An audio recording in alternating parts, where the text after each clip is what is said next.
In the heart of Qing City's neon-drenched underground black market, a hooded young man moved through the crowded alleys, his eyes cautiously scanning the shadows before stepping into a dimly lit shop. Inside, he approached the owner with a chilling proposal. He wanted to sell a kidney and a cornea, totaling 27,500 yuan. The owner, pen in hand, hesitated as he marked the items. "Are you serious?" he asked, frowning. "In the past 6 months, you've already sold a kidney, your spleen, gallbladder, part of your liver, a third of it again, and chunks of your intestines. If you sell another kidney, you'll die in less than 2 days." Lying on a blood-stained stretcher, the young man, Ye Lin, remained calm. His voice was steady as he muttered, "It's fine. To save my sister, any sacrifice is worth it." The shopkeeper sighed and gave up trying to talk him out of it. Without a second thought, he raised a butcher's knife high above his head. A sickening scream echoed through the shop moments later. Not long after, the so-called dead man walked out, bandages covering his eyes and a wooden stick in hand. Once he was sure no one was tailing him, he unwrapped the bandage and used his regeneration ability to heal his wounds. Pulling out a wad of cash, the payment for his kidney and cornea, he smirked. Between this and his savings, he now had enough to afford the job transfer ritual. He couldn't help but laugh. The whole dying sister story? A complete lie. He was amazed anyone believed it. His name was Ye Lin, a transmigrator and textbook orphan. In truth, he had no sister to save. This world he had landed in was bursting with spiritual energy and swarming with beasts, demons, and dungeon realms. Life here was brutal, especially for orphans like him. That was until he discovered his unique talent, rapid body regeneration. No matter the injury, even lost organs would grow back within minutes. And so, he'd spent the last several months butchering his own body to raise 100,000 yuan for one reason: the class transfer ritual. Only by undergoing the ritual and awakening a powerful profession could he hope to survive this savage world. Today was the day. When he arrived at the class transfer site, a group of 3 students noticed him. One of them stepped forward and asked why he was there. Everyone knew Ye Lin as a poor student. They couldn't imagine how he could afford the ritual. Without missing a beat, Ye Lin took the hand of the girl in the group, Miss Wang, and spoke with feigned emotion. "Miss Wang, I had no choice. I took out a class transfer loan. Naturally, it was a lie, but he needed to keep up appearances." Miss Wang was shocked, and the 2 male students with her looked uneasy. They pitied Ye Lin, fearing he'd spend the rest of his life repaying the loan if he ended up with a useless class.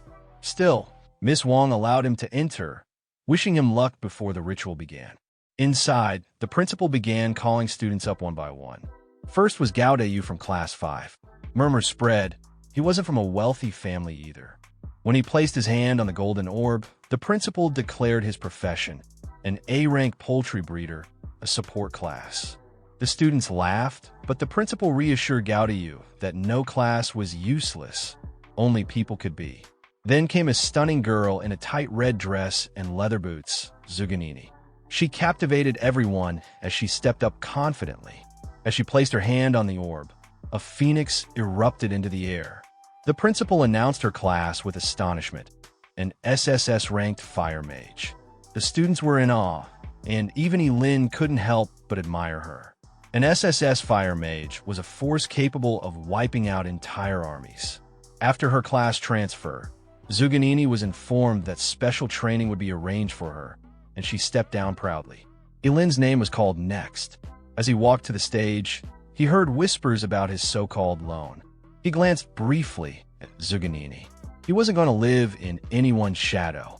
He placed his hands on the golden orb, heart pounding. Then, a massive azure dragon emerged. A blue light engulfed his body as the crowd gasped. Even Zuganini looked impressed. The principal announced Ye Lin's class: an SSS-ranked Forbidden Cursemaster. At first, the principal celebrated, but then his smile froze. Forbidden Cursemaster? His expression darkened. The crowd erupted into laughter. The truth of Ye Lin's class settled in. Anyone with that profession rarely lived past 25.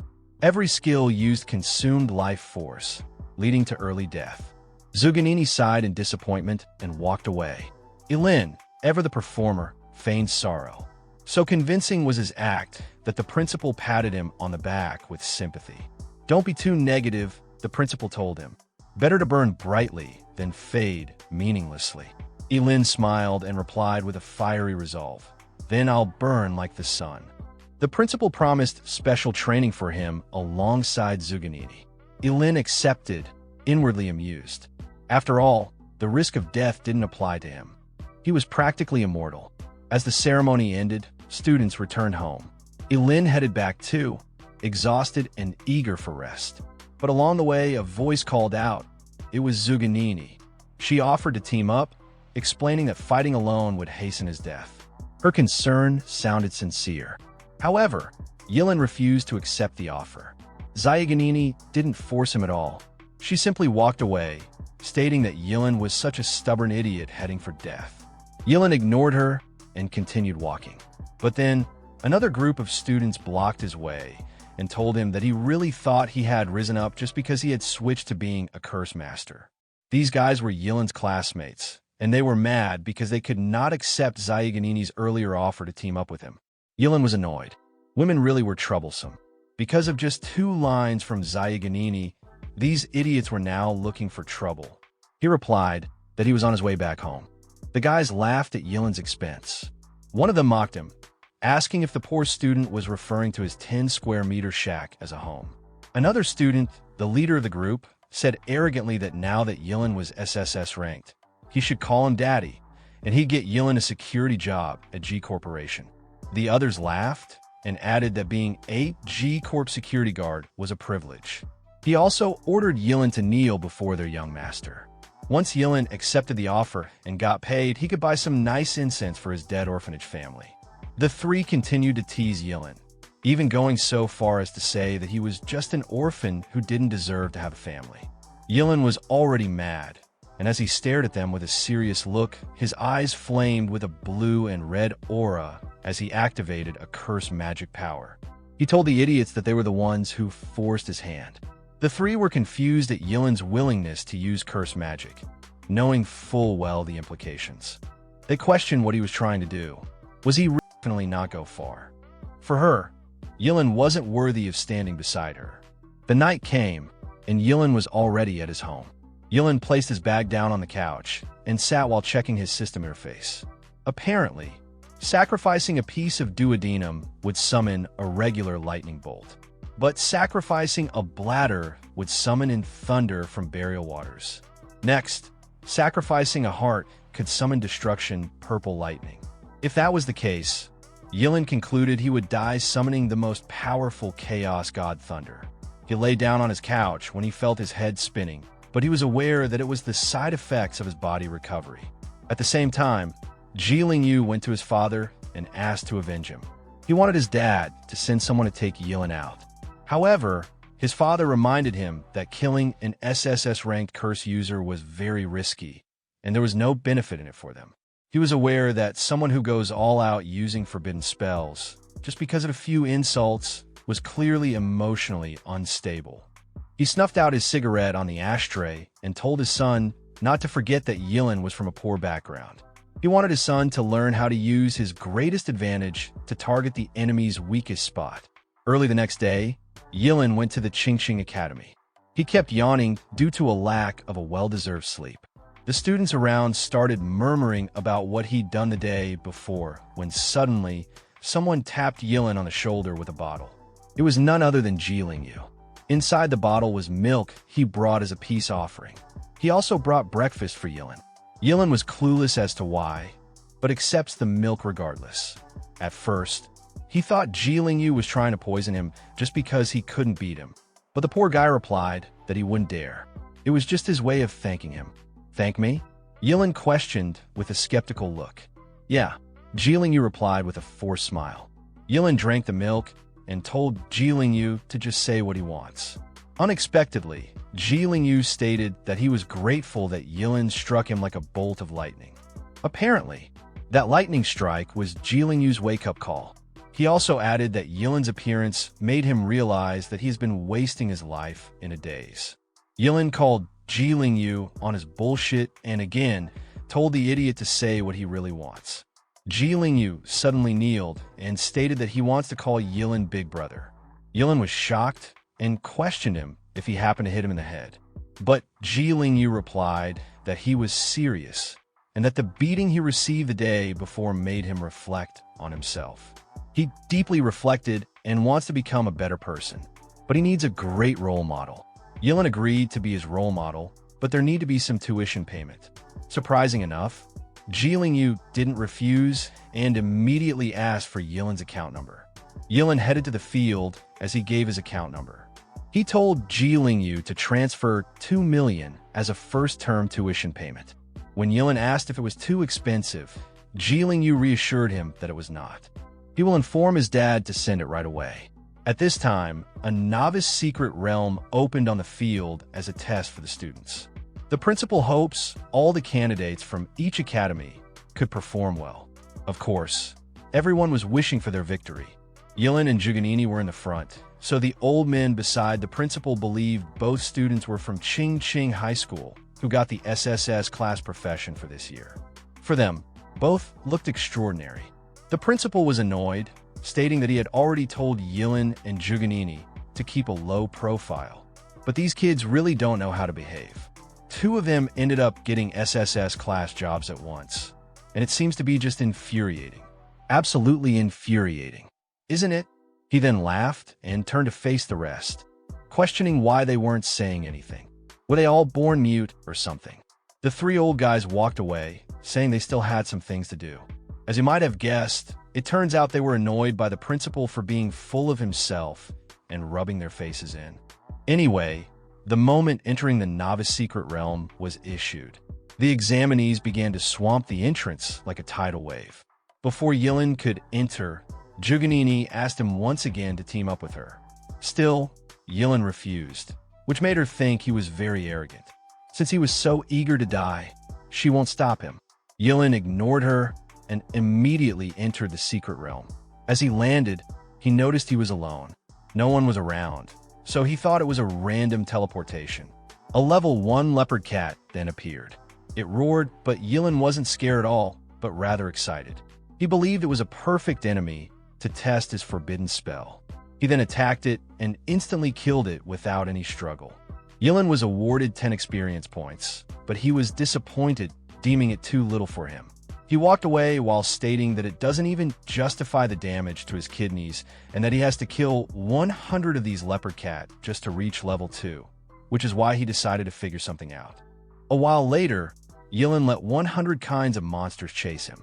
As he ran, he couldn't stop smiling, believing this wave of monsters should be enough to give him a good amount of experience points. Some of these monsters have a human half-body. He stops running and turned to look at them, stating his desire to test his newly learned forbidden curse. He then cast his destructive surge.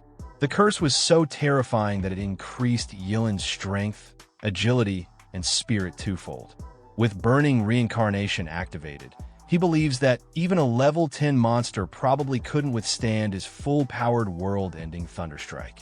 He then attacked some of the monsters, slashing them without any hesitation. He noticed he aged in just 5 minutes of using the skill, so he decided to stop using the burning reincarnation forbidden curse after about 1 minute at most, if he didn't want to reveal his undying body. He continued by using his vitality preservation. He sacrificed his left arm and tapped the ground as he activated his world-ending fury forbidden curse. He killed a level 3 gray wolf and was rewarded with 30 experience points. Then a level 5 two-headed snake and received 50 experience points. A level 6 armored scorpion and gained 60 experience points each for the 6th centaur. And finally, a level 2 killed bee and gained 20 experience points. With that, he leveled up to level 3. He was satisfied and amazed with this development. He also learned a new forbidden curse, which was a hellfire scorches the sky. An hour later, Zuganini encountered the area where Ye Lin had killed all those monsters. She was shocked when she saw so many monsters incinerated to ash. She was in disbelief, wondering what had just happened. Then, she noticed a hellfire. Confused, she checked it out regardless, since she didn't know anyone who had the fire element in Ching besides her. But now, there was such an intense fire element fluctuation. Also, the fire element wave might be even stronger than hers. She then saw something that gave her a hint that this commotion was surely caused by a human.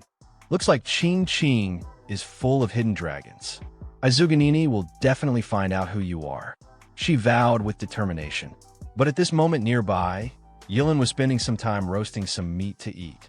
He was enjoying a three-eyed demon pig meat. He realized he was eating more than his usual since his body used up too much energy earlier. After eating, he then decided to head to a farther area and grind some more. When he was about to leave, Zuganini suddenly appeared and called him. Ye Lin, what are you doing here? She asked. Ye Lin was annoyed that he'd ran into her. It was a hassle for him as he didn't want anyone to find out his secret. He smiled at her and replied that he was just casually roasting something to eat. Zuganini then told him once more that a forbidden curse masterclass was totally not suited for solo grinding. Ye Lin was annoyed when Zuganini walked away, telling him it is too late for regrets now, and following her won't help him anymore. She really assumed Ye Lin was tagging along with her, so she told him she didn't have time to team up with him anymore. Ye Lin was thinking Zuganini might be missing a few brain cells. Zuganini, on the other hand, looked back at him and asked him if he had seen anyone else pass the area, and she stated that that person is extremely powerful, very skilled with fire element manipulation, and likely mastered Hellfire. Hellfire? Yeah, I saw him. He was a very handsome guy. He went that way. Ye Lin replied calmly. He knew he could not let Zuganini cling to him, so he decided not to use the Hellfire spell anymore going forward. As Zuganini continued walking, she blamed Ye Lin for wasting her time. Otherwise, she would have found the Hellfire user by now. She noticed a shadow looming above her, but when she raised her head, she was shocked to see a level 8 Dragonblood behemoth. She dodged when tried to attack her. Zuganini was puzzled as to why a level 8 monster would appear in the area she was. She looked behind her, deducing that Ye Lin might have run away far by now. She then attacked the monster with her Fireball Storm. However, it didn't deal much damage, not enough to kill the monster. The monster looked at her with anger. It charged toward her at a fast speed and bumped her, trashing her away. Oh man, for a second I really thought I was about to see the heavens. But yeah, turns out I've got zero luck. But anyway, back to the story. She fights back with her flame, but the monster roared, blowing the flame back at her. Zuganini was dumbfounded as all the flames hit her. The monster stood there as the smoke settles. When it eventually did, Zuganini was on the ground with her clothes ripped, trembling in pain. She admitted that she was too arrogant to believe that she can definitely defeat a level 8 Dragonblood behemoth in this secret realm. She was afraid she would die at the hands of a level 8 monster, knowing it would be a humiliating death. Lucky for her, someone intervened and attacked the monster using a forbidden curse Hellfire. The poor monster was literally burned to ash. As expected, Zuganini was shocked, knowing this Hellfire user was the one she was searching for. Turning to face her savior, Zuganini thanked this mysterious person and wanted to know his name. The questionable masked individual was none other than Ye Lin. Ye Lin was standing on a tree branch with a mask. He told Zuganini to call him Ling Yi, which meant early dawn and night. Ling for early dawn, Yi for night. Placing a finger on her lips, Zuganini acted all pitiful and curious, asking the mysterious Ling Yi which school he was from.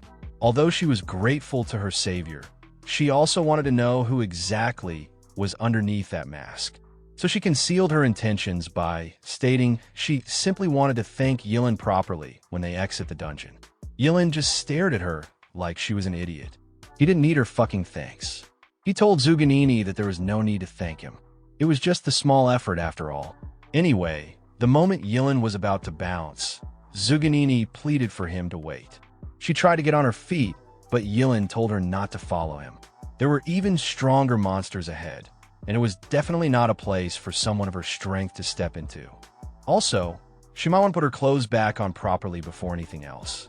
This sudden realization drew Zuganini's attention to the current state of her outfit. She blushed hard, immediately laying on the ground in a desperate attempt to cover herself, wishing the earth could just swallow her whole.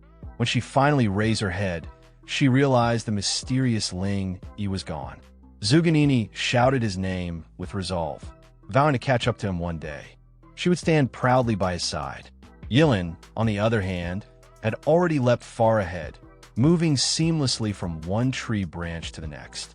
After putting enough distance between them, he figured what just happened should be enough to stop Zuganini from clinging to him anymore. He'd already wasted too much time, and he needed to hurry and level up. Opening his status window, Ye Lin noticed something new, a forbidden curse named Undying. It required sacrificing 2.5 years of lifespan to negate one fatal injury. Seriously, what the hell? The Forbidden Spellcaster class really was the definition of short-lived, constantly screwing with a person's life expectancy. But this skill, this was practically a bonus. With this forbidden curse, Ye Lin could survive even a fatal blow. It meant that even if someone stabbed him in the heart from behind, he wouldn't go down. What's more, this also meant he could now use other forbidden curses that required sacrificing his heart or even his freaking head once.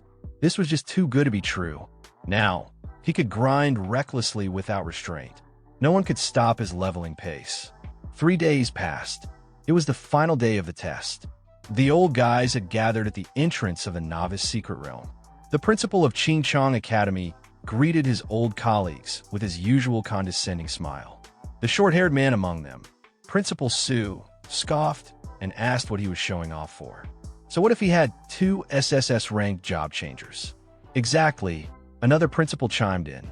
Level can matter more than class rank. The red-haired one nodded, reminding everyone that the highest record for Qingchong's secret realm test was level 11, and it hadn't been broken in years. Then, turning to Principal Su, he remarked that, if memory served, the student who set that record was from Su's Yutsai Academy. Principal Su nodded. "You're right," he said, then added with a smirk, "I wonder if someone will break the record this year." The principal of Qingchong Academy responded, "We'll see. I believe my student can surprise everyone." Just then, an unexpected figure stepped onto the scene and greeted the principals politely. It was Zhuge Qinxing, Zuganini's father. Principal Su was surprised. "It's been a long time. An honor," added the Qingchong principal. After all, Zhuge Qinxing was their school's astrologer. With pleasantries exchanged, Zhuge Qinxing got straight to the point. He asked about his daughter and whether she had caused any trouble for the principal. Seeing how much Qinxing doted on his daughter, the principal replied calmly, "No, not at all. Zhuganini is the pride of our Chongqing Academy." But right then, someone emerged from the dungeon. The test timer wasn't over yet, so this early appearance could only mean one thing: injury. To their surprise, the one who stepped out was none other than Zuganini herself. She greeted the principals politely, then did a double take when she saw her father. Zhuge Qinxing immediately asked why she came out early, while the principal asked what level she had reached. Calmly, Zuganini stated, "Level 12. Every principal present was stunned. The record had been broken, just like that. The principal of Qingchong Academy beamed with pride. His student was indeed worthy of being a fire mage. Zhuge Qinxing walked up to his daughter, sighing that she was too willful. If she had just stayed in the dungeon a bit longer, grinded some more, she could have hit level 13. Zuganini replied honestly that the dungeon had gotten boring. It took ages to find level 10 monsters, and the experience rewards were pathetically small. But the real reason she came out early? She wanted to find Ling Yi. Being the first out meant she could see everyone else come out afterward. Meanwhile, back inside the secret realm, Ye Lin suddenly sneezed like he had a cold. Strange, this area wasn't cold at all. Was someone cursing him? And with all level 10 monsters gone, had he grinded too hard? Looks like he needed to widen his hunting grounds. Raising his hand, Ye Lin decided to try out another forbidden curse he'd learned: instantaneous range. The spell required sacrificing an organ based on importance, but in return, it could increase agility, with a maximum boost of 10 times for an hour. Wasting no time, Ye Lin activated the 10x agility boost, sacrificing his kidney. The feeling was insane. Even a level 50 assassin couldn't match this speed. He dashed like lightning, creating a sonic boom as he tore through the landscape. Before a three-headed storm mantis could even react to his presence, it was already too late. Sacrificing his bladder this time, Ye Lin unleashed a bolt of lightning, ashen fierce thunder that instantly incinerated the monster into ash. Back at the entrance, more and more students were pouring out of the dungeon. Some were ecstatic. Others were just glad to be alive. Through it all, Zuganini waited patiently, eyes fixed on the exit. She still hadn't seen Ling Yi. Only 5 minutes remained, and students were being called back to their designated school zones. With the test nearly over, it looked like the highest record this year would officially belong to Zuganini. Qingchang Academy had scored big. Not only did they get 2 SSS-rank students, but now they had the record-breaking leveler of the year too. But speaking of Qingchang Academy's SSS-rank students, the other had yet to exit the secret realm, right? The countdown time had 3 minutes left, and the moment Zuganini heard this, she wondered if she had perhaps missed her target exiting the dungeon. But after briefly thinking it over, she found it to be impossible. She had been staring at the dungeon's entrance the moment she got out. In that moment, the entrance of the secret realm began to shimmer with a golden glow, indicating that someone was coming out. Seeing this, Zuganini was certain it must be Ling Yi, but was surprised when it turned out to be her classmate Ye Lin. Shocked, she asked why. Why was it Ye Lin? Ye Lin was puzzled with this stupid question. The time was up, so of course he had to exit the dungeon. Was there a problem? Zuganini got over her initial shock and began to walk away. She told Ye Lin that he was a coward and should stay away from him. Hearing this, Ye Lin gritted his teeth in annoyance. Seriously, what's wrong with this bitch? Was she a psycho? His principal approached him at this moment and asked what level he was at. He didn't have much expectation and was just curious as to what level his second SSS rank student was at. Ye Lin calmly replied that he was at level 16. The crowd present was stunned. You see, leveling up from 1 to 16 requires a total of 120,000 experience points. And the highest level monster in the novice secret realm was level 10. Killing level 10 monsters gives 100 XP, meaning Ye Lin killed 1,200 level 10 monsters. How is that even possible? The principal suddenly began praising Ye Lin like crazy, stating that he was the pride of Qingchang Academy. Surprised with the young man's talent, Zhuge Qianxing also congratulated Ye Lin. This annoyed his daughter. She coldly remarked, "With Ye Lin's profession, what's so special about being level 16? Ye Lin was a forbidden curse master. If he recklessly uses forbidden curses, isn't it normal for him to level up quickly?" When the other principals heard Ye Lin's profession, they found Zuganini's explanation reasonable. The rest of the crowd also believed Ye Lin must be crazy when they heard of his profession, frantically casting forbidden curses in the beginner's secret realm to level up. Other curse masters don't live past 25, and the way Ye Lin was leveling up meant he probably won't make it to 20. Seriously, trading one's life for empty fame. Truly a foolish behavior. Some also believed Ye Lin was frantically leveling up just so they'll envy him. But he will pay with his life eventually, so they should let him have his glory for a few days. The long-haired principal approached Ye Lin and questioned earnestly. "Student Ye Lin, why bother? Tell me honestly, did Principal Gao put you up to this? It seems you've been deceived. Principal Gao is trading your life for the school's honor." Irritated, Principal Gao asked what nonsense his old mate was spouting. He was a person of integrity. How could he possibly joke with the lives of his students? Ye Lin finally spoke after putting on a pitiful act. He stated that nobody forced him. It was all voluntary. "I grew up in a poor family and was always looked down upon. Now that I have the chance to go all out, I won't be a coward. Even if I wither in my most brilliant moment, I don't care. I want everyone to know that I can do it." The moment Ye Lin finished his emotional speech, Zhuge Qianxing clapped and stated calmly, "Well said. This young guy truly has grand ambitions. In any case, he's the highest level student in this beginner's secret realm test. That's undeniable, isn't it? He's number 1. Zhuge Qianxing introduced himself to Ye Lin as the father of Zuganini. If Ye Lin needs anything in the future, he can contact him. Zuganini was pissed off when she heard this, questioning her father why he believes Ye Lin was number 1. When Ling Yi comes out, his level will definitely not be lower than Ye Lin's. "Oh, Is that so? His father retorted, although his tone was smooth. Who is this talented Ling Yi? Hearing this question, the principals began asking themselves if any of them had a student by that name. However, none of them seemed to have heard of this student. But Zuganini still spoke confidently that Ling Yi was a true heaven's pride, and when he comes out of the dungeon, everything will be proven.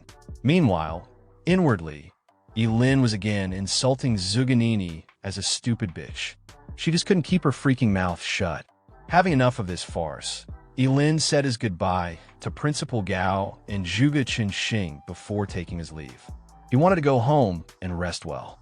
Shortly after that, the time was up and the Novice Secret Realm test was over. But Zuganini was puzzled with this outcome. Where was Ling Yi? Could it be that while I was talking to Ye Lin, Ling Yi quietly slipped away? Cursing, Zuganini started blaming Ye Lin. She believed Ling Yi's escape was Ye Lin's fault. Where her father placed a hand on her shoulder, she asked if he believes him.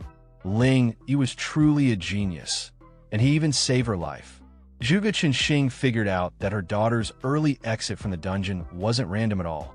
It was simply to find this mysterious Ling Yi. But something about this fell off. He asked Zuganini if it was possible that Ye Lin was the mysterious Ling she had been looking for. Hearing this, Zuganini vehemently denied the possibility. What was her father thinking? How could that coward ever be compared to Ling Yi? Ye Lin saw the dragon blood behemoth she faced in the dungeon and ran away in terror like a total coward. And Ling Yi's mastery of the fire element was extremely high. How could Ye Lin, of all people, know anything about that? Meanwhile, back inside his apartment, Ye Lin let out another heavy sneeze which jolted him awake. He wondered who was talking behind his back. Seriously, it must be that stupid woman Zuganini. Just then, a knock on his door drew his attention. Ye Lin asked who the person was. And the moment he opened the door, he questioned the fat business guy in front of him. The fat guy introduced himself as Wang. Mr. Wang, the manager of Ching Chung Brain King Oral Liquid Limited Company. He had been searching for Ye Lin for a while, and now he'd finally found him. The moment Ye Lin led Mr. Wang inside his apartment, he questioned what he was there for. Mr. Wang replied that he's got good news for Ye Lin. He heard Ye Lin successfully changed profession and even broke the highest level record in Qing Qing's beginner's secret realm. So his company was sincerely inviting him to endorse their product. Of course, the remuneration would definitely be substantial. Ye Lin asked how much exactly was substantial. Mr. Wang raised 3 fingers, which implied 3 million. He handed Ye Lin a tiny bottle, telling him to try it. It was the company's new product, a Brain King oral liquid. Not only does it nourish the brain and enhance intelligence, but it also promotes cell regeneration. Consuming 1 bottle, and a person would feel several years younger. Also, this century-old enterprise had a 10 times refund guarantee if the drug was proven ineffective. Ye Lin should try it. Ye Lin opened the cap of the bottle, knowing full well 3 million was worth several of his kidneys. It looks like fame really does pay. He drank the content in the bottle, which tasted a little sweet. Then he suddenly felt dizzy. Ye Lin passed out immediately after. Lying on his couch, Mr. Wang called someone on the phone and told the person that Ye Lin drank the content in the bottle. He prepared backup plans, but they weren't even needed. It seems Ye Lin was a simple fool. Mr. Wang was ordered to bring Ye Lin over. A while later, deep into the night, an unspecified location, inside an abandoned warehouse, Mr. Wang had successfully brought Ye Lin to his boss. Although he didn't understand why his boss was going through such lengths for a mere student, he knew he didn't have the right to ask questions. His boss, who happened to be the shop owner in the black market Ye Lin used to sell his organs to, told Mr. Wang to leave. Without his orders, no one should be allowed in. If anyone violated this order, they would be killed. Mr. Wang replied he understands and left the warehouse. The greedy shop owner crouched beside Ye Lin, recalling how Ye Lin sold him his liver, coronary arteries, gallbladder, corneas, kidneys, spleen, large intestine, small intestine. And surprisingly enough, they'd all grown back.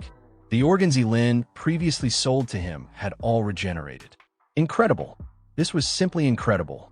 With Ye Lin, he could master the secret of organ regeneration. As he got drunk on his delusional fantasies, someone added that the old bastard will have supreme power and curse that sacrifices his eyeballs to freeze everything within sight before becoming blind. Petrified, Ji Yujin was shocked to find the entire lower half of his body frozen. Ye Lin kept the spell active as the ice around Ji Yujin started extending. Ji Yujin wondered what was going on. What kind of spell was it? He plunged his blade into the ice around him, but was unable to break it. His eyes widened when the ice finally encased his entire body, leaving only his head exposed. Ji Yujin kept muttering that it was impossible. Ye Lin was only level 16, while he was level 20. Even if Ye Lin was a forbidden curse master, he couldn't possibly defeat him in one strike. What kind of monster was he? Now that Ji Yujin was trapped in place, Ye Lin could have a proper chat with him. He asked Ji Yujin who else knew about his organ regeneration ability. Ji Yujin replied that besides him, no one knew. After all, with such an amazing discovery, why would he tell someone else? Hearing this, Ye Lin chose to believe the old bastard and decided to make his death quick and painless. He raised his fist and smashed the poor old bastard into broken ice lollies. Also, after consuming all the sleeping drug, he decided to sacrifice his stomach first. Sacrificing his stomach immediately. Their boss was king of Qing underground market, Kensen. The poor fatty was struck with a bolt of lightning the moment he was done talking. Grabbing his chin, Ye Lin walked away, trying to recall where he'd heard Kensen. The name seemed familiar. It didn't take much effort to remember that Kensen was one of Qing City's top 10 outstanding philanthropists. This just got complicated. Meanwhile, elsewhere at Qing's underground black market, a middle-aged man with a thick cigar lounged in a leather sofa as one of his men informed him about some urgent news. This fucker was Ken's son, and with his brows furrowed, he was shocked upon receiving news that all contact with his agent, Jihu, had been lost. The bald fellow informed him that they hadn't been able to contact Jihu for half an hour, so they went to his farmhouse, only to find the entire area burned to the ground. Judging by the wreckage from the fire, it was done by a job holder. Kensan grew furious and stomped on the table in front of him, wrecking it. He ordered his men to find the culprit immediately, with no delay.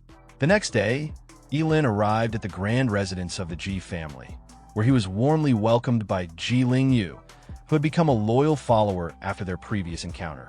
As soon as he heard that Ye Lin was visiting, he immediately sent someone to pick him up. Ji Lingyu shyly brought up the 2 million yuan that Ye Lin had asked for earlier, adding that he'd already talked to his father.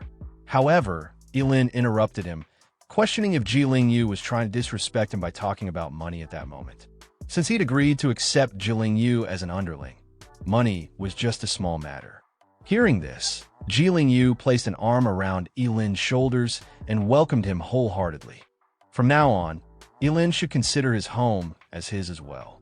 Inwardly, Ji Lingyu realized that his father was right. He believed Ye Lin was a simple-minded guy who cared a lot about his dignity. So, as long as he could exploit that, he should be able to achieve his goal. Ye Lin, on the other hand, had planned this encounter with the purpose of using the Ji family as a shield against Kensen and his men. He was sure Kensen wouldn't dare attack him inside the Ji family estate. Ye Lin entered the house and was surprised to find a large number of maids lined up, greeting him politely and respectfully, which left him a bit speechless. He looked at the maids and thought to himself how different life was when one had wealth. Ji Lingyu offered to assign one of the maids to be Ye Lin's personal servant, and Ye Lin accepted the offer. But soon after, Ye Lin felt embarrassed and refused, saying he was only joking. However, Ji Lingyu insisted, adding that his boss should also change his clothes for something important. Ye Lin eagerly asked what the important matter was, but Ji Lingyu told him to wait until they arrived at the destination. Eventually, they arrived at the annual Qing auction, and Ji Lingyu informed him that this was the grand venue he had never visited before. Upon arriving at the annual auction in Qing City, Ji Lingyu told Ye Lin that he would later introduce him to some of the city's most important figures. But Ye Lin preferred to start with food and told Ji Lingyu to go about his own business and not mind him. Internally, Yu sarcastically commented on Ye Lin's simplicity and naivety, thinking he still lacked experience due to his poor upbringing. As Ye Lin ate heartily, especially since he had previously sacrificed his stomach and now needed to compensate by eating more, he heard a voice beside him asking why he was here. When he turned around, he saw Zuganini and her friend Lu Yanwei standing there. Zuganini rolled her eyes and crossed her arms as Lu Yanwei leaned closer, still puzzled. "Who is he again?" she asked, clearly unimpressed. Ye Lin clenched his jaw slightly, barely hiding the irritation bubbling beneath his calm facade. Why the hell did this dumb woman keep bumping into him like some cosmic punishment? With a cold tone, Zuganini replied, "He's just that coward who ran away from the monster in the novice secret realm. Don't know why I keep seeing him. Total bad luck." Her words were sharp and dismissive, as if even acknowledging him too much would ruin her day. Ye Lin simply gave a slight smirk. Oh, if only she knew. If only she realized he was actually Lingyi, the same person she obsessed over like a fangirl chasing an idol. How hilarious would that revelation be? Just then, Yu returned with a group of young elites in tow. He proudly stepped up beside Ye Lin and declared, "Everyone, this is my boss. Show some respect." His friends exchanged confused glances. One of them raised an eyebrow and chuckled. "Shouldn't you be the one calling the shots, Yu?" Yu shook his head seriously. "You guys don't understand. He's not just anyone. This man hit level 16 while still in the novice secret realm." Gasps and stunned expressions spread through the group. Some nearly dropped their wine glasses. Compared to their weak levels, level 16 sounded like a distant fantasy. Ye Lin remained composed and said lightly, "Don't be too surprised. If we could get out of the city, I could help all of you level up before the big exam." Instantly, the mood turned electric. The thought of fast leveling made everyone excited. But Yu's face darkened slightly. It's forbidden to leave the city before the major exam. They don't want people getting help from higher-level job holders.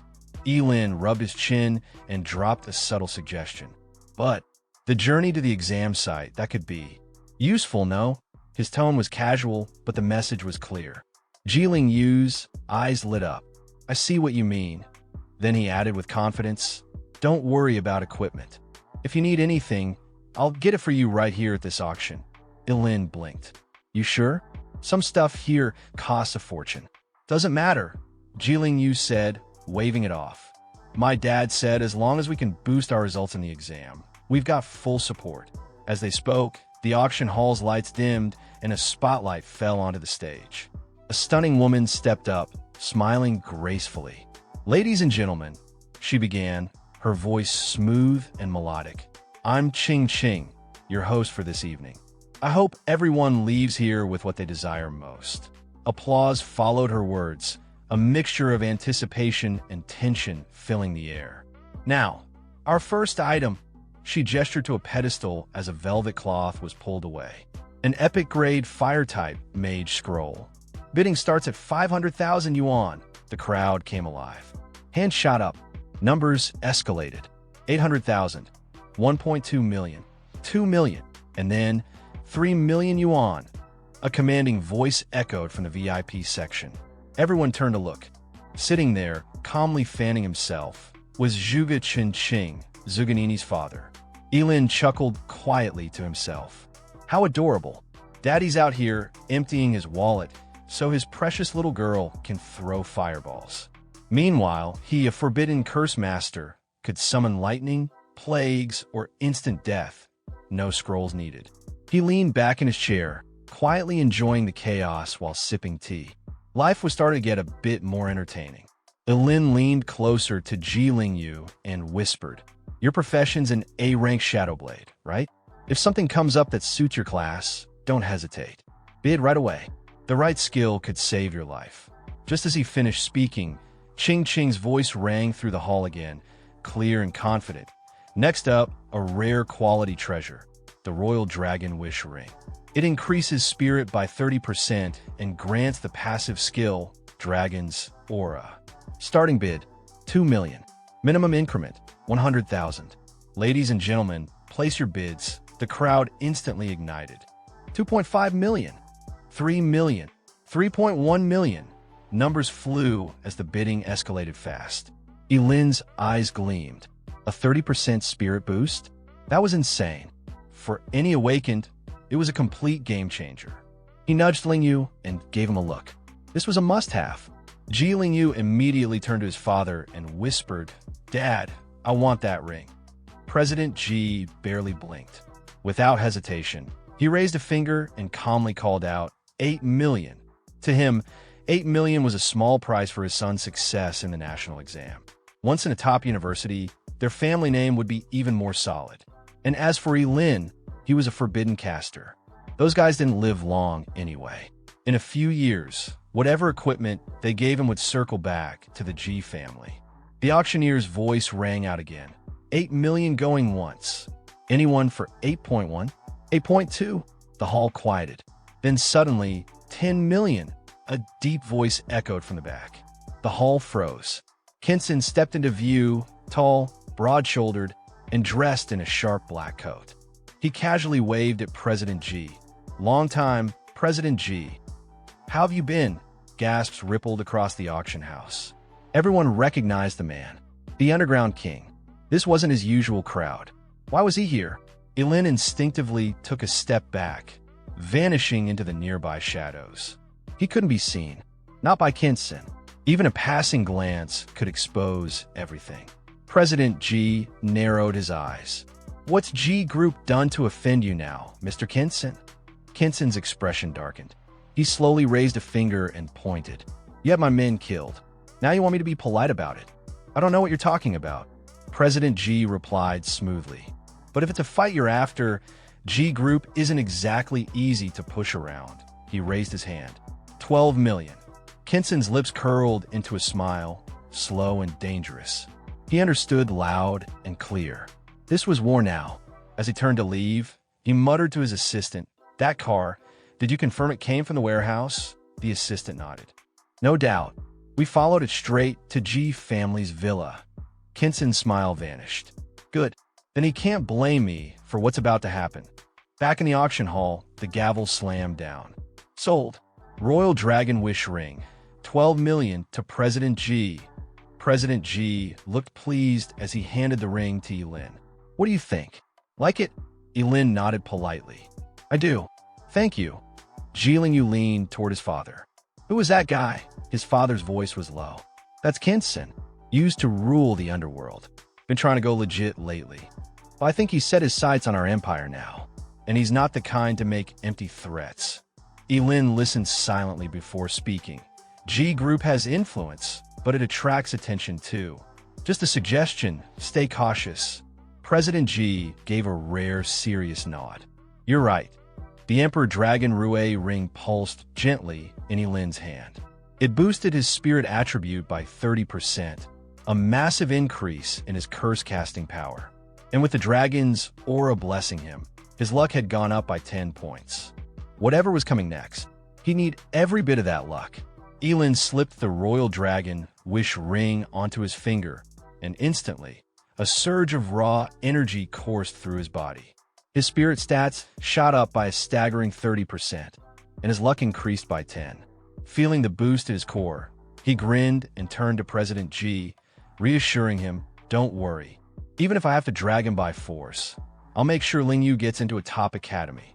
President Ji laughed heartily. "No need to be so formal. We're family now. You and my son are practically brothers. Whatever equipment catches your eye, just tell me. It's yours." True to his word, President Ji spent the rest of the night throwing down massive bids. If Ye Lin so much as glanced at something, a bid was placed. Item after item piled up in their favor. By the time the auction finally ended, Ling Yu was completely wiped out, but his father had basically cleaned out the entire auction. They picked up a mountain of treasures, Azure Thunder Ring, boosted spirit by 15%, and all lightning-based abilities gained a 20% power-up. Molten Moon Necklace, granted plus 200 spirit from mental-type casters. Twin Inyong Bracelet, added 40 spiritual attributes, and more importantly, unlocked Cycle of Duality and granted a passive healing factor that rapidly regenerated injuries over time. Ye Lin's eyes sparkled when he got the bracelet. Now, even if someone saw him regenerating from fatal wounds, he had the perfect excuse. It was all just part of the gear. But the true crown jewel of the night, the falling star warblade. This beast of a weapon added plus 300 strength on its own. But under starlight, the blade's power would stack every few seconds, up to an additional plus 100. Ye Lin nearly trembled. With this in his hand, he could finally unleash that forbidden skill he unlocked at level 10, the lifespan blade arts. With every swing, he'd sacrifice a year of his life. And with each swing, the damage would double from the previous one, stacking all the way to 99 slashes. With this combo, he wouldn't just pass the national exam, he could crush it. Meanwhile, across town, Zuganini lounged in her private bath, soaking in rose-scented water, yet her brows were furrowed in irritation. She still couldn't understand what the G family saw in that coward isling. They pampered him like a royal prince and spent an absurd amount of money on him. What are they planning? She thought bitterly. There's no way this is just goodwill. Her thoughts were interrupted by the knock on the door. A maid stepped in. Miss Zuganini, Lu Yinwei has arrived. She brought someone who claims to have information on the person you've been searching for. Zuganini's eyes lit up. Ling Yi. She rose from the water at once, quickly throwing on a silk robe. Tell them to wait in the lounge. I'll be there immediately. She descended the stairs moments later and found Lu Yinwei sitting with a stern-faced man. Lu Yinwei stood and gestured. This is Officer Huang. He's with the Investigation Bureau. He says he has news about Ling. Officer Huang gave a polite nod. Miss Zuganini, I'm afraid the news isn't good. Her heart skipped. What do you mean? With a grim expression, he took out his phone and turned the screen to her. A photo showed the charred remains of a farmhouse. This property was located just outside Qingqing. It was burned to the ground. Several casualties. He swiped again, showing another photo, black, scorched marks resembling clawed fire. We found traces of hellfire at the scene. And based on the description you gave us earlier, we believe the suspect may be the same Ling Yi you mentioned. Zuganini froze. We'd like your assistance in the investigation, Officer Huang said carefully. You're the only person we know who's made direct contact with him. Zuganini stared at the images, the heat of the bath long forgotten. Her breath slowed. Ling Yi, what the hell are you really hiding? Hearing Officer Huang's accusation, Zuganini instantly shot to her feet. That's impossible, she shouted, face red with anger. Ling Yi isn't a killer. He saved my life. He risked himself to protect me. Why would a murderer do that? Officer Huang remained calm, while Lu Yinwei quickly stepped in to soothe her friend. Nini, just hear him out first. I understand your reaction, Officer Huang said patiently. But according to your statement, Ling Yi used hellfire to obliterate an 8th-tier beast in one hit. And when we investigated, we couldn't find any record of someone named Ling. He leaned in slightly, lowering his voice. However, there was one name that did come up. Someone who fits the timeline and the pattern. Zuganini narrowed her eyes, tension building in her chest. Ye Lin, Officer Huang said slowly. There's strong reason to believe he might be your mysterious Ling. Zuganini froze, then burst out laughing. That coward? You think he's Ling Yi? No way. He runs from trouble like it's chasing him with a bill. And hellfire? He wouldn't even know how to spell it. Officer Huang activated his lie detection skill, his pupils flickering blue. Are you absolutely certain? Of course, Zuganini replied without hesitation. I've seen Ling Yi with my own eyes. I'd never mistake that for someone like Ye Lin. Officer Huang studied her quietly. His skill didn't detect a single hint of falsehood. She was telling the truth. Ye Lin may not be their suspect after all. Thank you for your cooperation, Miss Zuganini. If anything comes up, please let us know immediately. Meanwhile, Ye Lin had far more exciting things on his mind. It was time to push his new gear to the limit. Ji Lingyu personally brought him to the Awakened Association Center, the heart of training in Qingqing City. A polite receptionist greeted them. Welcome. Will you be training today? Ji Lingyu nodded. Yes. My boss wants to test out his new equipment. The receptionist turned to Ye Lin. May I ask your level? Level 16, he answered confidently. Her brow lifted, but she nodded. "We have standard training rooms for under level 20 awakeners. 100,000 yuan per hour. It includes force analysis and mana calibration." Ye Lin shook his head. "No, I want a room for level 40 and under." The receptionist blinked in surprise, stunned silent for a moment. Then, with a faint smile of understanding, she nodded. Ye Lin remained outside, while she led Ye Lin into the high-tier training room. According to the lady, the training room was made of special materials and was built by an SS-level builder. It can withstand the full force attack of job changers below level 40. This also applies to the dummies. It's extremely difficult for job changers below level 40 to leave marks on the dummies. The moment the door was locked, Ye Lin walked around and carefully checked the training room. And after confirming that there were no surveillance cameras, he visibly relaxed, then drew out his falling Star Warblade. Ye Lin made a dash forward, deciding to try Yongsho sword technique, which consumes a year of his life with every strike. Ye Lin leaped high in the air, grasped the falling Star Warblade tightly. The moment he swung the sword, his eyes became firm and deep. The first strike of the sword was followed by a deafening bang in the training room, as if something was completely torn apart. A bright light flashed on the blade of the falling Star Warblade, which was Ye Lin's burning life. After the first slash was made, the second slash that followed was even sharper and more powerful, and the air in the training room seemed like it's been slashed, forming an invisible sword energy. The third slash followed, then fourth and the fifth. Ye Lin's sword swinging speed was getting faster and faster, and each strike was more powerful than the last. When Ye Lin swung the sword for the 99th time, the entire training room seemed to be shaking, and strong energy fluctuations filled the air. At that moment, it was earth-shattering, and an unprecedented light burst out from the blade of the falling Star Warblade, illuminating the entire training room. As Ye Lin carried on, testing the rest of the equipment together with his forbidden spells, a slight tremor could be felt outside. Ye Lin explained to the lady that there was a major exams approaching, so Ye Lin likes to get a little bit crazy when he starts training. The two were interrupted the moment Ye Lin walked out of the training room with satisfaction. With his two forbidden spells of Burning Reincarnation and Longevity Sword Technique, coupled with the sword and the rest of the equipment, he had a rough estimate of his current strength. Ye Lin was curious as to why Ye Lin came out so soon. Ye Lin replied that he was exhausted and needed to head back and rest. Also, he wanted to know if he doesn't need to pay for breaking things in the training room. The lady initially thought Ye Lin was joking. After all, the training room was suitable for job changers below level 40. And if Ye Lin, a level 16 job changer, can damage the things inside, then it means the quality is not up to standard. How can she ask him to pay for it? Relieved, Ye Lin quickly led Ye Lin out of there as the lady went into the training room to check.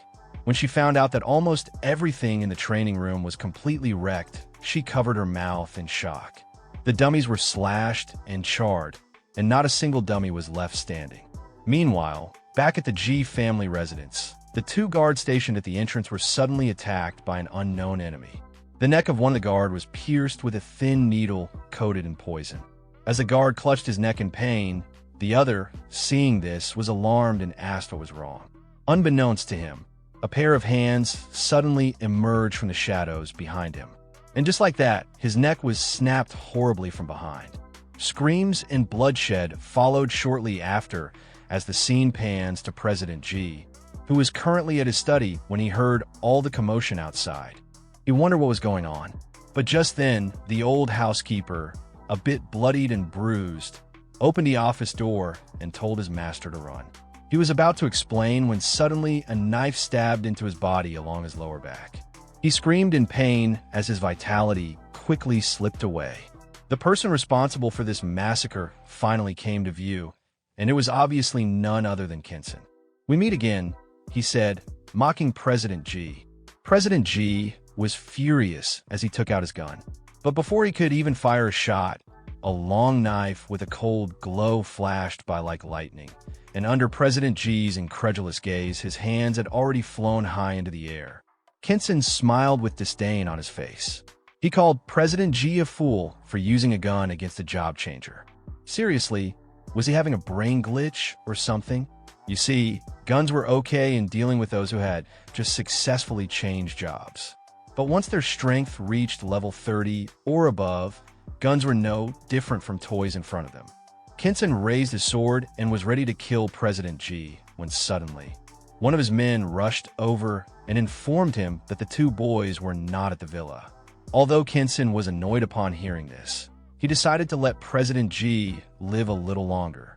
After all, killing him would be equivalent to cutting off Ye Lin's weak spot.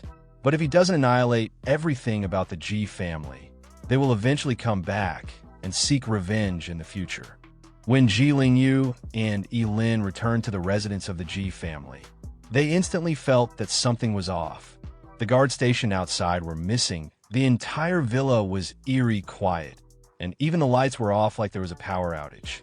Ye Lin suddenly smelled a strong stench of blood and immediately rushed inside with a sense of dread as he switched on the lights. Ye Lin was stunned, staring at the horrifying scene. The bodies of the job changers and servants hired by the Ji family were everywhere, with broken limbs and arms scattered all over the ground. Many people had fear written all over their faces, as if they had encountered the most terrifying evil spirit before they died. Ye Lin took a few steps back, his face ashen as he tried to deny the reality. They must have entered the wrong place. This wasn't his home. Ye Lin warned him to be careful as he screamed in fear, frantically rushing towards his father's study like a madman. There was a piece of paper on the table not far from Ye Lin. Picking it up, he called, "Lin, he said gravely, "come look at this." Ye Lin rushed over, seething with rage. The letter informs them that if Ye Lin wants to save his father, he should bring Ye Lin to the underground black market to find him. Also, with every 6 hours, he will cut a piece of flesh from his father. Ye Lin's anger was maxed out at this point. He tore the letter in half, vowing to kill Kinsun with his own hands. Ye Lin was about to go find Kinsun to fight him to the death when Ye Lin grabbed his shoulder. He stated that everything happened because of him, so he will go save President Ji while Ye Lin find a place to hide. Ye Lin wasn't having it, so Ye Lin skillfully knocked him out. He apologized and promised to bring his father safely. Ye Lin laid the unconscious Ye Lin on the sofa and left the villa. Ye Lin promised to show Kinsun how terrifying a cursed master who doesn't care about his freaking life is. Meanwhile, at the darkest heart of Qingcheng underground black market, Kinsun's men were spread all over the place, alert and armed. A black shadow crossed the night sky like a ghost and landed silently without alerting any guard. Ye Lin was wearing black clothes and black shoes, and his face was wrapped in black cloth. Ye Lin completely blended into the night. Although the guards were many, if he could sneak in quietly and catch Kinsun off guard, he might actually have a chance to kill him without any fuss. But just when Ye Lin was thinking about this, the next second, one of the guards suddenly turned in his direction, staring directly at him. Shocked, Ye Lin couldn't understand how. He had hidden perfectly, so why was he discovered so easily? The leader pointed his gun arrogantly at the hidden camera above Ye Lin's head and questioned which era he was from to be hiding in the shadows like that. Apparently, the entire place had surveillance cameras with infrared night vision. Sure enough, Ye Lin was still a little careless. But it doesn't matter as long as he want to live all these people. The guy told him that their boss had been waiting for him. That's it for today's video. I hope you enjoyed this manhwa. Thank you so much for watching, and I'll see you either in a new manhwa recap or in the next episode of this one. Until then, take care and bye-bye. 3 of them started approaching, and Ellen, seeing no point in sneaking around anymore, decided to go all in. Since Ling, he had already taken the fall for many of his actions, Ellen had no issue pinning the assassination of Ken on him too. But for that plan to work, not a single person could leave the underground black market alive tonight. Otherwise, the secret of his immortality could be exposed. Now that he was discovered, there was no need for pretense. Ellen pulled off the mask covering his face and subtly started forming complex hand signs with his left hand, hidden from view. Then, without warning, he activated a forbidden spell, Burning Reincarnation. With 5 pieces of gear boosting his mental power and his own already impressive 1,088 points, Ellen's total mental power surged to 2,176. The guards had no idea what kind of monster they were up against. A stream of blazing fire burst from Ellen's palms.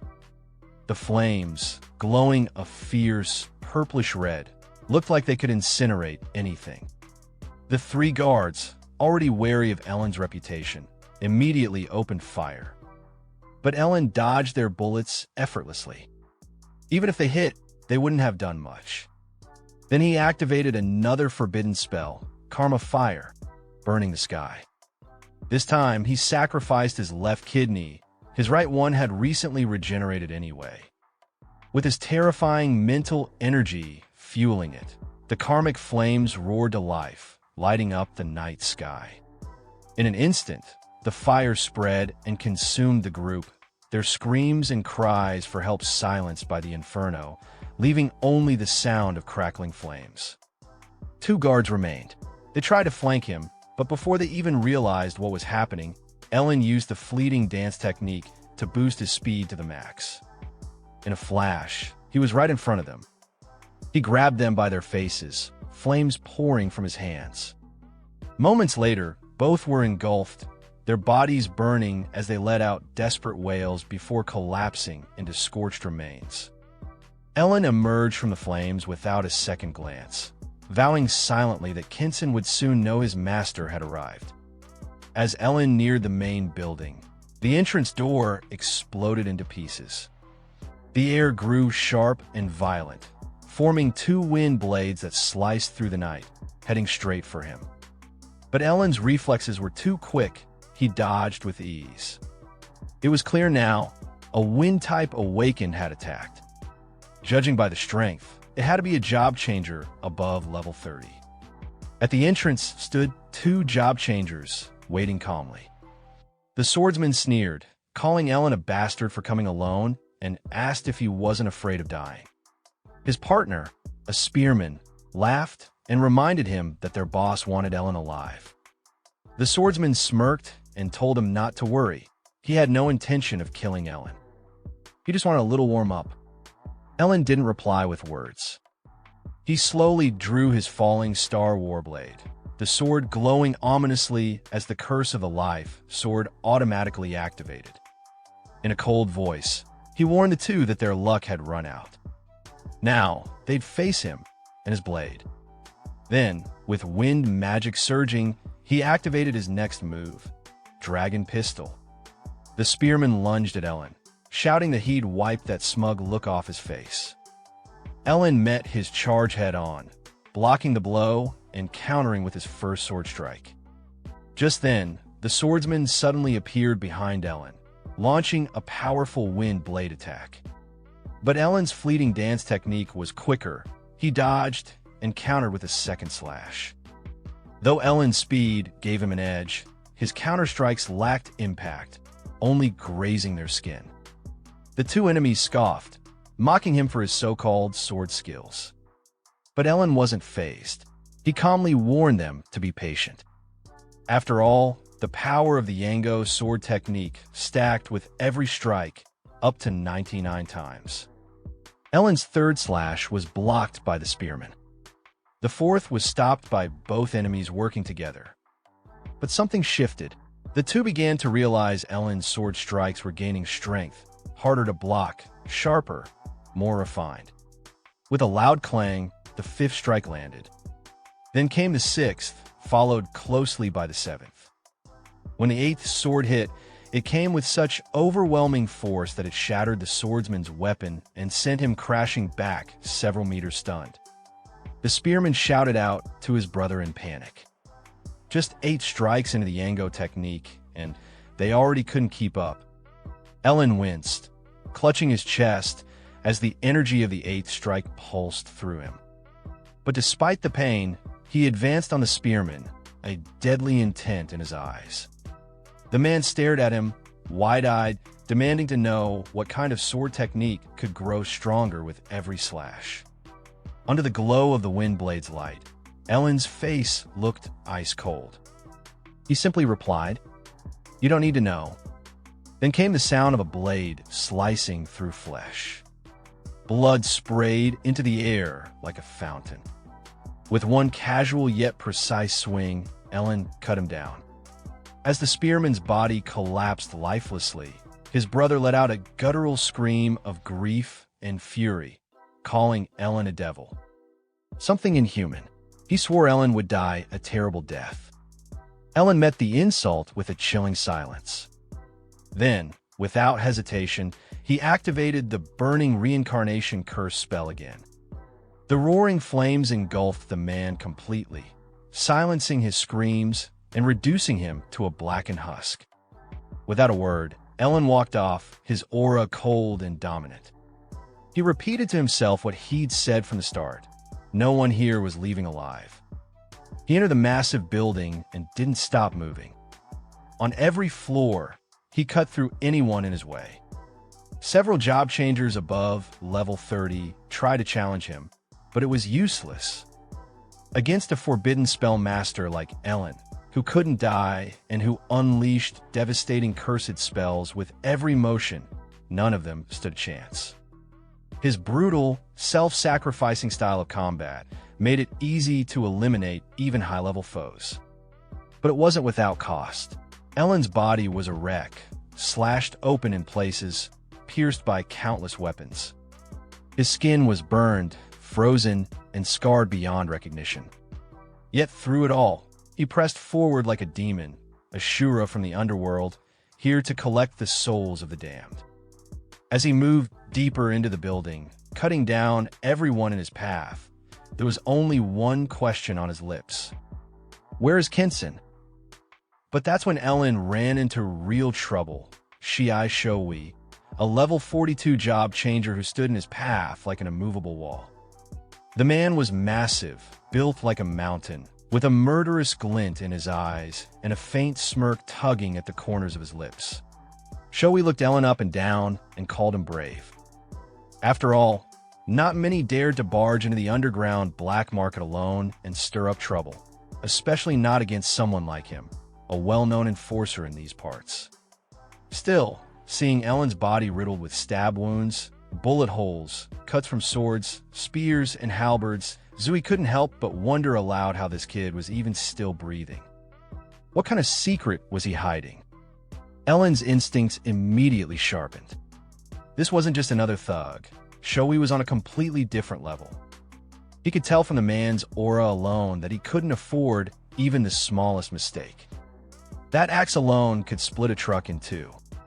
Ellen kept his guard up and calmly replied that his secret might just come to light if Shoei was willing to drop the axe. Naturally, Zui laughed off the suggestion. If Ellen wasn't going to talk, then he'd just beat the secret out of him, slowly. In an instant, Zui charged, his giant axe crashing down with a force so great the entire building shook. Chunks of debris flew through the air as the floor trembled beneath them. Ellen gritted his teeth and narrowly avoided the strike by activating both burning reincarnation and fleeting dance. He knew better than to take this guy lightly. But with both forbidden spells active, Ellen's condition surged to its peak. Zui wasn't impressed.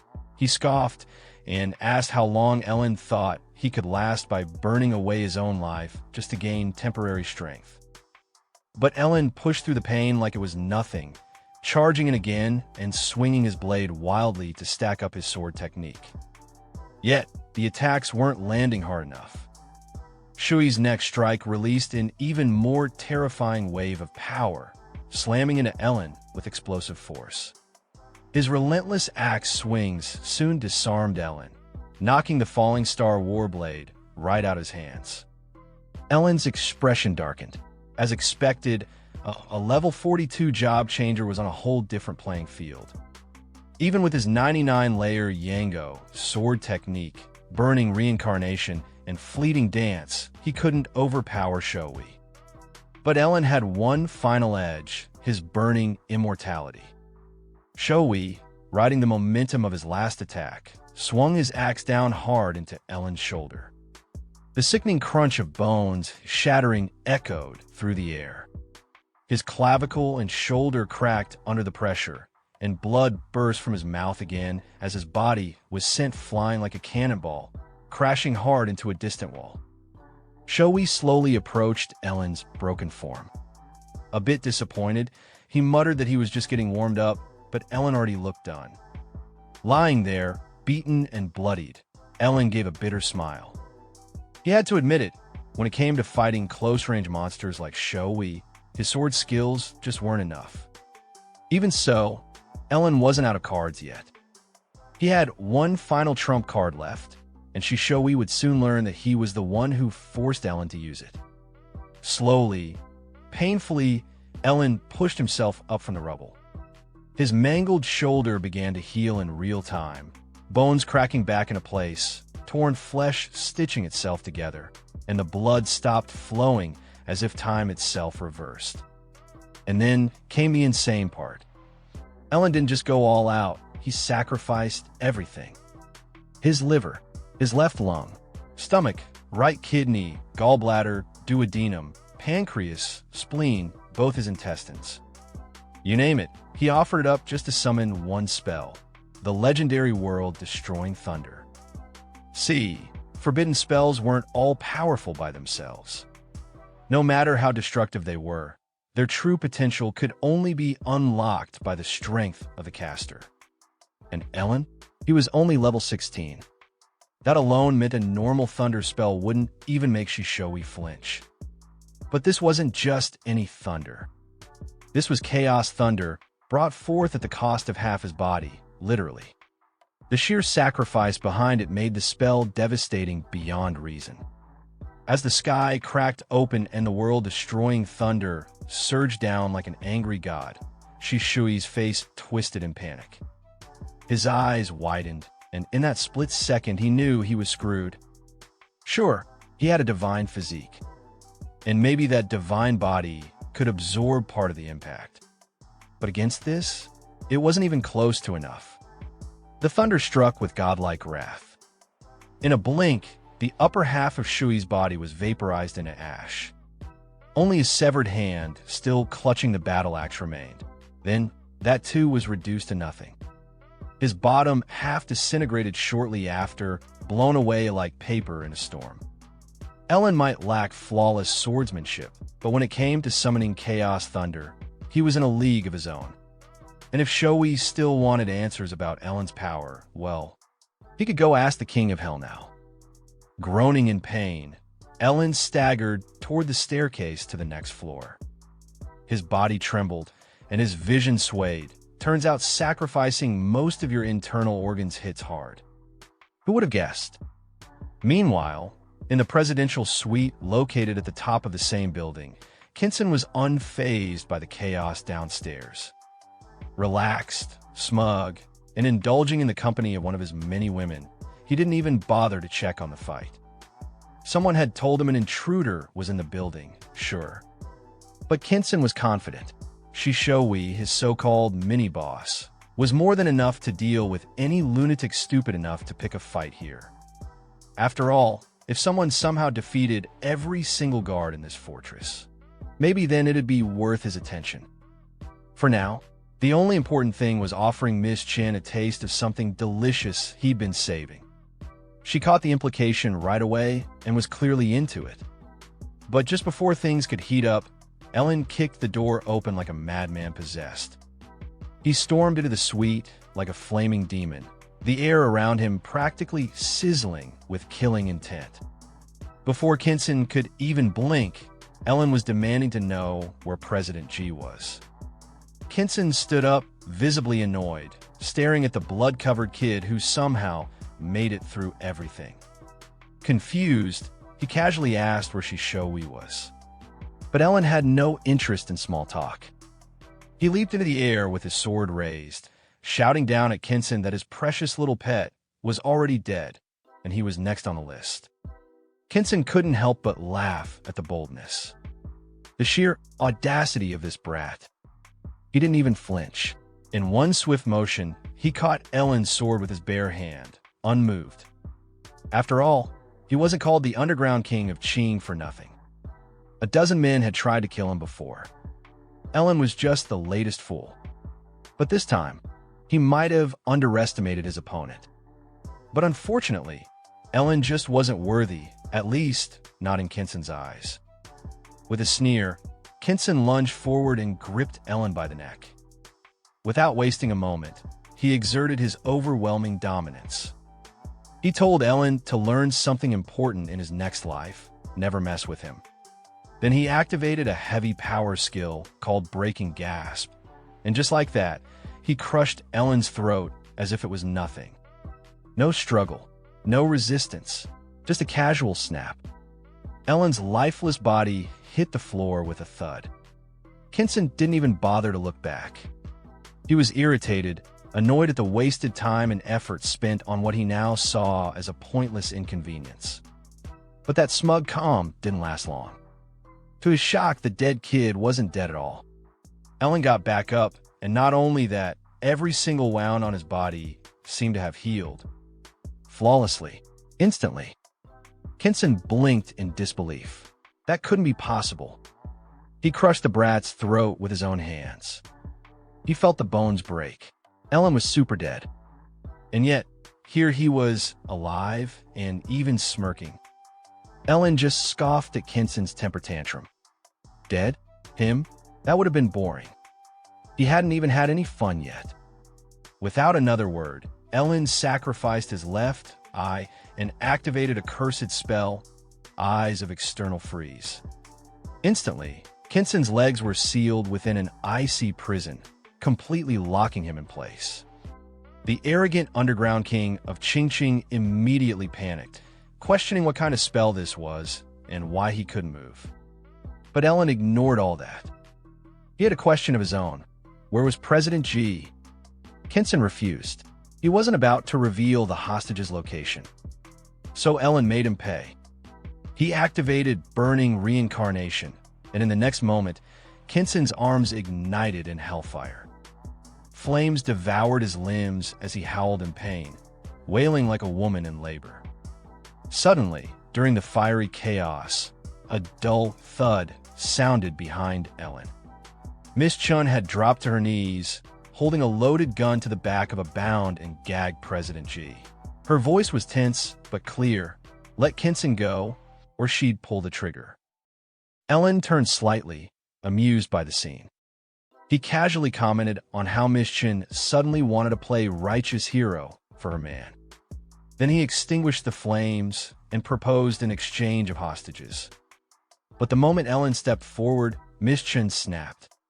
She pointed the gun directly at him and warned him not to take another step, or she would shoot. Unbothered, Ellen simply asked whether she actually wanted to make an exchange or not. Kinsen, despite being burned and frozen, still barked out orders. He didn't need a woman to save him, but he still wanted to protect her. He told Miss Chun to get out now.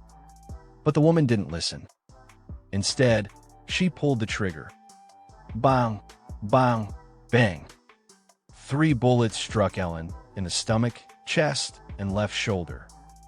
He fell to the floor.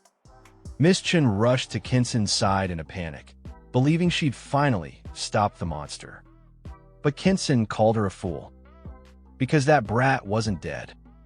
As Ellen slowly stood up again, the disbelief on Miss Chun's face was unmistakable. And without wasting time, he made his way toward President Ji. Once there, he activated the Eyes of External Freeze once more. Miss Chun's hands, gun and all, froze in place, locked together in solid ice. She stared at him, stunned. The last sliver of fake bravado she had shattered instantly. Kinsen, seeing this, shouted desperately. He begged Ellen to come at him and leave the girl alone. But Ellen didn't respond to his pleas. In one swift move, his blade flashed with a starlight gleam, and Kinsen's head was severed cleanly from his shoulders. The pleas stopped. So did the arrogance. Kinsen, the feared underground king of Qing, died with his eyes wide open. Miss Chun just stared, paralyzed by the horror in front of her. Her lips trembled, and her eyes filled with tears. Then she let out a sharp, uncontrollable scream. But Ellen didn't react. Expressionless, he turned his attention to President Ji. He lifted the unconscious body and carried it over his shoulder. Miss Chun, voice low and broken, asked if Ellen was going to kill her too. Ellen just sighed. He told her not to be ridiculous. He doesn't kill women. If her lover hadn't kidnapped President Ji, he never would have been her enemy. Then, with the same coldness in his voice, he told her to leave the building. Miss Chun was left speechless. Whether she listened or not, no one knows. Because shortly after, Ellen burned the entire building to the ground. With a wave of his hand, the cursed hellfire spread everywhere. The building erupted in karmic flames. The very next day, at the GI family residence, President Ji finally regained consciousness after receiving emergency treatment. He lay in bed, his body wrapped completely in bandages like a full-body mummy. Despite the severity of his injuries, he was fortunate. His severed hands had been successfully reattached and healed. The moment Ye Lin saw his father open his eyes, he burst into tears. The thought of never seeing his father again had been eating away at him, and now that fear was finally put to rest. President Ji gently comforted his emotional son, telling him not to worry. As long as he was still breathing, the GI family would be fine. His voice was weak but reassuring. Then his eyes slowly turned toward Ellen, filled with doubt and curiosity. After all, he had been in a coma through the entire ordeal and had no idea how he was rescued. The burning question lingered. How did Ellen pull it off? Ellen awkwardly scratched the back of his neck, clearly trying to dodge the spotlight.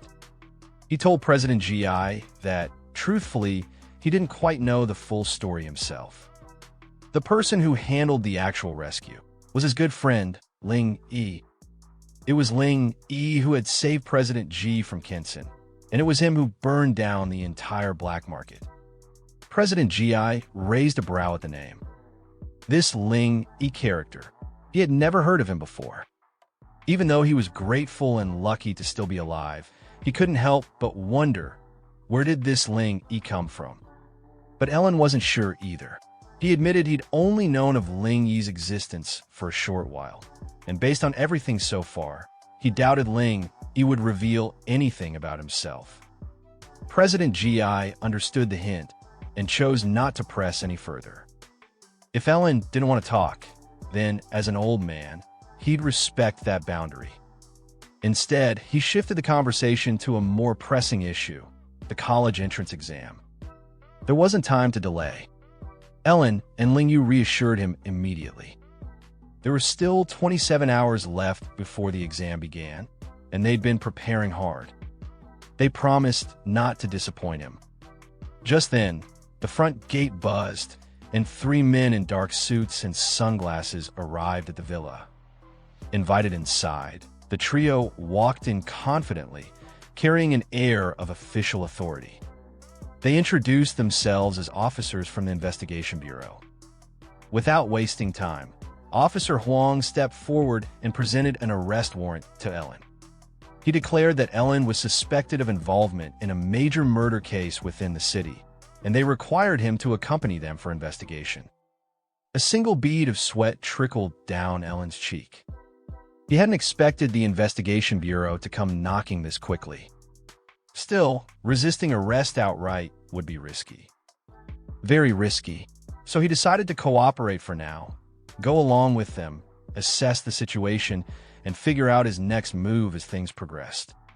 As the officers led him out of the room, Ji Lingyu immediately questioned why they were arresting his boss. But the officers remained stone silent. Ellen turned his head slightly, trying to keep things calm. He simply told the two of them to remember to come pick him up later at the Investigation Bureau. President Ji, ever the composed patriarch, reassured Ellen firmly. He promised to hire the best lawyer available, one who could definitely get him out. Meanwhile, over at the Zuga family villa, the atmosphere was very different. Zhua Chaining knocked gently on his daughter's door, calling out to her. There was new information, news about Ling Yi, the very man she had been obsessively fixated on. The second his daughter Zhuanini heard his voice, she jumped up with uncontainable excitement. It was like she had just received the best news of her life. Her father even had to remind her to change her clothes before coming down to meet their guest, Officer Hang from the Investigation Bureau, who was waiting downstairs. As Zhuanini hurried to her closet to change, her father turned away from the door with a long, weary sigh. He shut it gently behind him, and then began coughing violently in the hallway. From his pocket, Zhua Chongqing pulled out a key and held it up, his expression unreadable but knowing. With a solemn murmur, he acknowledged the unthinkable. He hadn't expected Ellen to be capable of taking down Kinson all by himself. But at that moment, what really had Zhuge Chongqing all serious was the fact that he didn't have much time left. When is Ellen finally going to accept my offer and ask for help? He wondered. Apparently, it seemed Ellen's secret wasn't as airtight as he thought. Meanwhile, at the Qingchong Investigation Bureau, a tall, imposing fortress of a building stood like a symbol of absolute power. Within it, a special solitary confinement cell existed, one that made even the idea of breaking out by force laughable. In that very cell, Ellen sat quietly in the only chair, waiting. The iron door creaked open slowly. From the shadowed hallway stepped a man whose face was still concealed under the cast of light and darkness. Ellen, remaining calm, spoke first. He told the man plainly that until his lawyer arrived, he wouldn't say anything. Of course, even as he said that, he was well aware that President Ji's connections, and whatever high-profile lawyer they could afford, probably wouldn't be enough this time. Too many people had died for this to be swept under the rug. The man clearly had no interest in waiting. He stepped inside, visibly irritated, and before Ellen could get out another word, he was suddenly grabbed by the collar and lifted clean off the ground. The man's tone turned harsh. He demanded to know where that thing was. Ellen, still dazed and struggling for breath, coughed and asked what the hell the man was talking about. He had no idea what thing he was referring to. But the man only got angrier. To him, Ellen was just playing dumb. He threatened to gouge out Ellen's eyes if he kept up the act. Without hesitation, he slammed Ellen into the wall, and Ellen felt like he'd just been hit by a speeding truck. Then the man coldly clarified he was talking about the key. Since Kinson had died by Ellen's hands, the key must have ended up with him. Back then, Ellen had intentionally taken nothing from the underground black market. He wanted to avoid leaving a trace. If there was a key, he likely incinerated it with the rest of the place. But now none of that mattered. What mattered was that he couldn't let this man notice anything unusual. If he reacted strangely or showed any signs of healing too fast, the man might uncover the secret of his immortality. And if not that, he might just blind him for good. Since the truth wasn't being heard, Ellen decided to play along. He claimed the key was with him, but not with him. And if the guy kept up his violence, he'd make sure the key would never be found. But even knowing this, Ellen grit his teeth and demanded that the man get him out of the bureau before anything else. In response, the man yanked him up by the hair and drove a solid punch into Ellen's left cheek. Ellen spat out fresh blood. He silently accepted that the man had no martial ethics, no moral compass whatsoever. Slumped against the floor, Ellen slowly raised one hand like he was calling timeout. He said he wanted to make a phone call. The man, seeing Ellen finally showing some cooperation, pulled out his phone. He sneered, saying if Ellen had just acted like this from the start, he wouldn't have had to suffer. Ellen took the phone. He started dialing. But inside, he was seething. This bastard's getting payback. Tenfold. 10 minutes later, someone entered the cell. And it was none other than Zhuge Chongqing. The moment he walked in, he brushed off the officer's slimy welcome. He cut right to the point. He told the officer to shove it, and added, "Here's the damn key you wanted so bad." In Zhuge Chongqing's hand was the key, the one the officer had been desperate to find. And he handed it over without so much as a fake smile. As the officer made his way out, he paused for a moment, glancing back and asking Zhuge Chongqing why he was helping that little brat. Without even turning to look at him, Zhuge Chongqing replied flatly, it was none of his business. He'd already handed over the key, and as far as he was concerned, their deal was done. That was the end of it. The officer gave a quick, awkward apology and exited the room. Left behind, Ellen sat in silence for a moment, processing everything. He was relieved the brutal interrogation had come to an end, but something didn't sit right. How did Kenson's key end up in Zhuge Chongqing's hands? It didn't make any sense. Did this mean he was entangled in something far bigger than he imagined? Feigning an innocent demeanor, Ellen gave his thanks. If it hadn't been for Zhuge Chongqing's help, he might have been in serious danger. But Zhuge Chongqing wasn't buying any of that. He cut straight to the point. He didn't save Ellen out of the kindness of his heart. He had his own selfish reasons. Besides, if Ellen's secret were to get out, every powerful figure in Dacia, maybe even overseas, would come after him. That sentence hit Ellen like a sledgehammer to the chest. Zhuge Chongqing actually knew about his immortality. Ellen's mind raced. Should I kill him right here? Trying to conceal the spike of emotion rising in his chest, Ellen kept his voice neutral. He tried playing dumb. But Zhuge Chongqing wasn't fooled. He noticed it, the brief flash of killing intent in Ellen's eyes. Was it directed at him? Most likely. That only confirmed his suspicions. Yes, Ellen really was immortal. Just as Ellen debated whether to act, Zhuge Chongqing continued, speaking confidently. He said what he observed made it clear. When you eliminate the impossible, whatever remains, no matter how unbelievable, must be the truth. An immortal body, it's still so weak. That only made the legend more convincing. Ellen asked directly, what exactly did Zhuge Chongqing want from him? But instead of answering, the old man posed a question of his own. Are you willing to become my disciple? That caught Ellen completely off guard. Disciple? He didn't even know what it would mean. The old man gave a faint cough before answering. He explained he didn't have much time left. Before he died, he wanted to take in a disciple, someone he could entrust with certain responsibilities. Ellen was the one he had chosen. Still puzzled, Ellen asked what these so-called tasks were. Zhuge Chongqing didn't answer with words. Instead, he reached into his coat and pulled out a key, identical to the one he had handed to the officer moments earlier. Ellen's eyes widened in shock. There were two? Reading the confusion on Ellen's face, Zhuge Chongqing gave a faint smile and explained. The key he handed to the officer was a fake, crafted with immense effort by an old blacksmith friend of his. What Ellen now held in his hand was the real one, the ancient key of the apocalypse. Ellen examined the key. It was forged from bronze, flecked with rust, and yet it radiated an ancient and mysterious aura unlike anything he'd ever seen.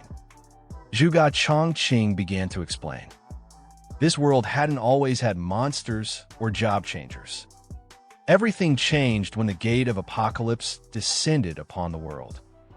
From that gate, 7 ancient artifacts of origin fell and scattered across the earth. Each one contained unimaginable power. The first 7 humans to obtain these artifacts became terrifying forbidden existences, each one an unstoppable force. From that point on, the entire world began to mutate. People gained job-changing abilities.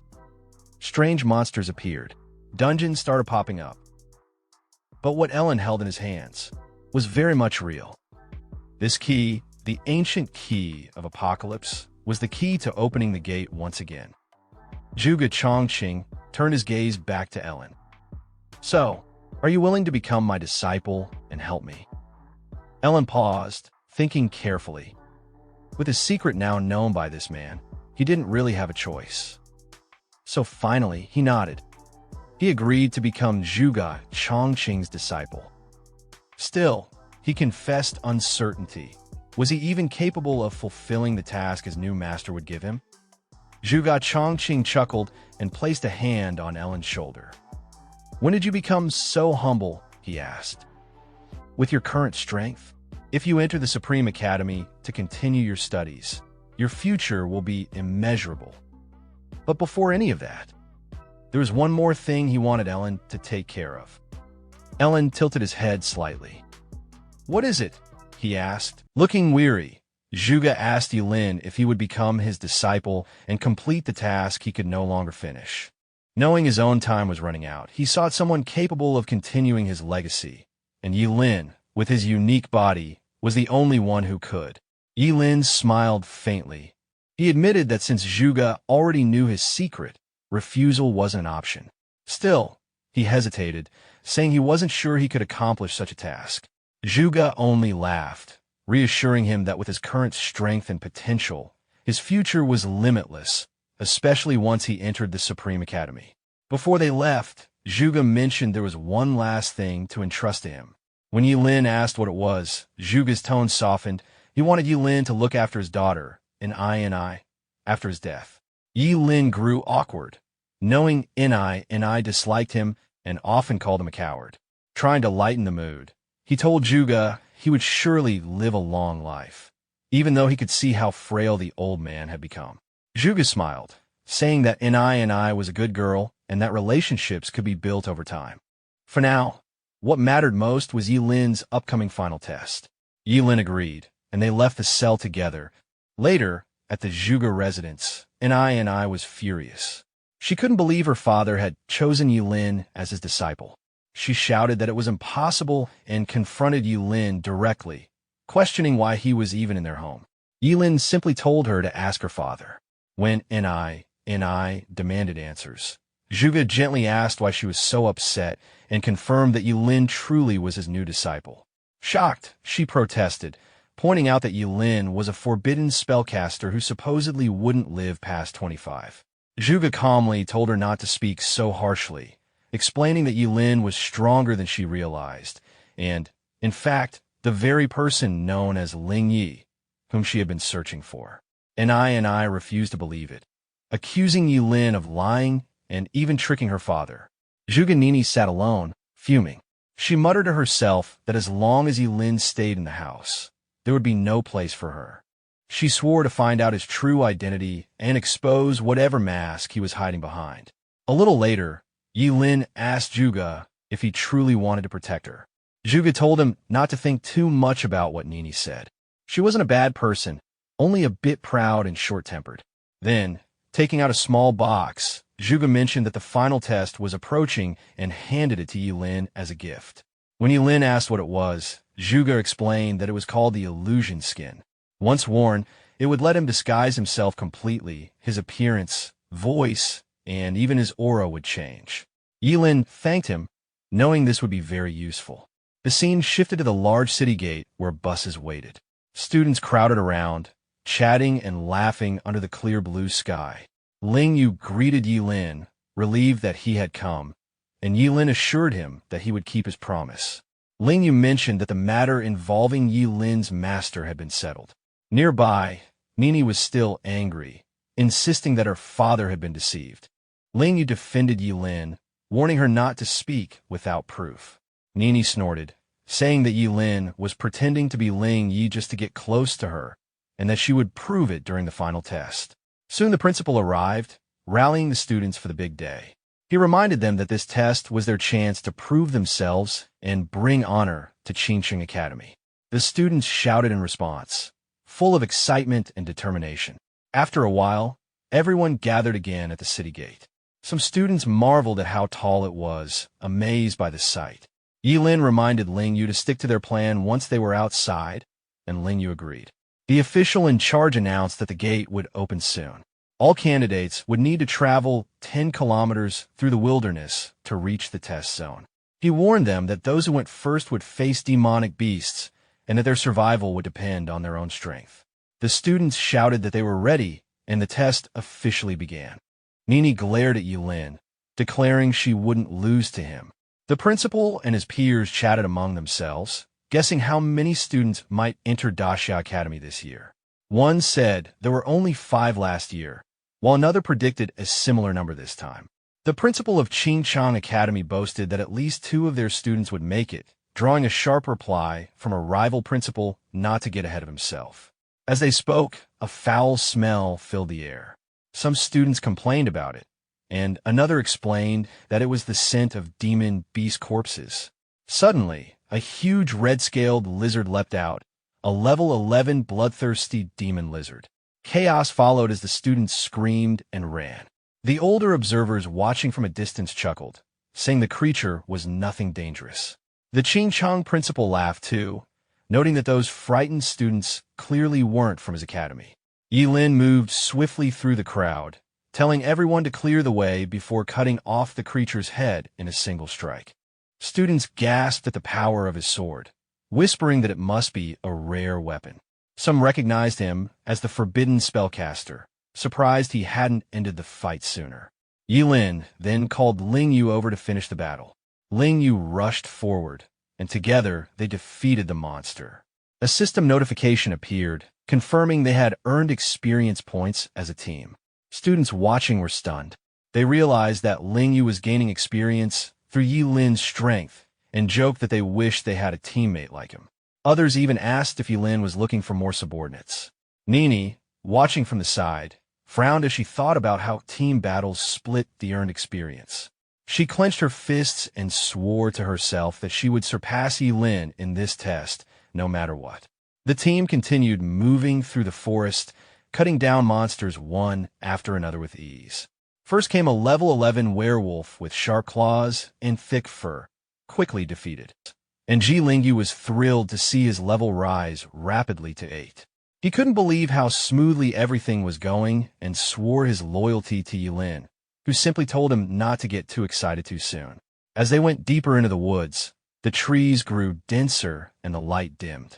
Ye Lin noted that there weren't many demonic beasts left nearby and suggested moving further in. Ling Yu hesitated, pointing out that stronger monsters, around levels 20 to 30, would appear deeper in. Ye Lin didn't seem bothered, saying he could handle anything up to level 20 and that they would run if something stronger showed up. Watching from afar, Principal Gao frowned.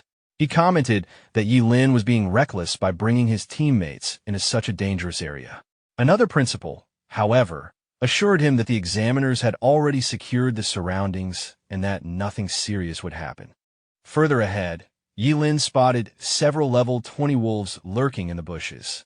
He warned Ling Yu to be cautious, and Ling Yu replied that he valued his own life too much to take risks. Ye Lin began planning his next move, realizing that his lifespan sword skill consumed too much energy and couldn't be used for long without drawing attention. After a brief moment of thought, he invoked a different power. Dark energy swirled around him as he summoned lightning from the sky. A massive bolt struck down, wiping out the level 20 beasts instantly and shaking the ground beneath them. Ling Yu stood frozen, stunned by how easily Ye Lin had destroyed them, asking if this was how he normally fought. Ye Lin casually brushed it off, saying that this was nothing compared to what was coming next. They continued deeper until an examiner suddenly appeared, stopping them in their tracks. The man warned that they couldn't leave the test area and that the surroundings were too dangerous. Ye Lin asked if they really couldn't go any further, and Ling Yu added that they might already be close to the edge of the test zone. Realizing they had gone far enough, Ye Lin sighed, agreed to stop, and told the examiner to stay alert as they turned back. Ling Yu froze in shock, unable to process what had just happened. The examiner, thinking Ye Lin was joking, laughed and said that he had been an examiner for 20 years and wouldn't fall for such a simple trick. But before he could finish, the ground shook as a massive green goblin hero burst out of the forest, holding a club as large as a tree. The examiner's face went pale as he shouted in fear, realizing it was a level 33 goblin hero.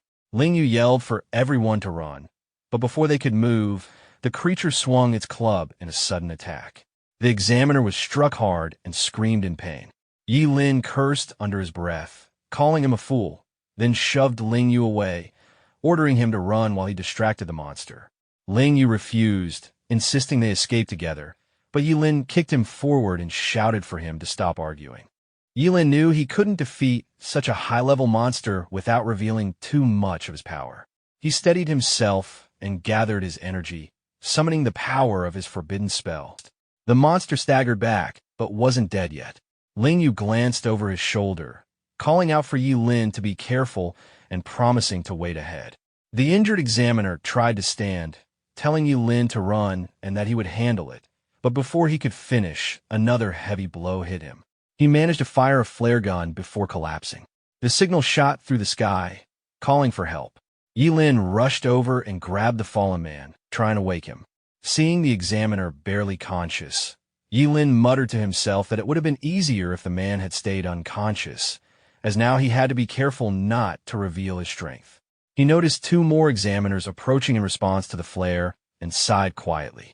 The newcomers quickly assessed the situation. One shouted that there was a serious threat, while another told Ye Lin to leave so he wouldn't be caught in the crossfire. Ye Lin nodded, saying he would carry the injured examiner to safety. As he lifted the man, a plan formed in his mind. He slipped the illusion skin over his face, feeling it tighten and shift. Within seconds, his appearance changed completely.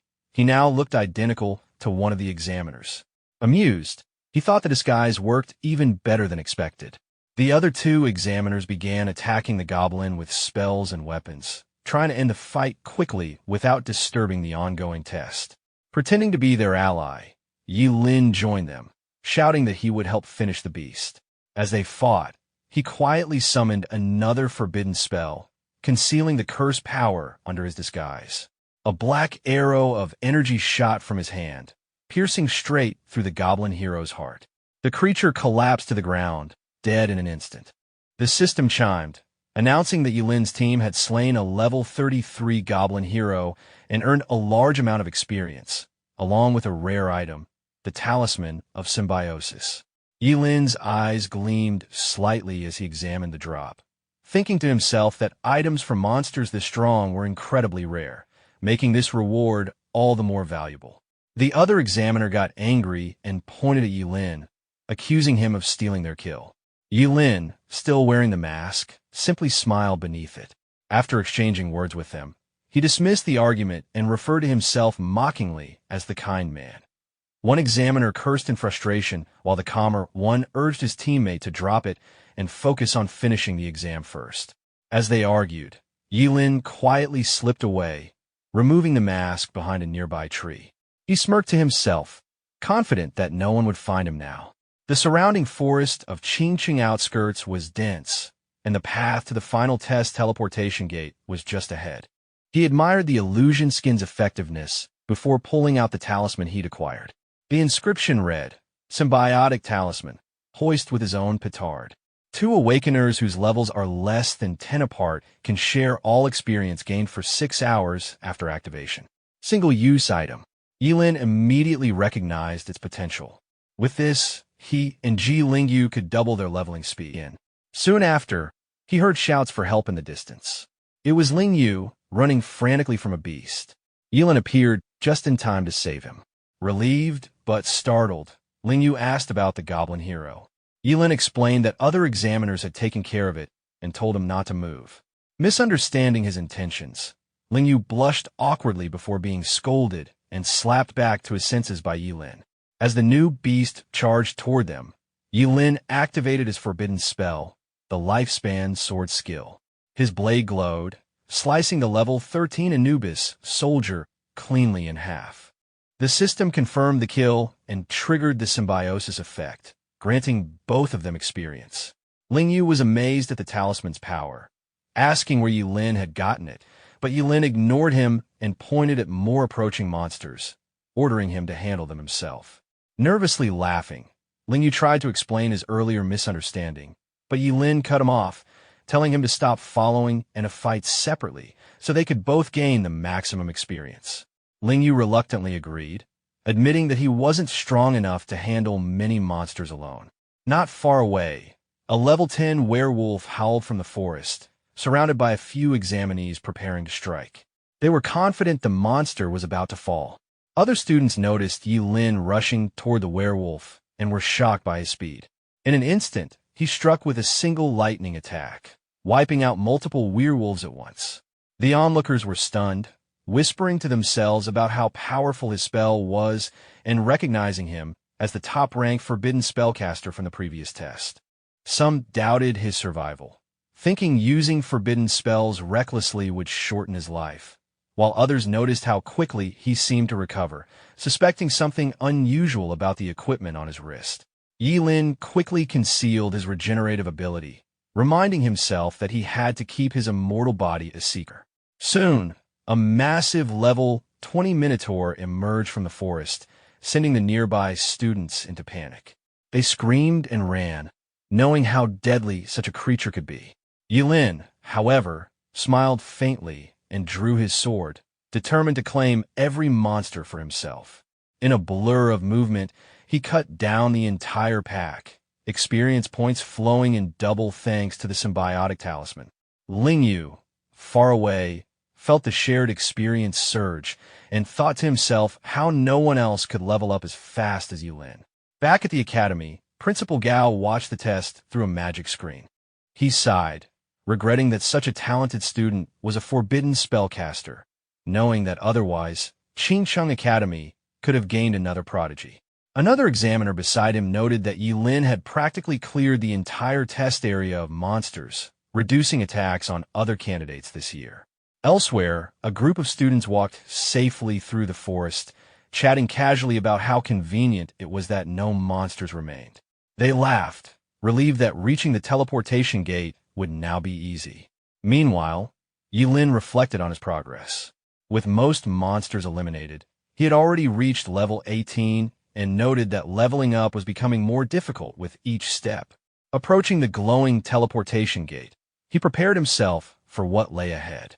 As he stepped through, light surrounded him, and he looked around, quietly acknowledging that this was the start of the final examination zone. The exam area was crowded, filled with hundreds of students from Qingcheng. Some stood confidently in groups, while others looked tense and uneasy. Ye Lin glanced around, surprised by how many had made it this far. Ling Yu spotted him and rushed over, hugging him tightly in excitement, calling him his true boss. Embarrassed by the attention, Ye Lin quickly pushed him away, telling him to let go since everyone was watching. Ling Yu backed off but couldn't stop talking, proudly saying he had already reached level 15. Ye Lin stepped further back, telling him to keep some distance. Nearby, Zhu Ji Nini was grumbling to herself about only leveling up by 2 after all the effort, but reassured herself that her skills would carry her through the final test. Soon, the voice of the chief examiner echoed across the field, calling everyone to attention. Lin Yuan, the chief examiner, welcomed all the test takers to the 886 final test. He explained that the forest earlier had only been an entry trial, and now the real examination would begin. He outlined the structure, a comprehensive assessment of 10 stages, each worth 10 marks, followed by a ring battle for an additional 10 marks per win.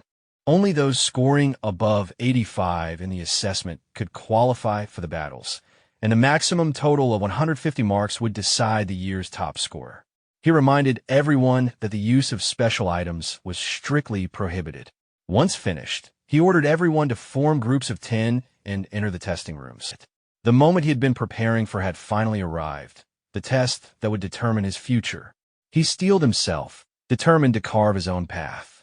In the back, a woman in white entered, apologizing for arriving late.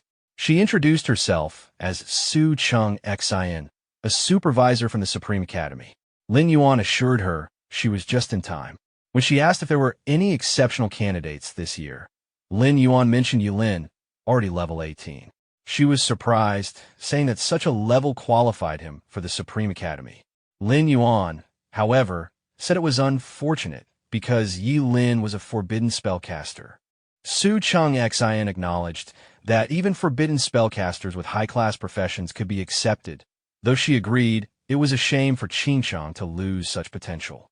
As the test began, screens displayed the results. Ye Lin easily passed through the early stages, scoring full marks. His attribute test drew attention when his strength registered at 480, agility at 270, and mental power at 1199. Examiners were baffled at how a forbidden spellcaster could have such high strength, speculating about equipment or unusual training. They waited eagerly for the next test to see how he attacked. When ordered to use his strongest skill, Ye Lin hesitated, deciding not to reveal his full power. Instead, he used a weaker version of his thunder spell. Yet when he cast it, lightning crashed violently, destroying the test dummy completely. The observers were stunned, noting that the dummy should have withstood any attack below level 25. As the lightning faded, whispers spread about how absurdly strong his forbidden spell was. Lin Yuan could only watch, astonished that Ye Lin was openly using forbidden magic in the exam. Moving swiftly, Ye Lin continued through the remaining stages, showing unmatched speed, strength, and control. One by one, the announcements came. Full marks for agility, power, sustained damage, and escapability, every single category. Each score flashed across the screens. Full marks, 10. Examiners murmured among themselves as they watched Ye Lin's performance. One of them commented that he was using forbidden spells like it was nothing, adding that it would be a miracle if he even lived to see 20. Another examiner turned to Lin Yuan and asked whether they should raise the difficulty of the final stage just for him. Lin Yuan then asked Su Chang Xin for his opinion, wondering if Ye Lin could be admitted into the Supreme Academy if he managed to score full marks. Su Chang Xin disagreed, saying that candidates like Luo Jun, Wang Zhenglin, Zhu Ji and Ji Ling were more suitable. He explained that a forbidden spellcaster's power came at the cost of their own life, and accepting Ye Lin would only waste the Academy's resources. Lin Yuan sighed, expressing quiet regret at the wasted potential. Outside, Ling Yu ran over excitedly after finishing his test, boasting that he had scored 96 marks. Ye Lin asked why he didn't get full marks, and Ling Yu replied with frustration that some points had been deducted during the combat assessment. Nearby, a few students discussed their own scores. Some were disappointed, while others were just relieved to qualify for good universities. Then, Lin Yuan announced the rankings. Ye Lin and Zhu Ji both received full marks, followed by Luo Jun with 98, Ji Ling with 96, and Wang Zhenglin with 95. Students scoring below 85 were asked to leave the test area, while those above that mark could choose to stay for the next stage. Zhu Ji suddenly stood up, protesting the results. She questioned why she was placed second when both she and Ye Lin had received perfect scores. Resentment flickered in her eyes as she wondered why she was ranked below him. Some female students supported her, shouting that it was unfair and accusing the system of discrimination. Lin Yuan silenced them and directed their attention to the large display. The replay showed Zhu Ji's impressive control and adaptability, earning the examiner's praise as a reflection of her father's talent. But then, the footage shifted to Ye Lin. He had defeated a level 25 demonic flame wolf in less than a second using just one skill. Lin Yuan acknowledged that the result now made sense. There was a clear difference in strength and execution. The crowd fell silent, their focus turning to Ye Lin and Zhu Ji as the atmosphere grew tense. The stage was now set for the ring battle to begin. No one said a word. Lin Yuan then announced that since there were no objections, all test takers with scores above 85 could rest for half an hour before preparing for the upcoming tournament. Outside the arena, the academy heads were in good spirits. One principal's friend mentioned that both the first and second place scorers, Ye Lin and Zhu Ji were from Qingxing Academy, saying it looked like Principal Su's institution was about to make history. Principal Su laughed, adding that even the fourth-place scorer, Ji Ling was from their academy. It was truly a lucky year. His friend, however, cautioned him not to celebrate too early, reminding him that the real challenge would begin with the tournament. Principal Su then asked if Luo Jun could possibly handle a level 18 Forbidden Spellcaster. His friend replied calmly that nothing was certain and anything could happen. Half an hour passed quickly. As the participants gathered, Zhu Ji and I walked by Ye Lin with her head held high, declaring confidently that she wouldn't lose to him in the tournament. Ye Lin simply thought to himself, wondering why she was so worked up. The examiner stepped forward and explained the tournament rules. Matches would be determined by lottery. Each pair would consist of test takers whose serial numbers added up to 104. Winning a match would grant 10 extra marks and promotion to the next round. The names appeared on the large screen. Ling Yu cheered from the sidelines, pointing out that he was number 24 while his boss was number 18. Ye Lin replied that his opponent would be number 86 and said he was heading to the ring. Ling Yu encouraged him to give it his all. In the arena, a short-haired girl named Bei stood ready with her sword drawn. Both participants displayed their professions and levels before the examiner signaled the start of the match. Ye Lin looked calm and advised her to surrender early. Angered, Bei refused, shouting that she wouldn't back down and demanded he take her seriously. Ye Lin sighed, admitting that anyone who had scored at least 85 marks wasn't ordinary, and her courage deserved recognition. As the match began, Ye Lin released a small attack, intending only to graze her. However, the lightning strike spread faster than expected, dazzling the audience and drawing gasps of amazement at his skill. The examiner quickly warned Ye Lin not to kill during the tournament, or he would be disqualified from the final test. Ye Lin nodded, saying he had no intention to kill, but needed to make her surrender the air.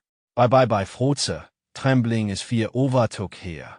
Tears welled up as she dropped her sword and collapsed to the ground.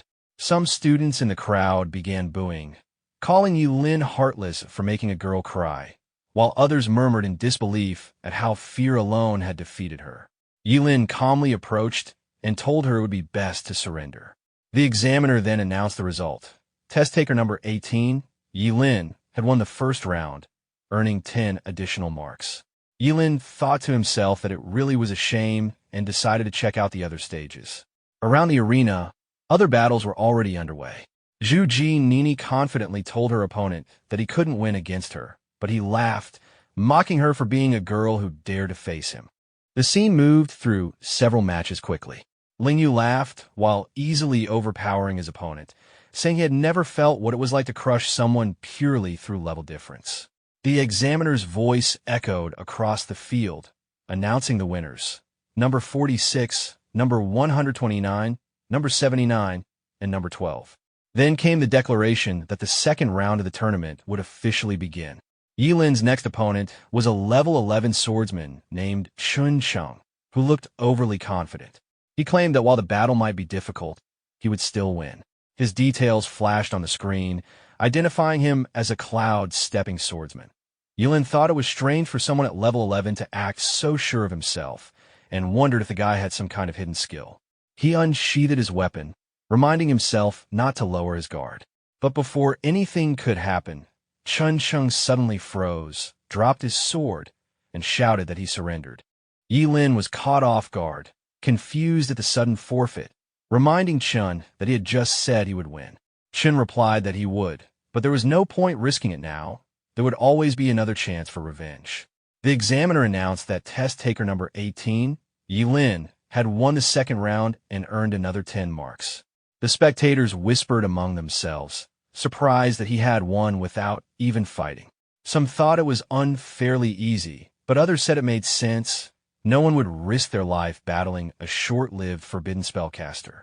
The third round started just as fast. Ye Lin's new opponent, already terrified, immediately surrendered the moment the match began. The examiner announced again that test taker number 18, Ye Lin, had won the third round with 10 marks added.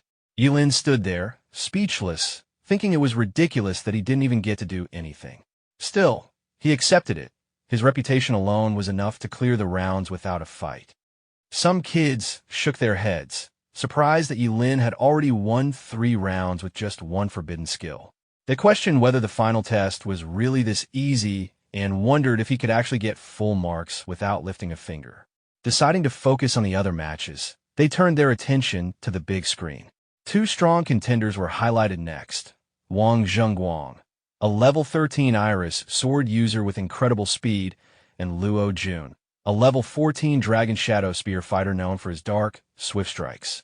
Wang Zhengguang smirked at Luo Jun, saying it looked like he was heading into the loser's bracket. Luo Jun just laughed and told him he wasn't capable enough to make that happen. Their battle started instantly, fast, sharp, and hard to follow. Blades flashed, and shadow strikes cut across the stage. The audience could barely track the movements. Some students exclaimed how terrifying it was to see two real powerhouses clash, admitting they wouldn't last a second against fighters like that. Su Chang Xin observed quietly from the side. Lin Yuan asked who she thought would win, and she answered simply, Luo Jun, just as she predicted. Luo Jun's spear pierced forward. Calling out his skill, he unleashed Shadow Loud Pierce, and Wang Zhengguang was sent flying back in pain. Meanwhile, Ye Lin's fifth-round match was skipped. His opponent didn't even show up. The examiner announced it officially, and Ye Lin sighed, yawning to himself about how boring it was to win by default again. Then came a match that caught his attention, Ling Yu versus Zhu Ji Nini. Ye Lin leaned forward slightly, thinking this one might actually be interesting. In the ring, Zhu Ji Nini glared at Ling Yu, demanding to know what Ye Lin had done to make him follow him so loyally. Ling Yu proudly declared that Ye Lin was his boss, and that one day she'd understand who he really was. Annoyed, Nini snapped at him for being stubborn and immediately attacked, summoning a fiery explosion with Phoenix Flame Explosion. Ling Yu barely dodged, shocked by how fast her fire spells came out. Realizing she had the advantage as a ranged caster, he knew he couldn't afford to get hit. Nini kept firing bursts of flame, taunting him to see how long he could keep dodging. Out of stamina and options, Ling Yu decided to charge straight through, swinging his sword with slash to cut through the flames. Though he managed to block a few, his breathing grew heavy. Nini called him an idiot and told him to surrender, her hands already igniting again as she prepared her next spell. Red flames surge. Fire burst across the stage as Zhu Ji Nini shouted that anyone who underestimated her would pay the price. She called Ling Yu overconfident and sent another wave of flames forward. Watching from a distance, Ye Lin thought to himself that Ling Yu wasn't strong enough to face someone like her. One of the examiners muttered that Ji Ling Yu was definitely going to lose, and the chief examiner ordered the staff to stand by, ready to intervene. Despite the danger, Ling Yu stood up again, refusing to back down. Nini's eyes widened in disbelief as he charged straight through the flames. She yelled at him, asking if he'd lost his mind, but he kept going, slashing one last time before collapsing. Nini stumbled back in shock while Ling Yu, burned and exhausted, told her this was a warning. She could provoke him, but never his boss. Ye Lin jumped up from the stands and sprinted over, shouting Ling Yu's name. Medics rushed in as the examiner called for immediate medical aid. Ye Lin leapt past the barrier, kneeling beside his friend, saying he would use the yin-yang bangle to protect his heart. Nini, shaken, said she hadn't meant for it to go that far. Ye Lin told her he knew it wasn't her fault. The medic checked Ling Yu and confirmed that he wasn't in any life-threatening danger, but his burns were severe and he needed to be taken to the hospital right away. Ling Yu weakly grabbed Ye Lin's hand, telling him to give it his all. Ye Lin held his hand tightly and told him he had done well. The next round was announced, the quarterfinals. Zhu Ji Nini would face Lin Ling Lin. While Ye Lin was set to battle Luo Jun, the examiner stated that the top scorer of this year's final test would emerge from these four. In the stands, the principals debated. Principal Su's friend asked if Luo Jun would win, and Principal Su confidently replied yes, praising Luo Jun as a genius from Yutsai Academy. Another principal disagreed, saying that a level 18 Forbidden Spellcaster was too much for anyone to handle.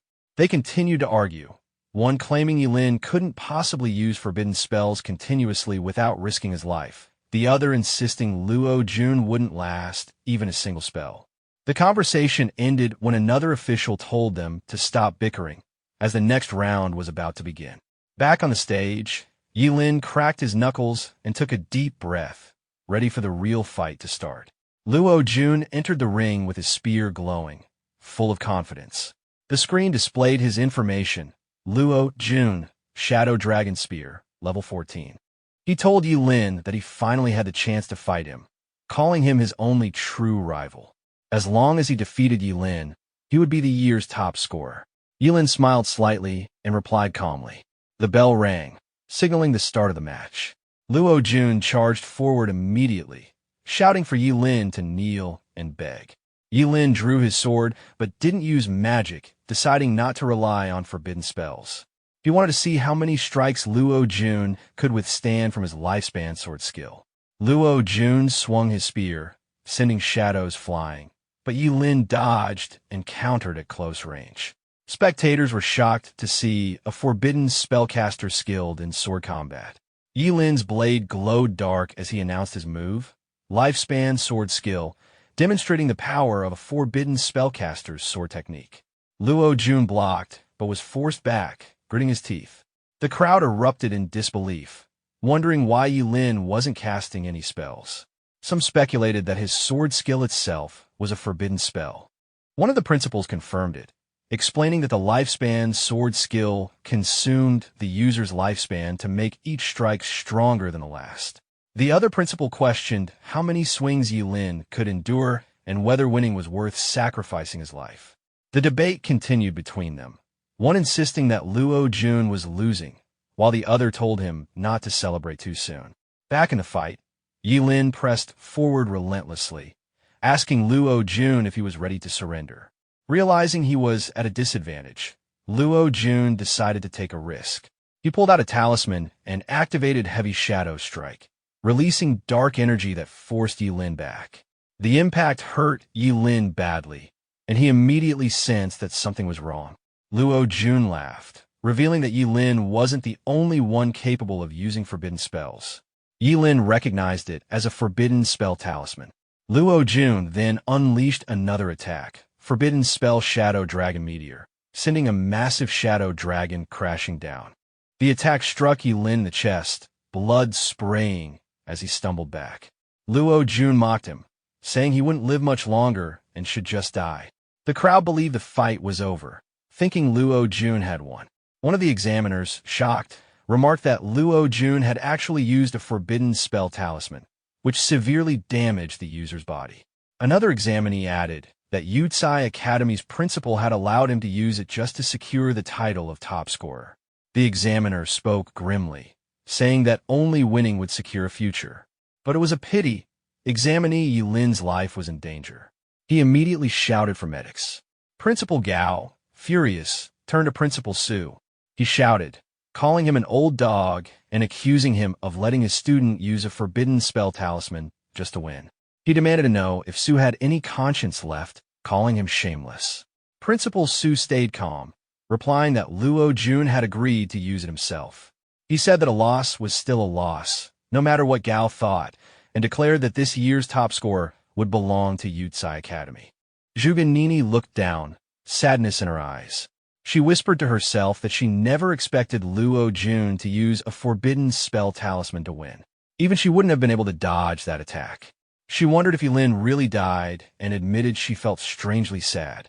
If he had just listened to her advice, things might have been different.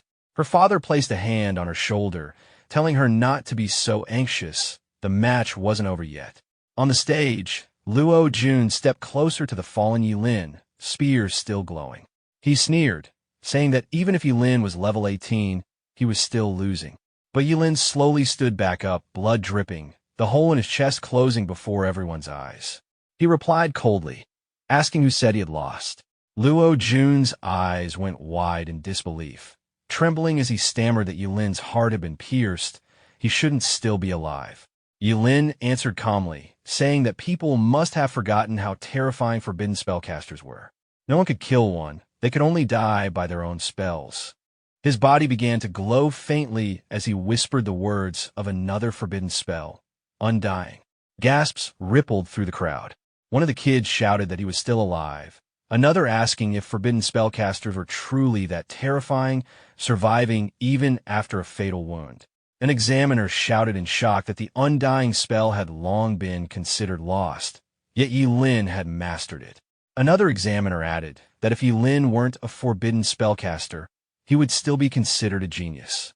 He was calmly using his lifespan to survive and his equipment to heal, a terrifying mix of skill and composure. Ye Lin gripped his sword tightly, eyes glowing. He told Luo Jun that it was his turn now. The sky darkened as clouds spiraled above the arena. Ye Lin murmured the next incantation, Forbidden Spell, World-Destroying Thunder. Luo Jun froze, panic breaking across his face. He screamed that it was impossible as lightning crashed down around him. The crowd erupted in chaos. A kid shouted in shock, unable to believe what he was seeing. The examiner raised his voice above the roaring thunder, announcing the result. Ye Lin wins. Medics rushed to the ring. Luo Jun lay on the ground, coughing weakly. Ye Lin turned his gaze toward the stands, where Principal Gao and Principal Su's friend watched silently. Su's friend smirked faintly and said, "We're now set." Ye Lin coughed, pretending to be hurt from the forbidden spell's backlash. Principal Gao looked tense, while Su's friend muttered angrily that Ye Lin's forbidden spell had backfired. Gao sighed to himself, realizing that using such a strong spell must have damaged Ye Lin's internal organs. Ye Lin forced himself to stand slowly, acting weaker than he actually was. He thought to himself that he had to sell the act. If anyone suspected him, it would only bring trouble. From the stands, Principal Su shouted that he wanted to file a report, accusing Qing City Academy's Ye Lin of attempted murder for using such a powerful forbidden spell against a level 14 job changer. Principal Gao's face turned red with anger. He snapped back, asking if Su had any dignity in reminding him who started first. Some examiners agreed with Gao, saying that Yutsai Academy was the one crossing the line. Su glared at him and yelled that this wasn't over, vowing to report him to the Ministry of Education. Ye Lin left the ring, feeling real pain in his chest this time. The forbidden spell's recoil had taken its toll. He thought to himself that this exam was more tiring than fighting Ken-san, and that something troublesome was still waiting ahead. In the next ring, Zhuge Nini stood ready but looked conflicted. She offered to wait until Ye Lin recovered, saying she didn't want to take advantage of him. Ye Lin shook his head and told her there was no need. Half an hour later, the arena was loud again. The examiner stepped up, announcing that the long-awaited final round was about to begin, the match that would decide this year's top scorer. Ye Lin and Nini faced each other.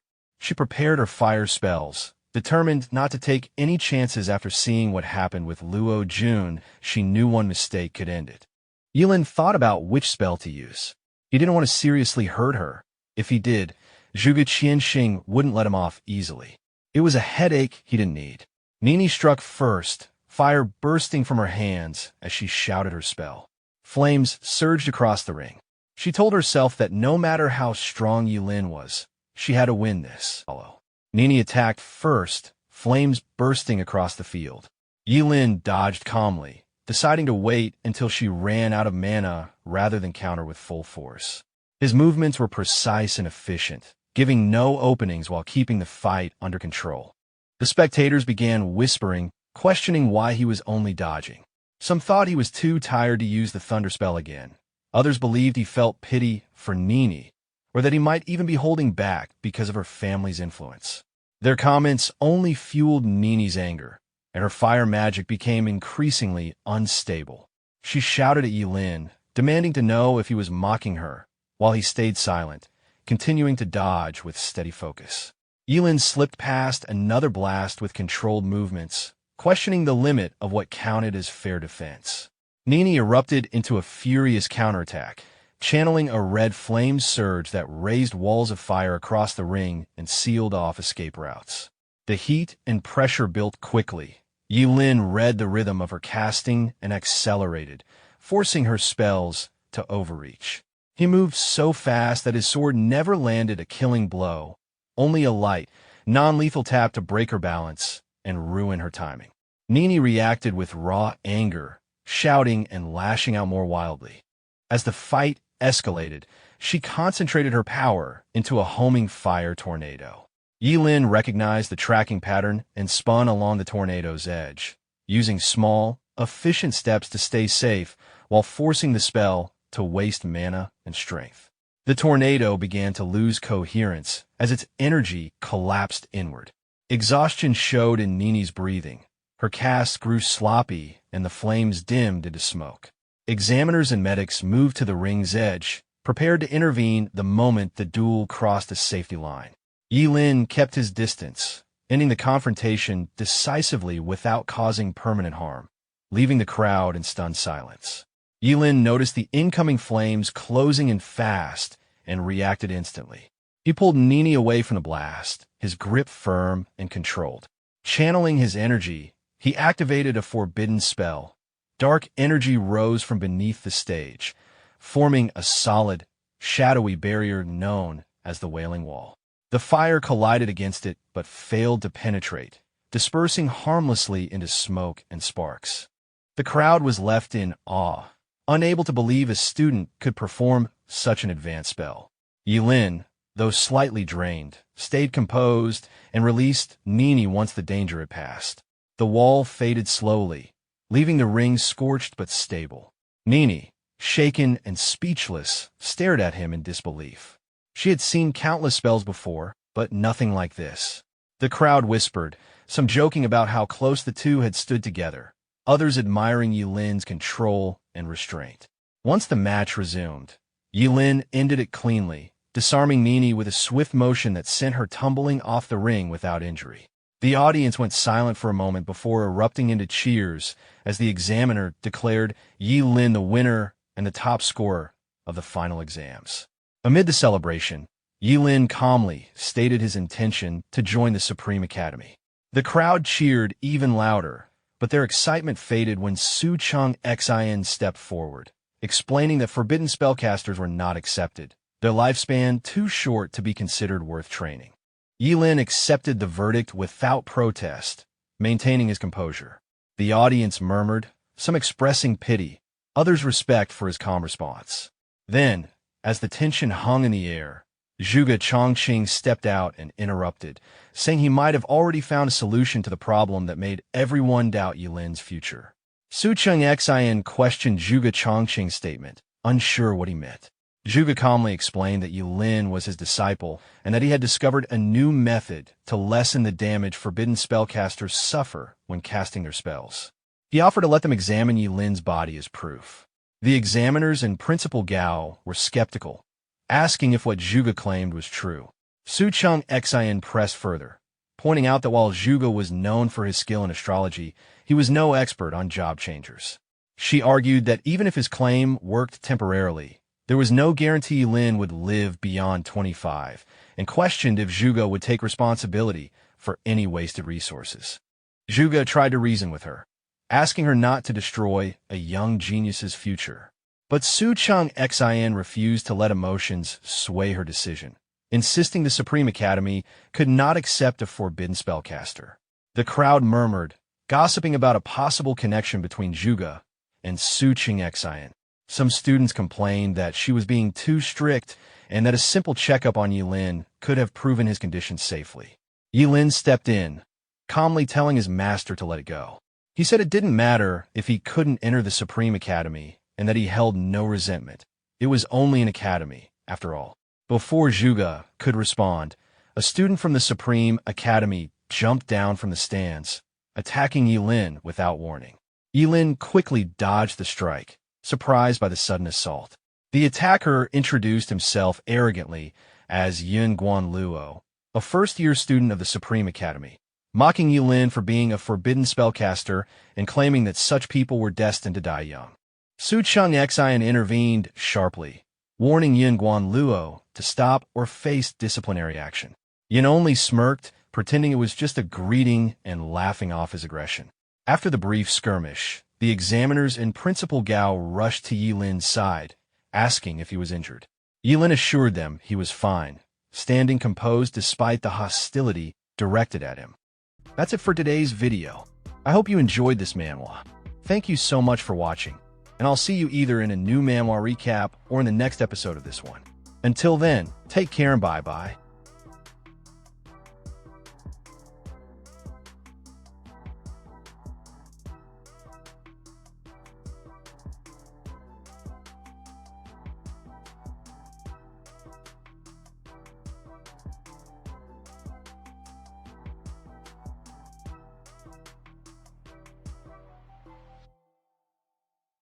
Knowing how scheming this guy was, It was not hard to imagine that he might turn this disappointment into something else.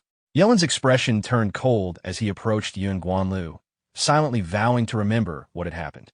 Seeing Ye Lin still acting tough, and even giving him a cold stare, the corner of Yun Guanlu's mouth lifted slightly. If the top scorer of Qingqing was not convinced, he could challenge him at any time. After all, if Ye Lin were to go all out without considering the consequences, there was a chance he could defeat Yun Guanlu and even kill him. For now, however, there were too many spectators, so he chose to let the matter pass. Still, Yun Guanlu should not misunderstand the situation. Ye Lin intended to settle this sooner or later. Yun Guanlu paused for a moment, then laughed in open disdain. Was Ye Lin really threatening him? He had not noticed anything worth taking seriously. In his eyes, Ye Lin was simply a loser. Did he really think he was someone worth Yun Guanlu's attention? Or that speaking to him meant Yun Guanlu actually cared? Ye Lin's empty threats meant nothing. In Yun Guanlu's view, Ye Lin would never be able to defeat him in his lifetime. Yun Guanlu then began belittling Zhuge chaining. That crossed the limit of what Ye Lin could tolerate. Yun Guanlu could insult him as much as he wanted, but dragging his teacher into it was something he would not allow. Since Yun Guanlu was so confident in his strength, Ye Lin proposed a bet. He challenged Yun Guanlu to a life-and-death duel 1 year later. The crowd fell silent.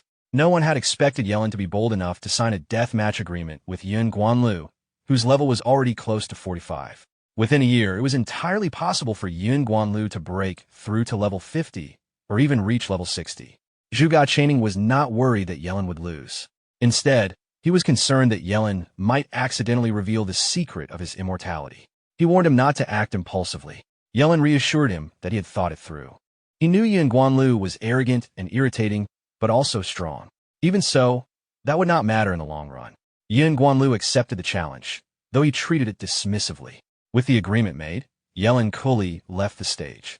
To him, the death duel would determine who was truly superior, and he intended to use it to crush the pride of the Supreme Academy.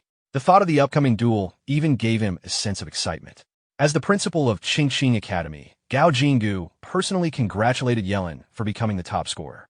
In front of the cheering crowd, he thanked his student for bringing the academy to a new level. Later that afternoon, the scene shifted to the Zhuge family's villa. Ye Lin asked about Zhuge Nini, wondering if she was all right. Zhuge chaining replied that she was fine. She was simply feeling down after losing to Ye Lin, but she would recover soon. Ye Lin then asked another question, one that was somewhat intrusive. He was curious about the relationship between Zhuge chaining and Suching Xin. Zhuge chaining had expected this question and was not surprised by it. He explained that Suching Xin had been his first love. At that moment, Zhuge Nini happened to be walking downstairs and overheard her father's words. She was stunned by the revelation. Ye Lin was equally surprised, as the idea that the two had once been in a romantic relationship seemed unusual. Zhuge chaining sighed and said it was a long story. When he had first entered the academy as a young man, he had fallen in love with Suching Xin, and they soon began dating. However, their relationship eventually ended because of differences in their personalities. According to him, Suching Xin liked to play psychological games in relationships. She also believed she was always right and that her actions were completely justified. 5 years after their breakup, Suching Xin suddenly returned. She told Zhuge chaining that she had never been able to forget him and wanted to reconcile. The two of them, especially Zhuanini, wanted to know whether they had reconciled. Zhuge chaining calmly replied that it was impossible because by that time he already had Zuganini. His answer immediately silenced them. Ye Lin, being rational, accepted the situation, although he felt some regret. Zhuge chaining also felt slightly apologetic, as he had not expected his past relationship to affect his disciple's future. For Ye Lin, the next suitable option would be Dasha Academy. As for Zuganini, her strength and talent were enough to enter the Supreme Academy, so she should not worry and simply do her best there. Ye Lin agreed. Enrolling in Dasha Academy was not a bad alternative and was now his next best choice. With the matter settled, Zhuge chaining told the two to rest. The various admission officers would likely arrive at the school early the next morning. Ye Lin and Zuganini followed his advice and got some rest. The next morning, Qingqing Academy was filled with excitement. Principal Gao proudly introduced the academy's 2 geniuses to the press. What surprised everyone, however, was the presence of the city lord and the supervisor of the Supreme Academy.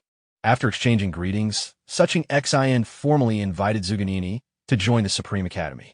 Zuganini thanked her and then glanced at Ellen with a smug expression. Internally, she felt satisfied to have finally gotten the better of him and did not care how unfair the outcome had been. Meanwhile, Principal Gao, still in high spirits, placed a hand on Ellen's shoulder and led him toward the city lord, Huang. It was time for Ellen to receive his prize of 5 million yuan. Hearing the amount, Ellen was visibly shocked and quickly stepped forward to shake Huang's hand. Huang praised Ellen for his composure and character as the city's top scorer, while the media eagerly recorded the moment. Ellen, who had always been concerned about money, could not help asking when he would actually receive the 5 million. Huang assured him that the full amount would be given. Ellen then openly told the media that he had lived in poverty for years in the slums and was worried about remaining poor, so he hoped everyone present would witness the promise of his reward. To his surprise, the 5 million yuan was only part of the reward. There are also skill scrolls. As a representative of Qingqing, Huang had prepared not only the cash prize, but also an epic-grade self-selection skill scroll for Ellen. In addition, he was granted a rare admission qualification to the top scorer realm, a secret realm that only the top scorer from each city could enter. At this point, Ellen was stunned by his good fortune. Although the epic-grade skill scroll was useless to him as a forbidden spellcaster, the opportunity to enter the top scorer realm was extremely valuable. This secret realm was special because everyone who entered gained immunity to all damage.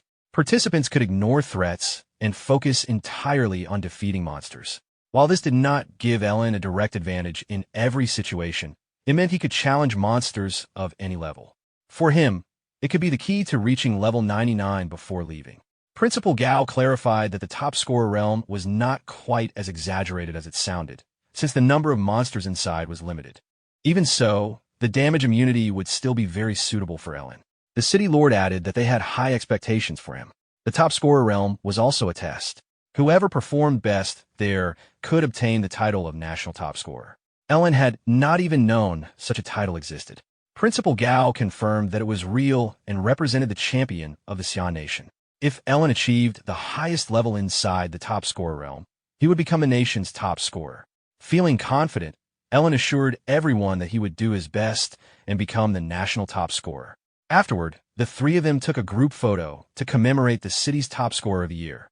Later, when everything was finished, Zhuge Chaining went for a walk with his disciple. Once they were alone, he shared an important warning about the top scorer realm. Zhuge Chaining told Ellen never to use any of his lifespan-consuming skills inside the secret realm. However, Ellen had already realized this himself. Although the realm granted immunity to damage, it did not stop aging. Any skill that consumed lifespan would still reduce his remaining life. Zhuge Chaining confirmed that Ellen's understanding was correct and praised him for being perceptive. He then explained that he had other urgent matters to handle in Qingcheng, so Ellen would need to be careful on his own. Zhuge Chaining also told Ellen to return to Qingqing immediately after leaving the top scorer realm. He had recently received news that the researchers might soon locate the Gate of Apocalypse. With the help of the city's teleportation array, Ellen arrived in the city of Shening without any problems. As he walked through the streets of this large city, he could not help feeling surprised by how different and refreshing everything looked. It was his first time leaving Qingqing, although he unfortunately did not have time to explore properly. He headed straight to the registration building to report his arrival. At the entrance, he met a female receptionist who introduced herself as Bin. After confirming Ellen's identity, she asked him to follow her, explaining that Huang had already arranged everything. On the way, Bin informed him that the top scorer realm had not opened yet, so he would have some time to rest. She also told him that if he encountered any problems during his stay, he could contact her at any time. Bin then brought Ellen to a high-rise building, where he completed the registration and check-in procedures at the front desk. Not long after, he arrived at his room and lay down on the bed with a skill scroll in his hand. Since the top scorer realm had not opened yet, he thought he might explore the city later. However, at that moment, he heard noise and muffled voices outside the door. Someone on the other side kept complaining that the room key card was not working. Ellen walked to the door, wondering who was trying to enter his room. He briefly considered whether the rooms were meant to be shared. Before he could say anything, the door was suddenly pushed open with force, breaking the lock and startling him. A petite girl appeared at the doorway. She wore a blue dress, carried a teddy bear backpack, and had blonde hair tied with 2 bows. Blinking her large eyes, she looked at Ellen in confusion and asked who he was and why he was in her room. Ellen was stunned, thinking he should be the one asking that question. However, After seeing his surprised expression, the girl immediately assumed he was a pervert. She convinced herself that Ellen had targeted her and was hiding in her room. Her expression changed instantly. The veins in her arms bulged as her muscles suddenly expanded, and she threw a powerful punch toward Ellen. Ellen reacted quickly by using fleeting dance, stepping aside and narrowly avoiding the punch. Even the wind from the strike shook the nearby windows. He was shocked that such a small girl possessed such overwhelming strength. He hurriedly tried to explain that he was not a pervert, but the girl refused to believe him. In her view, a pervert would never admit to being one, so she assumed he was lying. Realizing that talking would not solve the situation, Ellen decided to act. He sacrificed his appendix and cast the forbidden spell, Descent of the Wood Realm. Inside the small room, countless wooden vines suddenly emerged and wrapped tightly around the girl's arm like tentacles. She tried to break free using brute force, but the vines were extremely resilient. Since the Wood Realm specialized in restraining forceful movements, her struggles had little effect. After some time, the girl, named Mishu, finally stopped resisting. Ellen then took out his room card and showed it to her. When she saw the number 6099, Mishu immediately exclaimed that it was impossible because her room card also showed 6099. Ellen released her from the spell and asked her to show him her card. Still confused, but confident, Mishu took the card from her bag and handed it over. To her surprise, the number on it was 6609. It quickly became clear that she had been holding the card upside down and had read the number incorrectly. With the misunderstanding resolved, Mishu began apologizing repeatedly for her behavior. Ellen, however, was more concerned about reminding her to inform the staff to repair the broken door on her way out. Mishu nodded in agreement, but insisted on treating him to a meal as compensation. Ellen initially declined, but since she continued insisting, he suggested that she simply accompany him for a walk through the streets instead. As they explored the city together, Ellen learned that her name was Manhwa and that she was an SSS-class berserker, which explained her sudden and explosive strength. Mishu explained that she was the top scorer of Hang. Ellen then introduced himself as being from Qingqing and confirmed that he was also a top scorer. After all, he had managed to subdue her with a powerful skill. Hearing this, Mishu assumed that Ellen must have been admitted to the Supreme Academy. However, Ellen calmly explained that although he had originally planned to attend that academy, he had been rejected. Mishu became confused. From what she had just witnessed, Ellen's strength should have made admission easy. Ellen simply shrugged and said that his path had already been decided elsewhere. To clarify the situation, he revealed that he was a forbidden spellcaster. Because of the short lifespan associated with that profession, the academy likely had its own concerns. Hearing this, guilt appeared on Mishu's face. Forbidden spellcasters already had short lifespans, yet she had forced him to use one of those spells earlier. On top of that, she had broken his door, mistaken him for a pervert, and attacked him. She felt she needed to make up for it. To change the mood, Mishu grabbed Ellen's hand and pulled him along. She had heard about a nearby place with excellent food. It was Xinqing's most famous restaurant, known for its view and high-end service. Ellen looked around after entering and found the place impressive. However, before they could find a table, someone suddenly called out to Mishu, mocking how someone as rough as her had managed to find a guy to eat with. Mishu's expression darkened as she turned and saw the speaker, her half-sister, Ye Lin. Ye Lin was wearing a revealing black strap dress, and her high heels echoed across the floor as she approached them. Beside her stood her boyfriend, Wu Zaiwei. Ye Lin mocked Mishu, saying that she had finally entered a mating season but still had nothing appealing about her. She wondered what Ellen could possibly see in her. Clearly upset, Mishu warned her that she was not interested in arguing. However, Ye Lin ignored the warning and turned to Ellen, suggesting that she could introduce him to some of her attractive friends if he agreed to leave with her immediately. Ellen responded bluntly, telling her to step out of his personal space because her breath smelled bad. Mishu struggled to hold back her laughter, while Ye Lin stood frozen, repeating his words in disbelief. Furious, she could not accept being humiliated by someone she considered insignificant. Ignoring her, Ellen walked past and suggested to Mishu that they should eat somewhere else, preferably somewhere that had not suddenly become unpleasant. Mishu happily agreed. Before they could leave, however, someone blocked their path. Wu Zaiwei stepped forward, clearly irritated, and declared that they did not have his permission to leave. The level 22 Angel Paladin demanded that they apologize to his girlfriend. He also stated that he disliked people from small cities the most. Someone like Ellen might be treated as a treasure there, but that meant nothing in the city of Shening. Encouraged by her boyfriend, Ye Ning urged him to teach them a lesson. Mishu, looking worried, quietly admitted that they were no match for Wu Xiaoi. Ellen, however, dismissed the concern. He remarked that the situation was quite a coincidence, because he also disliked arrogant rich people like Wu Xiaoi. Wu Xiaoi's aura suddenly condensed, and a powerful pressure spread through the entire restaurant. Behind him, a radiant angelic figure gradually formed, surrounded by a holy aura. In response, Ellen slightly raised his hand. Arcs of lightning gathered around him as he prepared to fight. The tension immediately attracted a crowd of onlookers. Just as the two were about to clash, an investigator stepped in and reminded them that job changers were not allowed to fight within the city. Anyone who violated the rule would be fined 30,000 yuan and detained for 30 days.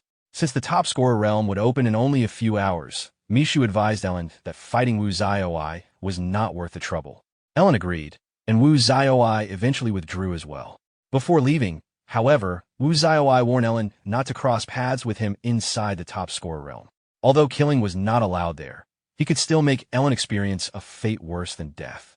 Ye Ning looked satisfied as Wu Xiaoi took her hand and led her out of the restaurant. Once the two were out of earshot, Mishu let out a heavy sigh and apologized for the trouble. Ellen then asked who Ye Ning was and why she seemed so hostile toward her. Mishu explained that Ye Ning was her half-sister, born to her stepmother. Ever since childhood, she had constantly tried to compete with her in everything: career level, skills, equipment, appearance, and even physical features. She had even been worried about losing to Mishu during the final test, so she requested a transfer to a smaller city. There she met Wu Xiaoi, and since then she had been acting even more arrogantly. Feeling slightly discouraged, Mishu apologized again. She had only wanted to repay Ellen by treating him to a meal, but instead she had caused more trouble. Ellen reassured her that it was not a problem. In fact, he suddenly felt hungry, so they should just find a place to eat. Mishu was surprised that he still wanted to eat there after everything that had happened. Ellen reminded her that she was the one who recommended the restaurant, so there was no reason to let two unpleasant people ruin their meal. Early the next morning, the top scorers from across the province gathered at a large square on the outskirts of Xinxing City. In the center stood an enormous red gate nearly 40 feet tall, while dozens of drones monitored the entire event from above. On the platform, a middle-aged man introduced himself as Zankini, the supervisor of this year's top scorer realm. He welcomed the participants and asked everyone to prepare themselves. Among the crowd were Ellen and Mishu, who were making final preparations. When Ellen checked his backpack, he found it filled with large amounts of food. When he asked about it, Mishu explained that since they would be staying inside the secret realm for several days, she had packed as much food as possible in case of emergencies. Meanwhile, Zankini began explaining the rules before the realm opened. The first rule was about the realm's protection. Inside the secret realm, all participants would be immune to damage. However, this effect only applied within the realm itself. If someone received continuous or fatal damage, they should remain inside until they were treated. Priests above level 50 had been stationed at the entrance to provide healing. Participants should receive treatment before exiting, otherwise the consequences could be severe. The second rule was that if anyone lost a limb, they should try to bring the severed limb with them and find a priest to reattach it before leaving the realm. This was far easier than attempting to regenerate a completely new limb later. The third rule was to avoid being eaten by demonic monsters. If someone's body was digested, the experience would be extremely painful and unpleasant. From this explanation, Ellen concluded that the realm did not actually block damage. Instead, it prevented the body from being harmed by it. After finishing the explanation, Zankini wished all the participants a safe return and good results. He then ordered the teleportation portal to be opened. Everyone was given 10 minutes to form teams. Those who preferred to enter alone were also free to do so. Mishu suggested that she and Ellen form a team. Ellen agreed, but with one condition: she would carry his bag. Mishu accepted without hesitation. As an SSS-class berserker, the weight of the bag was nothing to her. A nearby participant noticed this and criticized Ellen for being ungentlemanly. He asked how Ellen could make such a small girl carry a heavy load. He then offered to team up with Mishu instead, saying that if she joined him, she would not need to do any menial work. In response, Mishu raised her fist, which quickly swelled with strength, and asked what qualifications he had to propose teaming up with her. She told him to leave before she beat him up. Not far away, Wu Xiaoai proudly displayed his profession and level, while Yining Ning loudly announced that they were accepting job changers above level 20. Anyone who wanted to survive inside the realm could join their group.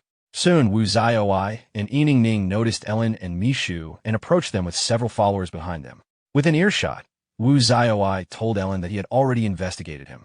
It was quite rare, he admitted, for a job changer from a small county town like Qingqing to reach level 18. However, in his opinion, someone from such a place would never rise much higher. He gave Ellen one last chance. If Ellen knelt down and bowed to him 3 times, he would forgive what happened the previous day. Otherwise, once they entered the secret realm, the outcome might not be pleasant. Ellen simply laughed and told him to leave.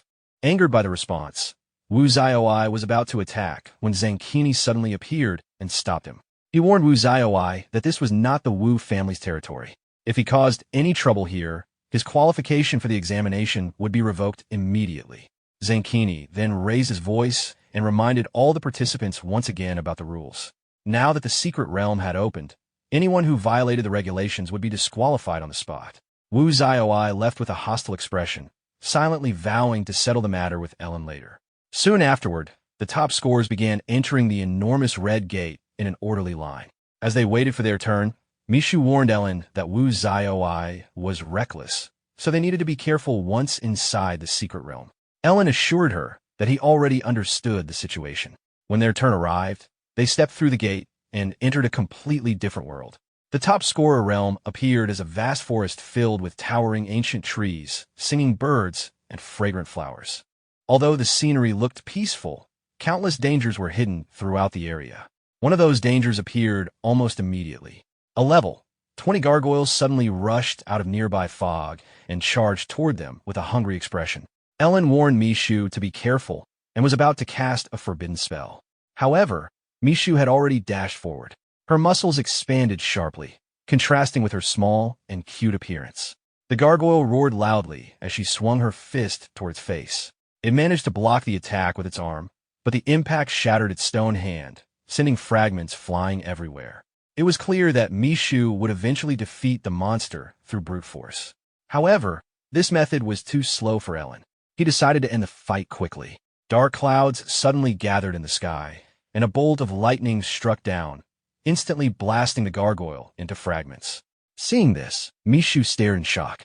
Instantly killing a level 20 monster normally required a job changer of around level 25 or higher.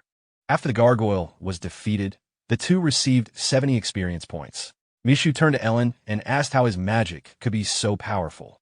The answer, however, was obvious. He was a forbidden spellcaster. Ellen then pretended to feel some pain and commented that the damage immunity inside the top scorer realm was very convenient. Otherwise, his kidneys might not survive casting such spells. Mishu accepted the explanation immediately, remembering how forbidden spells required severe sacrifices. Since time was limited, Ellen suggested that they move deeper into the secret realm. Mishu hesitated slightly. Instantly defeating a level 20 monster was impressive, but stronger monsters would appear the deeper they went into the forest. They would also need to stay alert at all times. Ellen reassured her once again and told her to stay close to him. Thinking about his strength and confidence, Mishu felt it was unfortunate that the Supreme Academy had rejected him. Ellen, however, seemed unconcerned about the rejection or even about his short lifespan. As long as he accomplished what he wanted in his lifetime, he believed dying young would not be a bad outcome. Not long after, a massive creature slowly emerged from the forest. Its body was covered with a hard carapace, and its enormous shadow fell over them. It was a giant poisoned centipede. The monster stared at them with glowing green eyes before lunging forward. Gray saliva dripped from its large jaws, and the liquid was highly corrosive, producing white smoke wherever it landed. Ellen immediately grabbed Mishu and used fleeting dance to move away from the area as the centipede crashed down. However, while shielding Mishu, part of Ellen's lower abdomen, left leg, and left arm were still splashed by the corrosive liquid, burning the flesh down to the bone. After reaching a safe distance, Ellen remained calm and told Mishu to leave the battle to him, explaining that she would only become a hindrance in this fight. He then raised his hand and summoned world-destroying thunder. The familiar blue thunder dragon appeared in the sky and struck down instantly. The giant venomous centipede, which had seemed extremely terrifying to Mishu, had no time to resist before being burned into a charred corpse. Still stunned, Mishu followed as Ellen pulled her deeper into the forest, where they encountered wave after wave of monsters. First came a level 22 poisonous scorpion, followed by a level 25 skeleton blade shield swordsman. Both monsters were killed the same way, each struck down by a bolt of lightning. Mishu could only watch in silence as Ellen eliminated one monster after another with lightning magic without showing any signs of strain. Suddenly, a level 28 Abyss Ratman emerged from underground and grabbed Ellen's leg, attempting a surprise attack. Ellen immediately freed himself, raised his hand, and cast the forbidden spell Eternal Thunder Element. Golden energy gathered in his palm and condensed into a dazzling golden spear. Ellen threw the spear directly at the Abyss Ratman, killing it instantly. With that kill, Ellen finally reached level 20, which pleased him greatly. However, after the battle, Mishu suddenly seemed to realize something and looked surprised, as if she had solved an important problem. Since Ellen was a forbidden spellcaster and the secret realm granted immunity to damage, he could use forbidden spells here at full strength without worrying about their usual consequences. Ellen was slightly confused that she had only figured this out now. In his view, she seemed to rely more on physical strength than careful thinking. Now that he had reached level 20, Ellen opened his attribute window to unlock his second talent. The new talent was called Ultimate Sublimation. This ability allowed him to sublimate any skill he learned into a forbidden spell. Previously, Ellen could not use skill scrolls at all, whether they were common, rare, epic, or legendary. With this new talent, that limitation was removed. Ellen asked Mishu to hand him a fireball spell skill scroll that had dropped earlier. Although it was a basic spell, he wanted to test his new talent immediately. He learned the skill without hesitation. The moment he did, Ultimate Sublimation activated automatically, transforming the ordinary fireball spell into a forbidden spell called Flame God's Breath. This spell burned Ellen's life force to summon divine flames capable of incinerating everything in their path. Golden light appeared as powerful energy waves spread outward. The surrounding air seemed to ignite, and the temperature rose rapidly as a massive fireball formed. When Ellen infused his own energy into it, the fireball expanded further, radiating intense heat and brilliant golden light. He then hurled the enormous fireball into the sky. A deafening explosion followed. The sky lit up as if a small sun had detonated overhead. Ellen clenched his fist in excitement. Having more forbidden spells meant he would gain far greater flexibility and strategy when facing stronger opponents. With Ultimate Sublimation, he could now create any type of forbidden spell simply by obtaining low-level skill scrolls, which only cost a few thousand yuan. In a good mood, Ellen and Mishu left the area to continue hunting monsters. Not far away, Yining Ning and Wu Xiaoi were standing on a large tree branch. They had also seen the explosion and were confused by its scale.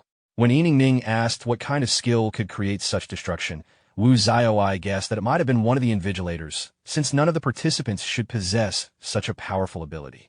Elsewhere, Zenkini was also observing the explosion through a monitoring screen, wondering what could have caused such destructive energy. As night fell, Ellen suggested they find a place to rest and eat. Mishu agreed without hesitation. She had been handling most of the logistics, carrying supplies, and preparing food, while Ellen focused on hunting monsters. Even so, she was satisfied with the arrangement because she had been gaining experience quickly. Before settling down, Ellen remained cautious and decided to scout the surroundings. While searching the area, he suddenly noticed something that made his eyes widen with interest. In a quiet voice, he called Mishu over. Not far away was a clear spring where water flowed down like a small waterfall. Beside the spring stood a large black rock, and sitting on it was a golden toad. Its skin shone brightly under the night light, as if coated with a thin golden layer. This enormous creature was known as the treasure toad. It stood 4 to 5 meters tall, with a pair of bright vertical pupils watching its surroundings. The treasure toad was known for storing treasures inside its stomach. The higher its level, the more valuable the treasures it carried. This particular treasure toad was level 25, which meant it would likely drop valuable rewards if they managed to catch it. Ellen signaled Mishu to remain extremely quiet. They could not risk scaring it away. His plan was to approach it carefully, restrain it, and let Mishu capture it. The two slowly moved closer, taking nearly half an hour to reach a position behind the treasure toad. Just as they were about to act, A voice suddenly sounded from behind them, arrogantly complaining about how troublesome it had been to track Ellen down. Wu Zioi and his group had arrived. Their sudden appearance startled the treasure toad.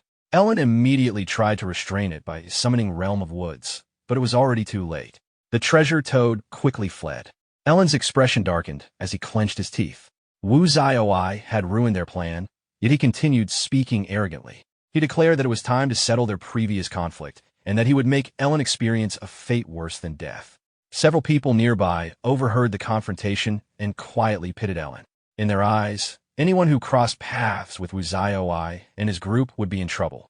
Even though the secret realm was vast, they felt Ellen had brought this situation upon himself.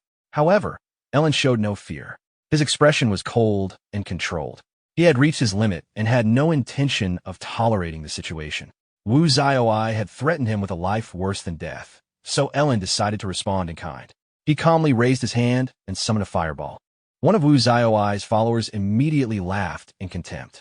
Fireball was the most basic spell, something almost any job changer could learn. Using such a skill against them seemed unrealistic. But his expression froze when Ellen lifted his fingers slightly.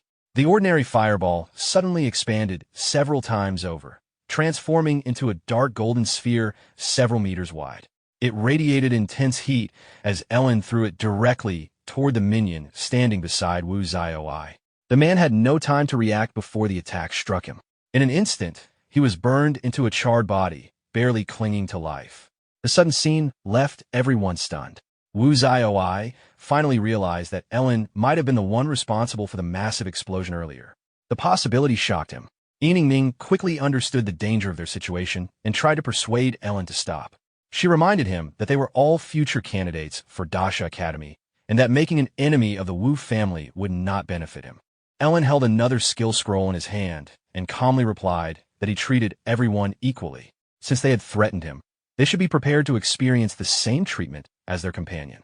The skill scroll he held contained Ice Vortex, another common spell that normally created a rotating cone of ice to attack enemies. However, in Ellen's hands, the spell transformed dramatically. Countless enormous ice spikes formed in the air, each as thick as a pillar and radiating intense cold. They spun rapidly like a massive icy gyroscope before launching toward Wu Zioi and his group. Wu Zioi was shocked. He could not understand how an ordinary spell could produce such destructive power. At the same time, Ye Lin was confused about how Ellen could simultaneously use both fire and ice magic. Reacting quickly, Wu Zioi activated his Angel Paladin abilities and raised a holy shield glowing with golden light to block the incoming attack.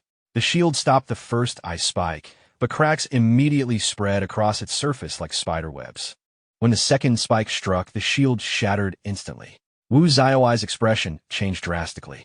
He immediately used his strongest attack, forming a golden sword in his hand and slashing upward in a cross-shaped strike to break the incoming ice spikes. At the same time, he ordered his followers to attack together, believing Ellen could not fight all of them at once. The spectators who had gathered earlier initially assumed Ellen was an elemental mage.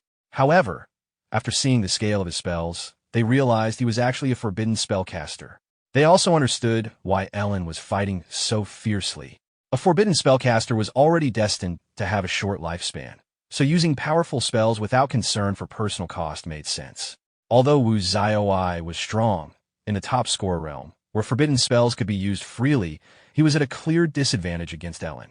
After learning another low-level spell, Rockfall, Ellen raised his hand and summoned a rock to descend from the sky toward his enemies. However, what appeared above them was no ordinary rock. A massive boulder, like a falling meteor, crashed down toward Wu Zioi and his group. The spectators immediately realized that the spell had transformed into a forbidden version. Their faces turned pale.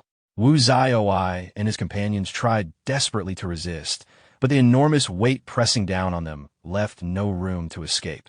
The boulder slammed into the ground, leaving Wu Zioi and his group severely injured and unable to resist any further. Even then, Wu Zioi tried to rely on his family background. He warned Ellen to think carefully about whether he truly wanted to oppose the Wu family. Ellen calmly told him not to worry. He had no intention of killing him. Since the Wu family was so powerful, Wu Zioi could simply endure a bit more pain. Ellen raised his hand again and summoned another boulder. The crowd watched in shock as it descended once more. Ning quickly tried to persuade him to stop. Even if he was not afraid of the Wu family, she asked whether he had considered the Supreme Academy. Wu Zioi immediately supported her words, saying that they were all future students of the Supreme Academy. Was Ellen really going to treat his future classmates this way? However, mentioning the Supreme Academy only made Ellen more irritated. The Academy had already rejected him, so there was no possibility that they would ever become colleagues. As soon as he finished speaking, he dropped the boulder. A loud impact echoed through the forest, as if the ground itself had split open. When the dust settled, Wu Zioi and his group were embedded deep in the ground, completely battered. Because of the rules of the top scorer realm, they were still alive. The surrounding area fell silent. Those who had gathered to watch began to regret coming. No one dared even make a sound, worried that Ellen might target them next. Ellen then asked them to carry Wu Zioi and his companions to the entrance so they could receive treatment. Carefully using their abilities, the students dug the injured bodies out from beneath the rubble. Afterward, Ellen remarked that the secret realm had finally become quiet after dealing with those nuisances. Now, they could continue searching for the treasure toad. Meanwhile, near the exit of the secret realm, Zankini, the supervisor of this year's event, was waiting with 3 priests and more than a dozen medical staff members. He noted that the top scorers this year seemed unusually capable. Although the realm had been open for some time, no one had come out seeking treatment yet. One of the priests agreed, mentioning that in previous years they would already be busy treating injured participants. Just then, a group of students rushed in carrying several severely injured people. Zankini quickly examined the wounds and ordered the priests to begin healing them. He then asked what had happened and whether they had encountered a high-level monster. One of the students hesitantly explained that the injuries were caused by another participant. Wu Zioi and his entire group had been defeated by a Forbidden Spellcaster. Zankini found it hard to believe that a single student could have caused such damage. Back inside the secret realm, Ellen and Mishu continued searching in the direction where the treasure toad had escaped. Despite their efforts, they were unable to find it. Ellen eventually gave up the pursuit.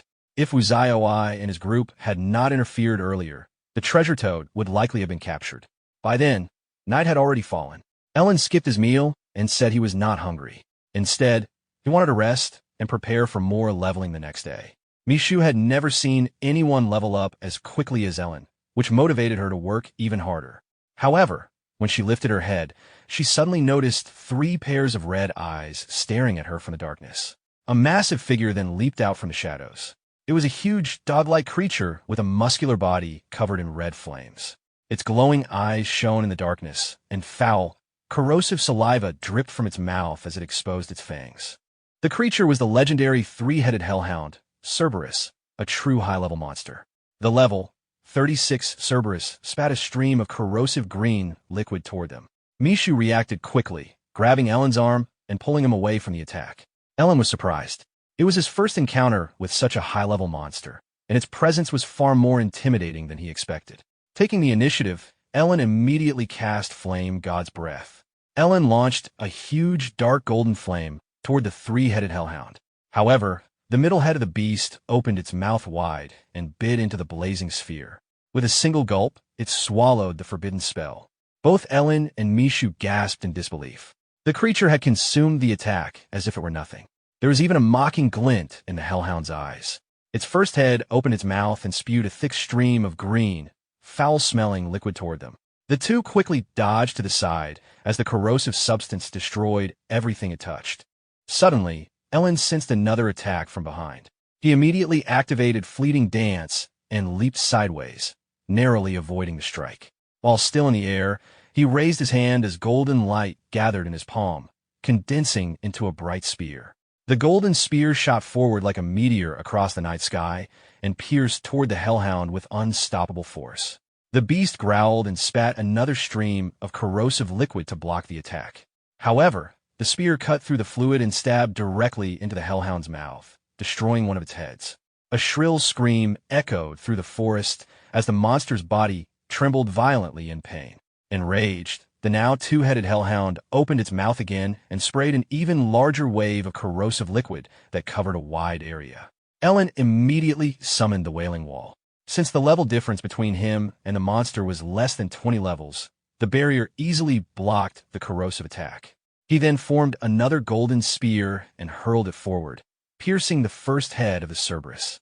With only one head remaining, the beast roared painfully. Ellen followed up by summoning world-destroying thunder. A powerful lightning strike crashed down, leaving the hellhound severely burned. However, the creature was still alive. When Mishu asked why it had not died yet, Ellen suddenly sensed something wrong. Alarmed, he grabbed her hand and told her to run immediately.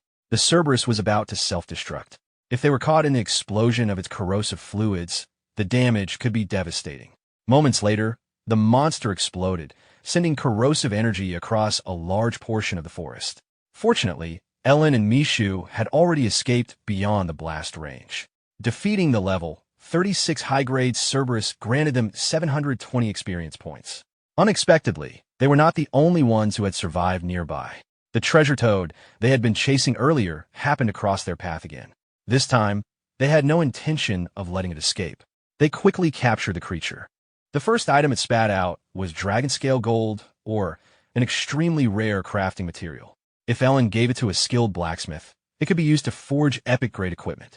However, compared to the epic items that might be hidden in the toad's stomach, this was only a minor reward. The treasure toad remained tightly restrained. Even when threatened repeatedly, it stubbornly spat out nothing more than an ordinary stone. This annoyed Ellen, who struck the toad on the head with the hilt of his sword. Meanwhile, at the medical center near the secret realm's exit, Zankini was waiting when the three priests emerged from the treatment tent. They reported that the operation had been successful and that Wu Zaioi and his companions had mostly recovered. Zankini thanked them and assured them that their efforts would be reported to the higher authorities for proper compensation. Wu Zaioi soon walked out of the tent as well. Zankini told him to rest until he fully recovered, but Wu Zaioi refused. Gritting his teeth, he cursed angrily and swore that he would avenge the humiliation and make Ellen suffer. Back in the forest, Ellen and Mishu had tied the treasure toad to a tree.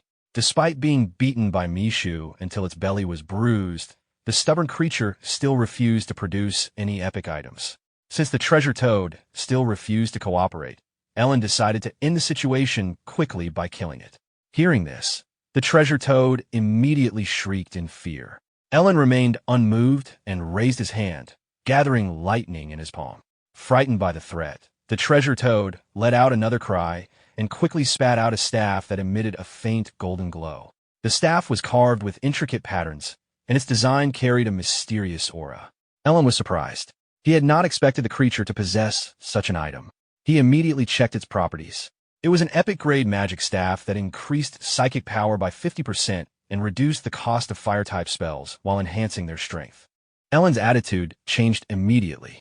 He praised the treasure toad for finally cooperating and remarked that if it had done so earlier, it would not have suffered so much. With ultimate sublimation activated, the staff evolved into a forbidden ability called Flame God's Fury Slash. Ellen waved the red flame staff with a smile. A destructive flame gathered at its tip and split into several giant blazing blades that shot forward, cutting through everything in their path. The destructive aftermath left both Ellen and Mishu momentarily speechless. The treasure toad, now clearly frightened, looked at Ellen nervously.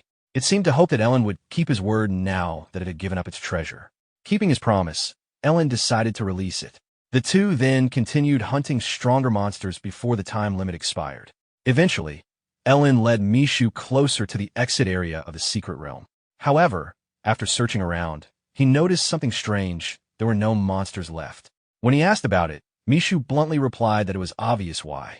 Over the past few days, Ellen had practically killed most of the monsters inside the top scorer realm. Since there were no more monsters left to hunt, Ellen suggested they simply leave the secret realm. Although the exam had not officially ended yet, staying any longer would only waste time. Meanwhile, near the exit of the secret realm, many top scorers had already gathered there. They were all facing the same problem. Even though there were still 2 days remaining before the realm closed, a large number of participants had already returned early. The reason was simple. There were almost no monsters left to hunt. Some had spent the first day hunting in the outer areas. However, when they moved into the inner region after gaining levels, they discovered that all the monsters had already been eliminated, leaving only scorch marks and traces of destruction. During the discussion, someone suddenly mentioned Wu Zaioi and his group, wondering whether they had managed to level up after recovering. Just then, a disturbance nearby caught everyone's attention. Ellen had arrived. As soon as people saw him, they instinctively kept their distance. After hearing what he had done to Wu Xiaowai and his group earlier, many of them were afraid of him. Zankini walked over and asked Ellen whether he was certain about leaving the secret realm. The realm would remain open for another 48 hours, and exiting now would officially end his trial. Ellen answered without hesitation that he was sure. However, before leaving, every participant had to record their final level. The assistant supervisor asked Ellen to display his level so it could be documented. Ellen showed his profession and level, treating the result as nothing unusual. But the crowd and the officials were stunned. He had advanced 7 levels in just a few days. Even Zankini had never witnessed such leveling speed. Many participants clearly remembered that Ellen had been level 18 when he entered the realm.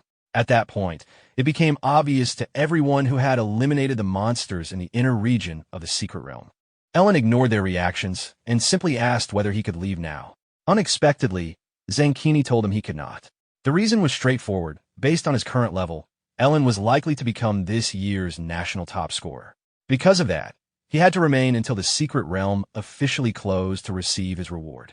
The moment Ellen heard the word reward, his eyes lit up, and he immediately decided to stay. Originally, he had planned to return to Qingqing as soon as possible to avoid further trouble, especially after offending Wu Xiaowai, who was considered a local tyrant in Qingqing City. At that moment, Wu Xiaowai himself appeared near the exit area, complaining along with others about the lack of monsters. He even said that he had spent a lot of effort catching a golden treasure toad, only to find nothing valuable in its stomach. On top of that, after searching for an entire day, he had not encountered a single monster. Soon, he noticed the commotion around Ellen and asked what was happening.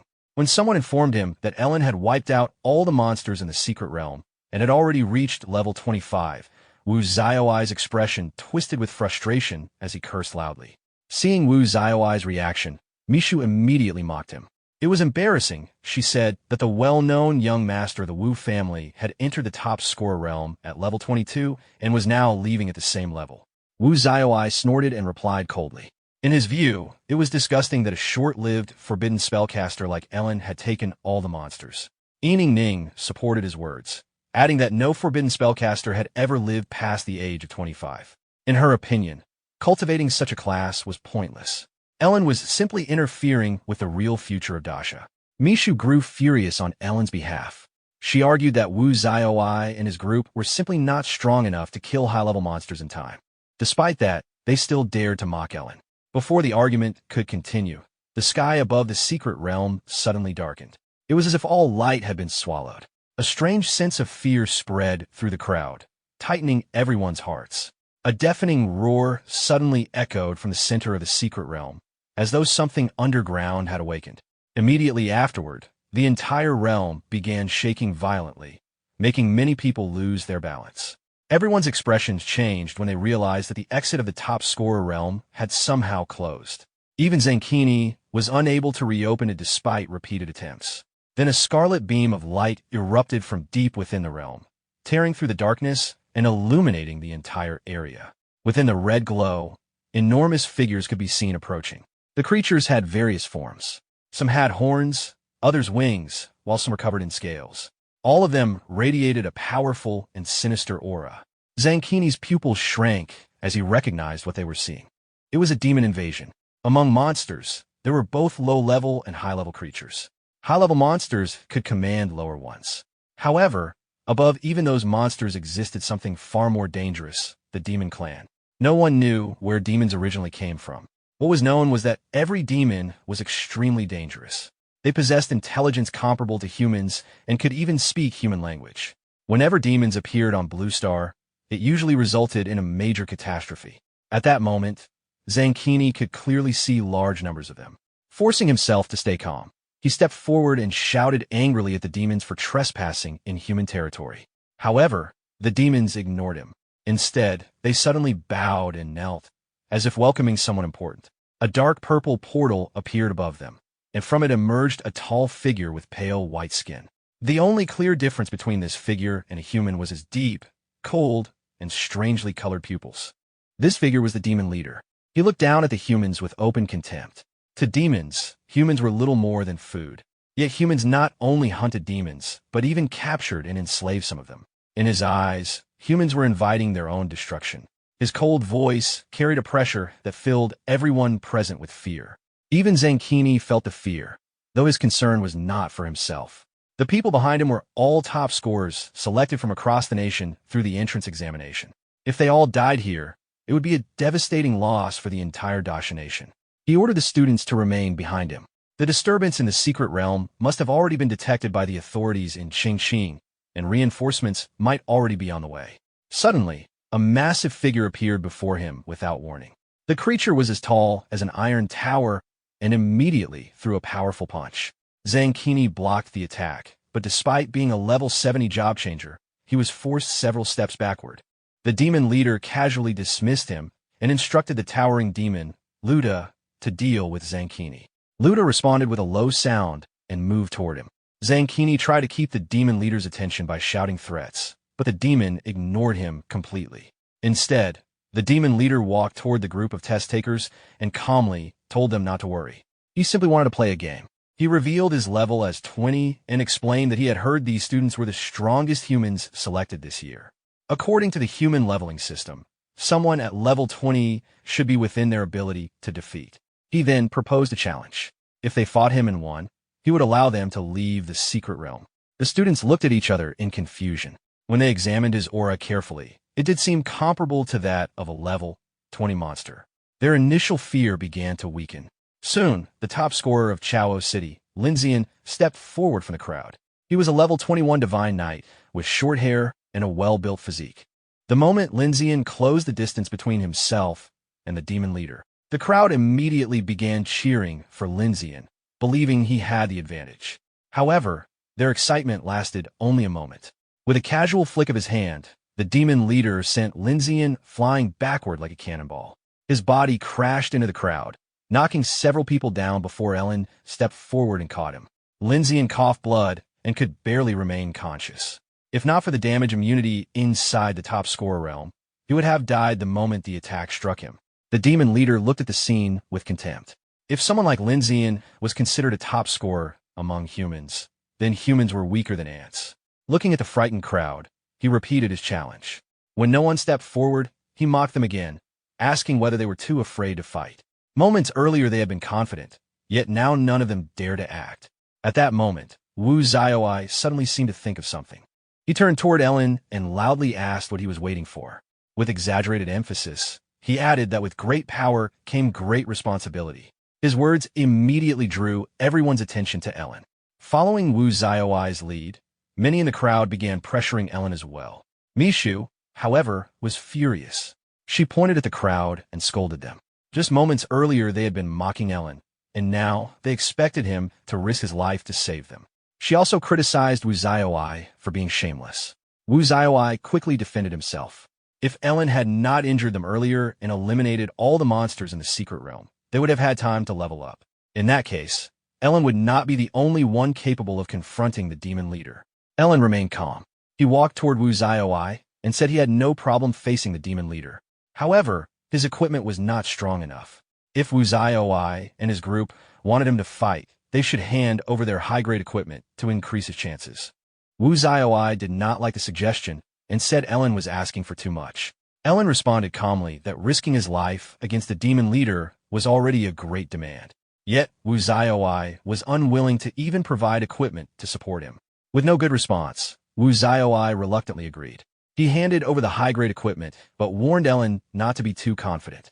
Whether Ellen would survive long enough to use it was another matter. After collecting the equipment, Ellen passed it to Mishu for safekeeping. Then he walked forward to face the demon leader, who had been patiently observing the entire exchange. The demon leader looked amused. In his eyes, humans were merely food, yet they were still arguing among themselves a moment like this. From his experience, there is always someone among humans who would create conflict even in dangerous situations. The two opponents stood facing each other, Ellen with a calm expression, and the demon leader with clear amusement. Perhaps because the previous fight had ended too quickly, the demon leader waited for Ellen to attack first. Ellen raised his red flame staff, focused his mental energy at its tip, and cast a fireball. When the spell appeared, the crowd reacted with surprise. Instead of a forbidden spell, Ellen had used the most basic fireball technique. Many wondered whether he understood how dangerous the demon leader truly was. Even the demon leader smirked when the fireball flew toward him. The spell seemed poorly aimed and passed by him harmlessly. Laughing, he mocked Ellen for using such a weak attack. He casually raised his falling star warblade and blocked what he thought was a follow-up strike. However, the faint smile on Ellen's face made him hesitate. Turning to the side, the demon leader suddenly noticed that the small fireball had expanded dramatically behind him. It transformed into a massive red-gold sphere, rushing toward him like a blazing sun. A thunderous explosion followed as the attack engulfed him completely. The surrounding temperature rose rapidly, and the intense heat wave could be felt even by the spectators standing far away. The crowd stared in shock. They could not understand how Ellen's fireball spell had become so powerful. Only Wu Zioi and his group looked uneasy. They had witnessed the destructive power of Ellen's spells before and understood how dangerous they were. After a brief moment of silence, the crowd began celebrating, believing Ellen had defeated the demon leader. However, just as their excitement rose, the blazing flames suddenly vanished, as if they had been swallowed by a black hole. The demon leader reappeared, looking slightly irritated. His left arm had been burned, but within a few breaths it regenerated and returned to normal. After observing Ellen carefully, the demon leader admitted that he found him interesting. Because of this, he offered Ellen the honor of becoming his servant. Ellen responded calmly. He said he also admired the demon leader and suggested that the demon instead become his son. When he eventually became emperor, the demon leader could then serve as the prince of flattery. Realizing that further conversation was pointless, the demon leader decided to kill him. The moment Ellen attempted to cast illumination, the demon leader appeared instantly in front of him and interrupted the spell. Surprised by the sudden attack, Ellen sacrificed his left kidney and activated Fleeting Dance, narrowly dodging the strike. The demon's punch created a large crater in the ground.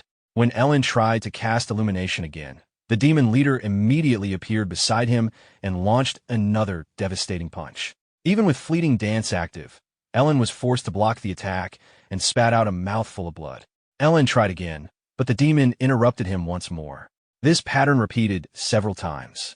Watching from below, the crowd became increasingly confused. They could not understand why Ellen kept attempting the same spell repeatedly while refusing to use a forbidden spell. To them, it looked as though Ellen was simply delaying the inevitable. If Ellen died, everyone else trapped inside the realm would likely die as well. Then someone suddenly mentioned feeling thirsty. Others quickly realized they felt the same. The temperature around them had risen noticeably, and the air had become extremely hot. Their lips were even starting to crack from the dryness. Back in the battle, the demon leader laughed and mocked Ellen. As long as he interrupted the spell, Ellen could only continue fleeing like a trapped animal. In the end, he was no different from the weak humans below. Breathing heavily, Ellen told him to look around more carefully. Only then did the demon leader notice something strange. Numerous illumination spells were floating in the air around him. The entire space had been filled with them, like a field of hidden traps. The demon leader turned in confusion, wondering when all of this had happened. Without hesitation, Ellen triggered the spells. Illumination was normally a simple fire element technique that produced a small ball of light. However, in Ellen's hands, the spells erupted into far more violent flames. Under the shocked gazes of everyone watching, powerful fire bursts ignited across the air. The surrounding space seemed to catch fire, forming a massive vortex of heat that closed in on the demon leader. Caught off guard, the demon leader quickly summoned a huge dark magic shield, condensed from his own magical power, to block the attack. The collision between the flames and the shield created a powerful gust of wind, distorting the air around them. With a cold smile, the demon leader mocked Ellen for failing to defeat him. But before he could finish speaking, a dazzling golden spear, Eternal Thunder, shot across the battlefield and pierced straight through his chest. The spear emerged from his back, stained with dark blood. The demon leader lowered his head in disbelief as blood spilled from his mouth. He could not understand how a mere level 25 human had managed to injure him. Slowly gripping the spear, he crushed it in his hand until it shattered into fragments. Furious, he roared and charged at Ellen with renewed violence. In an instant, his shadow claws struck the red flame staff Ellen raised to block the attack. Although the strike was deflected, the force behind it was overwhelming. Ellen was thrown backward, crashing violently into a massive rock behind him. Seeing Ellen lying among the rubble, badly injured, the demon leader felt satisfied. He intended to cut off Ellen's head and keep it as a trophy. However, from within the debris, Ellen sacrificed his duodenum and activated the forbidden spell burning reincarnation. With the 50% fire element amplification from the red flame staff and the additional enhancement from the burning karma status, Ellen decided to unleash everything he had. He challenged the demon leader to withstand his next attack. Ellen once again used a fire element spell, Illumination. But this time, he summoned countless spheres of it at once. In the next instant, they detonated simultaneously. The explosion released terrifying power. A trace of fear appeared in the demon leader's eyes as he hurriedly condensed his magic power into a massive, indestructible shield for the second time. However, the flames exceeded his expectations. The raging fire struck the demon leader like a hammer, smashing him into the ground like a falling meteor. For a moment, the entire battlefield fell silent. Everyone stared in shock at the brutal scene before them. As the smoke gradually cleared, a huge crater remained where the attack had landed. At its center lay the demon leader's charred body, trembling weakly. Although demons possess strong regenerative abilities, even those had limits. Barely conscious, the demon leader understood that he had lost, though he could not accept it. He could not comprehend how a level 25 human had achieved such destructive power. At that moment, Luda saw his master's condition and roared in anger. Ignoring his battle with Zankini, who was already breathing heavily from exhaustion, he charged directly toward Ellen. Zankini tried to warn Ellen, but it was already obvious. The towering demon was rushing forward like a train without brakes. Ellen could sense that Luda's level was likely above 100, far beyond what he could handle in his current state. Just as the demon closed in, an unexpected attack struck. A powerful slash cut through Luda in midair, splitting his massive body into two halves instantly. The crowd looked up and saw the attacker, Hai Yunfeng, the city lord of Shening. Relief spread through the group immediately. As the ruler of one of Dasha's major cities, Hai Yunfeng was known to be among the strongest fighters in the nation. Since the demons had dared to invade human territory, they had effectively chosen their own fate. Hai Yunfeng calmly raised his hand. A bright golden beam shot from his fingertips like a laser and rained down upon the remaining monsters below like a meteor shower. The overwhelming display of power left the crowd stunned as they witnessed the true strength of the city lord. Meanwhile, the demon leader had completely lost the arrogance he once showed. As one of his surviving subordinates helped him stand, he was urgently told that they had to retreat. Against Hai Yunfeng, they had no chance of winning. The demon leader, now revealed to be named Gallagher, looked toward Ellen. He said he would remember his name and promised that one day he would avenge this humiliation by cutting off Ellen's head. With that, he fled toward the glowing rift that connected to the demon realm. Ellen simply watched him leave. However, Hai Yunfeng noticed the escape and became even more annoyed. As Gallagher attempted to retreat like a frightened rat, the city lord fired a massive golden beam that tore across the sky like a bullet. Gallagher was warned just as the beam approached. Realizing he had no time to dodge, he summoned a gigantic demonic hand from beneath the earth to intercept the attack. As the two forces were about to collide, Gallagher shouted for the city lord not to become too confident. The collision produced a loud explosion that filled the sky with smoke. When the smoke slowly cleared, Gallagher had already used the opportunity to retreat into the rift leading to the demon realm. Before disappearing, he shouted a final challenge, telling Hai Yunfeng to come to the demon realm if he dared. Hai Yunfeng calmly replied that one day the warriors of Dasha would indeed enter the demon realm and wipe out the entire demon clan. With the demon invasion finally suppressed, Hai Yunfeng descended to the ground and apologized to everyone present, especially the top scorers. As the city lord of Shenong, he felt responsible for the lack of security that allowed the invasion to occur. Zankini immediately clarified that the fault lay with the demons, not with him. He believed that one day humans would not only eliminate demons and monsters from Dasha's land, but also conquer the demon realm itself. Turning toward the gathered students, Hai Yunfeng informed them that the teleportation portal had already been restored. Their exam results would be announced later. Those who had been seriously injured by Gallagher and the demon forces stayed behind for treatment, while the others left the secret realm and returned to the hotel where they had been staying. Outside, Ellen quietly sighed in relief, glad that the entire incident had finally ended. Later that night, while resting in his hotel room, Ellen was still thinking about the demon encounter when someone suddenly knocked on his door. As the knocking continued, he wondered if Mishu had once again mistaken the room. When he opened the door, he was surprised to see Hai Yunfeng standing outside. He invited him in and asked the reason for the visit. Hai Yunfeng casually said that he had come to check on Ellen's injuries.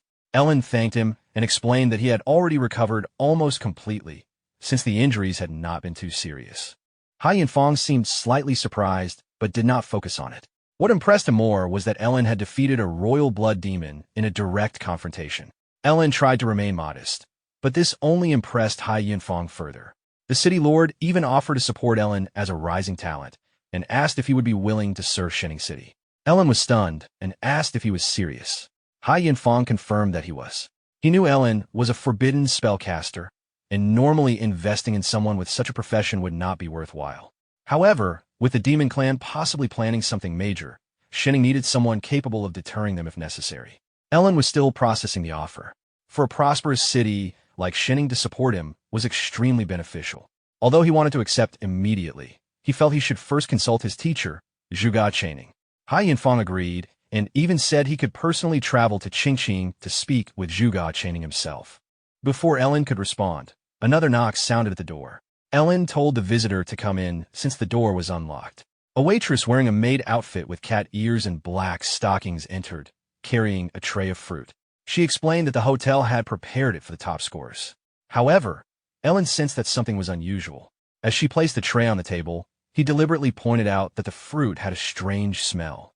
The waitress immediately realized that he had noticed something suspicious, and her expression changed. Hai Yunfeng also sensed the sudden hostility and warned Ellen, just as the woman lunged forward with a dagger. Hai Yunfeng quickly intercepted the attack and demanded to know who had sent her. The assassin, a level 50 job changer, turned pale when she realized the city lord himself was present. Even when threatened, she refused to reveal the person behind the assassination. She understood that being captured by Hai Yunfeng would mean death or a fate worse than death. However, betraying the Wu family could lead to her entire family being destroyed. In her view, dying here was the safest option for them. After Hai Yunfeng kicked her across the room, she grabbed the dagger she had dropped. Without hesitation, she drove it into her own stomach. The poison coating the blade acted instantly. Within seconds, the assassin collapsed and died. Hai Yunfeng narrowed his eyes as he looked at the assassin's lifeless body. His expression darkened. The person behind this attempt was clearly not ordinary. A level 50 job changer had chosen suicide rather than reveal their employer. Moreover, the poison on the dagger was extremely potent, killing her instantly. Ellen suspected the Wu family. Hai Yunfeng reassured him that he would personally investigate the matter and make Wu Zaiwai apologize. However, Ellen knew that a simple apology would not stop the Wu family from trying again. For that reason, he declined the offer to join Shining City. His reasoning was straightforward. If he stayed there, he might not live for another month. Hai Yunfeng left the room visibly angry, believing the Wu family had crossed the line. Even so, he intended to investigate the matter thoroughly. Not long after he left, there was another knock on the door. Ellen was already annoyed by the interruptions, but when he opened it, he saw Mishu. She rushed inside excitedly and told him that the results had finally been announced. As expected, Ellen had become the national top scorer. She added that he had brought great honor to his family, but when she remembered that Ellen was an orphan, she became slightly embarrassed. Still enthusiastic, she suggested taking a photo with him to commemorate the achievement and brag about clearing a dungeon with the nation's top scorer. However, while moving around the room, she suddenly noticed the dead woman on the floor.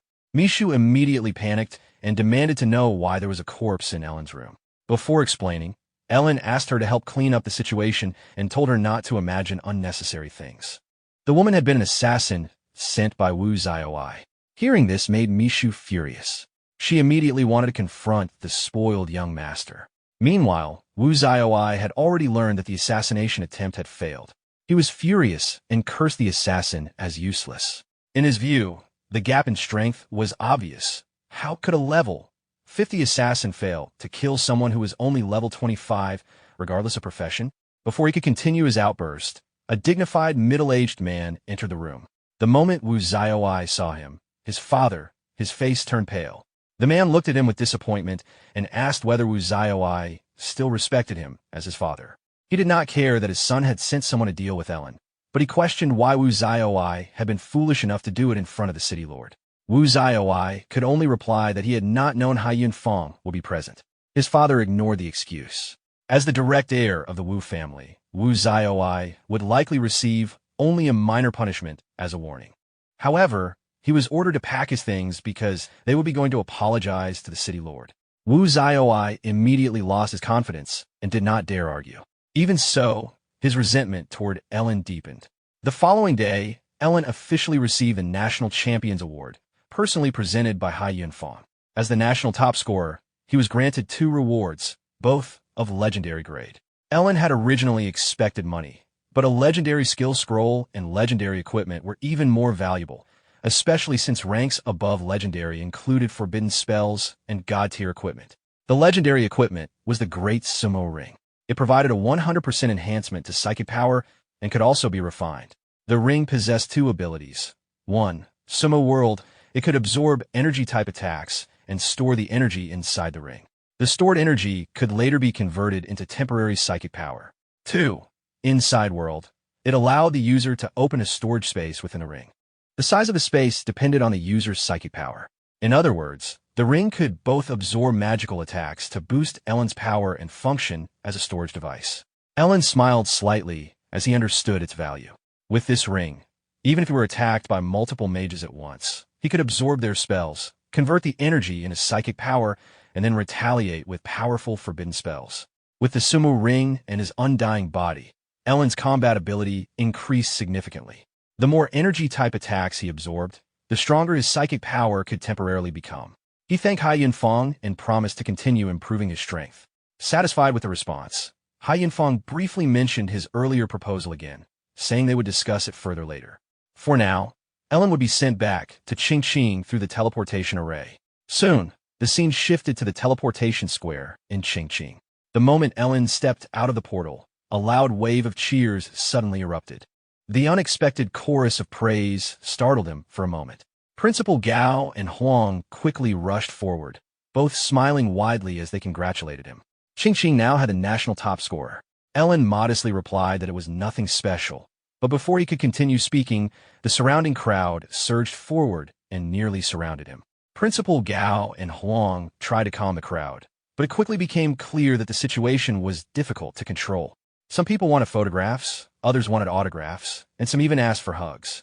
Ellen felt uncomfortable with the overwhelming enthusiasm, especially when a group of middle-aged women insisted on hugging him. He instinctively stepped back. Fortunately, before things escalated further, Principal Gao grabbed his arm and flew him away from the crowd. While flying, Ellen said he was tired and wanted to go home and rest. However, Principal Gao explained that Zhuge Chaining wanted to see him first. He led Ellen through several narrow alleys until they arrived at Zhuge Chaining's courtyard. Zhuge Chaining was calmly preparing tea. When he saw Ellen's disheveled appearance, he smiled slightly and poured a cup of tea, commenting that becoming the national top scorer did not seem easy.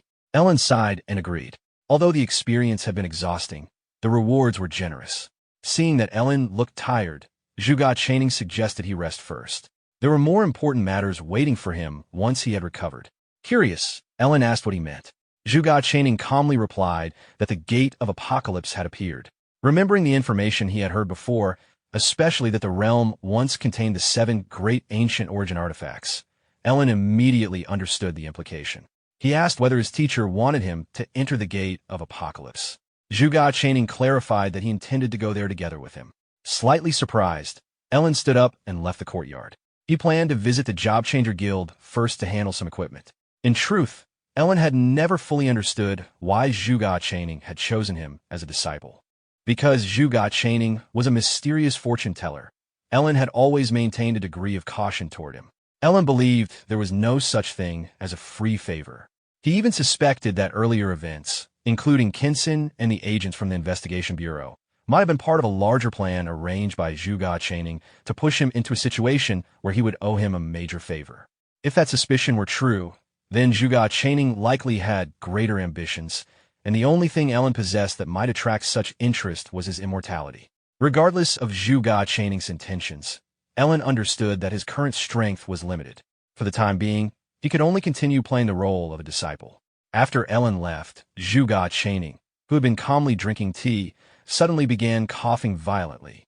His face turned pale, and he spat out a mouthful of bright red blood that dripped through his fingers onto the floor. Zhuge Chaining knew that Ellen did not fully trust him, but he also knew that time was running out. All he could do was try. Meanwhile, at the Job Changer Guild, Ellen entered while wearing an illusion mask to avoid attracting attention. He approached the receptionist and stated that he wished to trade skill scrolls and equipment. The receptionist politely asked him to follow her.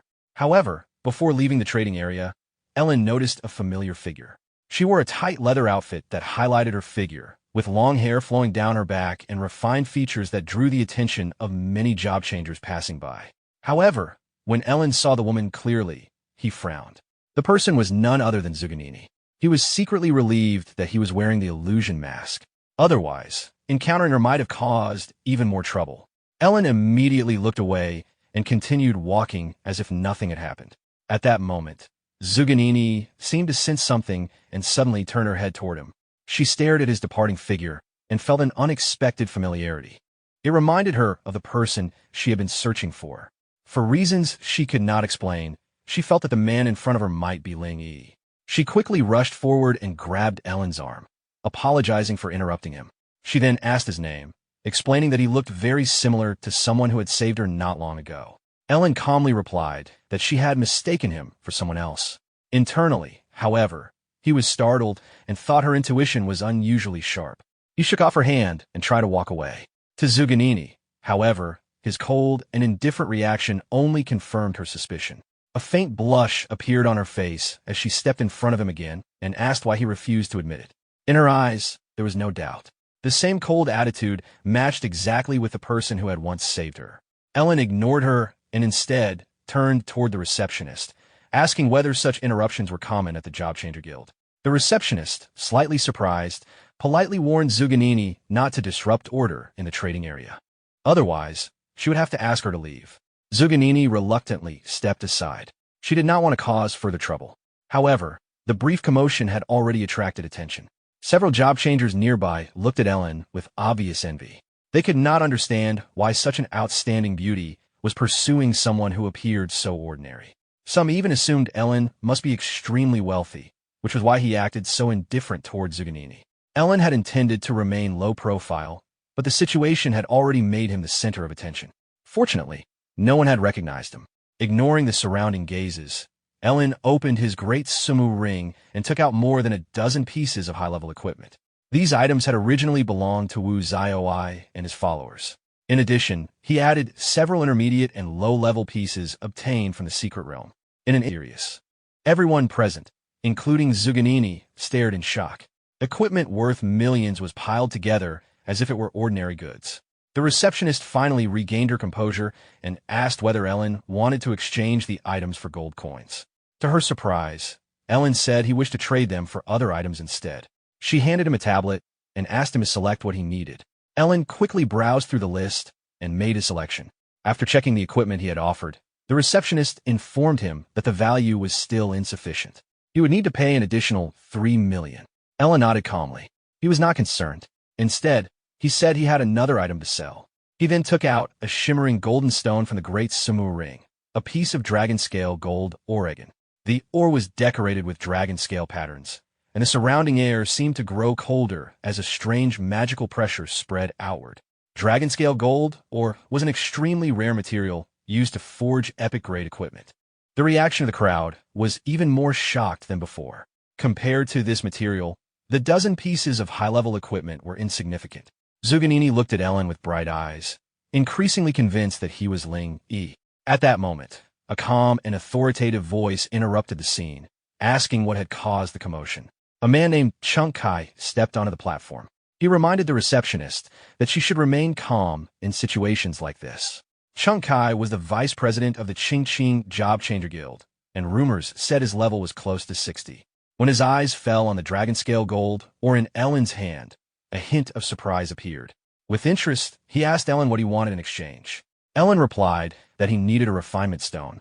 A refinement stone could increase the star rating of equipment, making it significantly more powerful.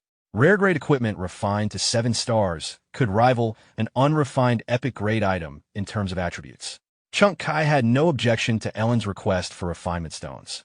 He initially suggested exchanging 800 stones for the dragon scale gold ore, but Ellen countered by asking for 1,000 pieces instead.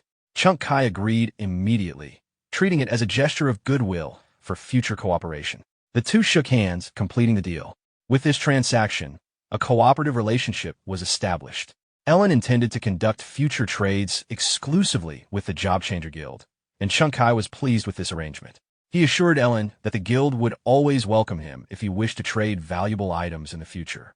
He then instructed the receptionist to retrieve 1,000 refinement stones from the warehouse. At the same time, he reminded her to remain calm in similar situations in the future, just as he had demonstrated. Before she could leave, however, Ellen spoke again in his usual calm tone and said that he had another item to trade. He reached into the Great Sumu Ring and took out a legendary skill scroll. The entire hall fell silent. Even Chunk Kai was stunned. For someone who had just been emphasizing the importance of remaining calm, he now shouted loudly for the guild president. Zuganini, standing nearby, was equally shocked. This confirmed her belief that the person before her was far from ordinary. After all, a legendary skill scroll had never appeared in Qingqing before. Chunk Kai's loud call quickly attracted an elderly man wearing a robe who appeared in front of everyone almost instantly. The man's calm, yet imposing aura created a sense of quiet authority. He was Wang Lichuan, the president of the Qingqing Job Changer Guild. Seeing him, Chunk Kai felt as though help had finally arrived. However, when Wang Lichuan saw the legendary skill scroll, even he paused briefly in surprise before turning his attention to Ellen. This particular scroll was not only legendary, it was adaptive. Adaptive legendary skill scrolls were extremely rare because they could be used by any job changer, regardless of profession. Wang Lichuan asked Ellen what he wanted in exchange. Ellen calmly stated that he wanted all the ordinary skill scrolls available in the guild. This request left everyone present stunned. For Ellen, however, legendary skill scrolls had little value because of his ultimate sublimation talent. Ordinary skill scrolls were far more useful, since he could convert them into forbidden spells. But to the others, this trade seemed absurd. Everyone looked at Ellen as if he had made a serious mistake. Zuganini quickly stepped forward and advised him not to proceed. Ordinary skill scrolls could easily be purchased with money, usually costing between 8,000 and 20,000 each. Legendary skill scrolls, however, were priceless. She even offered to lend Ellen money if he needed it. Although her offer was sincere, Ellen refused without hesitation. Wang Lichuan asked once more whether he was certain. When Ellen confirmed his decision, the president immediately ordered the staff to gather every ordinary skill scroll in the guild, leaving none behind. Soon the transaction was completed. In recognition of the trade, Ellen was given the highest level membership card of the guild, which granted him a 30% discount on purchases within the Qingqing Job Changer Guild. After thanking the president, Ellen left the guild. Once he was gone, Chunk Kai suggested sending someone to secretly protect him. After all, Ellen had just traded extremely valuable items. Wang Lichuan shook his head and rejected the idea. In his view, someone who casually possessed dragon scale gold or a legendary skill scroll could not be an ordinary person. Sending someone without permission might only offend him. Outside the guild, Zuganini had already been waiting near the entrance. As soon as Ellen appeared, she followed him openly. At a nearby intersection, she stepped forward again and stopped him. This time, she was fully convinced that he was Ling Yi. Even when Ellen once again said she had mistaken him for someone else, Zuganini refused to accept it. Zuganini insisted that Ellen follow her home. Someone had impersonated Ling Yi and deceived her father, and she wanted to prove that the real Ling Yi and that imposter were not the same person. Seeing Ellen hesitate, she added that it was fine if he did not want to admit the truth yet. However, she clearly remembered Ling Yi's silhouette and believed it matched him perfectly. If he still refused, she would involve the investigation bureau. Left with little choice, Ellen agreed to go with her. However, he planned to escape using fleeting dance as soon as they entered a less crowded area.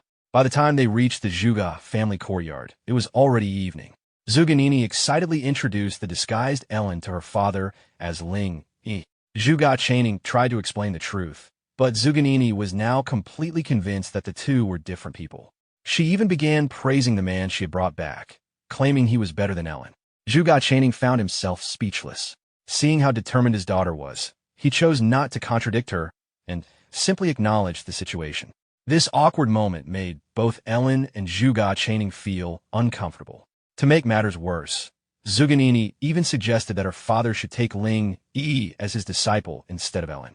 Adjusting his glasses, Zhuge Chaining played along and agreed that Ling Yi was indeed an outstanding young man. He said he would like to speak with him privately. Satisfied with this response, Zuganini left them alone. She said she would change into a more beautiful dress to properly welcome their guest. Once she was out of earshot, Ellen asked Zhuge Chaining whether he planned to tell her the truth. Zhuge Chaining explained that the situation might actually be beneficial. Although the misunderstanding had happened by coincidence, it had given him an idea. Ellen quickly understood. Zhuge Chaining wanted him to enter the Gate of Apocalypse under the identity of Ling Yi. This would protect Ellen's real identity and allow him to act without restraint if necessary. Outwardly, Ellen remained calm. Inwardly, however, he found the idea amusing. If he entered the Gate of Apocalypse as Ling Yi, then even if something happened inside and Ling Yi disappeared, it would not affect his real identity. For reasons he could not fully explain, Ellen even felt curious about what his teacher might be planning. He agreed to the proposal. With that settled, Zhuge Chaining said he would handle Zuganini so that they could depart in a few days.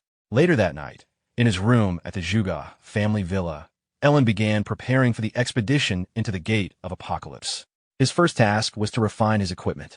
Even as his strength grew, he believed it was important to remain cautious. On his first attempt, refining the Great Sumu ring succeeded. The ring reached 1-star refinement, increasing its psychic amplification to 120%. Ellen was surprised. A single star had already increased the mental amplification by 20%, pushing the ring close to the level of advanced equipment. Encouraged by this success, he continued refining. Unfortunately, every subsequent attempt failed. Even after using hundreds of refinement stones, the results remained the same. Despite this, Ellen stubbornly refused to give up, believing that at least one more success would eventually appear. As the number of failures increased, he began to feel frustrated. Out of nearly 1,000 refinement stones, he had only achieved one successful refinement. Just as he was about to stop, the Sumu ring suddenly emitted a glow. Another refinement succeeded. The ring jumped to 3 stars, raising the mental power amplification to 160%. Although he had nearly exhausted his refinement stones, Ellen was still satisfied with the result. The next morning, Ellen planned to visit Ye Lin to see how he was doing, since it had been a while since they last met. However, the moment he came downstairs, he encountered Zuganini again. Seeing him, she initially smiled brightly, believing she had run into Ling Yi again. She happily said it was a coincidence, since her crush had also come out for some fresh air. But when she realized it was actually Ellen, her expression immediately changed. Her cheerful smile disappeared, replaced by irritation. She clearly disliked seeing the classmate she believed had deceived everyone, especially since she thought she had already found the real Ling Yi. Zuganini looked at Ellen with irritation and asked why he was still in her house. Ellen was not interested in arguing and calmly replied that he was leaving after packing his things. Of course, Zuganini still had to add the final remark. She bluntly said that leaving was something he should have done long ago and that she would not bother seeing him off. She also warned him not to leave anything behind as an excuse to return later. Ellen said nothing more. He knew arguing with her would be pointless. About an hour later, he arrived at the Ji family villa. The new butler guided him into the courtyard. It did not take long for Ye Lin to notice him and run over. Ye Lin greeted him enthusiastically, saying he had missed him and asking why he had not been informed in advance. If he had known, he would have sent a car to pick him up. After exchanging greetings, Ellen asked about his injuries. Ye Lin replied that he was doing well. His father had found the best priest in Qingqing to treat him. Ellen then said he needed a favor. He had come because there was something important Ye Lin needed to help him with. Ye Lin simply told him to explain what he needed. Ellen quietly asked him to spread certain information for him. Although the details were not fully disclosed, Ye Lin understood that it involved circulating rumors. Slightly puzzled, Ye Lin asked if that was all. Ellen nodded. Ye Lin assured him it was no problem. Soon afterward, rumors began spreading across the busiest streets of Qingqing. People started saying that Ellen, the new national top scorer, had frequently been visiting high-end entertainment venues. Many people began speculating about what had happened. Some believed that because Ellen was a forbidden spellcaster with a short lifespan, he was simply enjoying himself before his time ran out. Others concluded that the title had caused him to fall into indulgence. Gradually, public interest in him faded. In the adult world, attention often followed value. A top scorer who appeared to waste his time on wine and entertainment no longer seemed useful to many people. Some people even commented that it was unfortunate. If Ellen had not been a forbidden spellcaster, Qingqing might have produced a truly remarkable talent. Among those hearing the rumors was Zuganini, who concluded that her troublesome classmate had become completely hopeless. After several days, Ellen was satisfied that the attention surrounding him had largely faded. Disguised once again as Ling Yi, he returned to the Zhuge family villa at night. Zhuge Chaining asked whether he was ready. Ellen confirmed that he was. Just as they were about to leave, someone called out to Ling Yi. It was Zuganini. Blushing slightly, she asked if he would like to go watch a movie together when he returned. Ellen simply replied that they could talk about it after he came back. Zuganini nodded and wished him to be careful. Soon afterward, Zhuge Chaining and Ellen left in a black car. During the drive, Ellen asked if they were heading to a teleportation portal. Zhuge Chaining explained that there was no need. The Gate of Apocalypse had appeared in the wilderness outside Qingqing. He also reminded Ellen not to call him teacher, since that might reveal his identity. Instead, he should address him as Mr. Zhuge Chaining. The journey was short, and they soon arrived.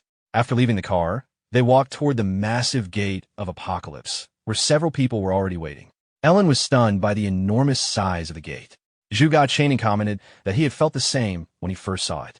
As they approached, they encountered a familiar person who seemed relieved that Zhuge Chaining had arrived. If he had been any later, someone would have been sent to find him. After exchanging greetings, the man was introduced as Tenning Jiang, the deputy director of the Qingqing Investigation Bureau. Tenning Jiang returned a key to Zhuge Chaining and asked him to open the Gate of Apocalypse, since time was limited. Zhuge Chaining accepted the key and walked toward the gate with Ellen. As they approached, Ellen quietly told him that he suddenly felt uneasy. Zhuge Chaining replied that he felt the same.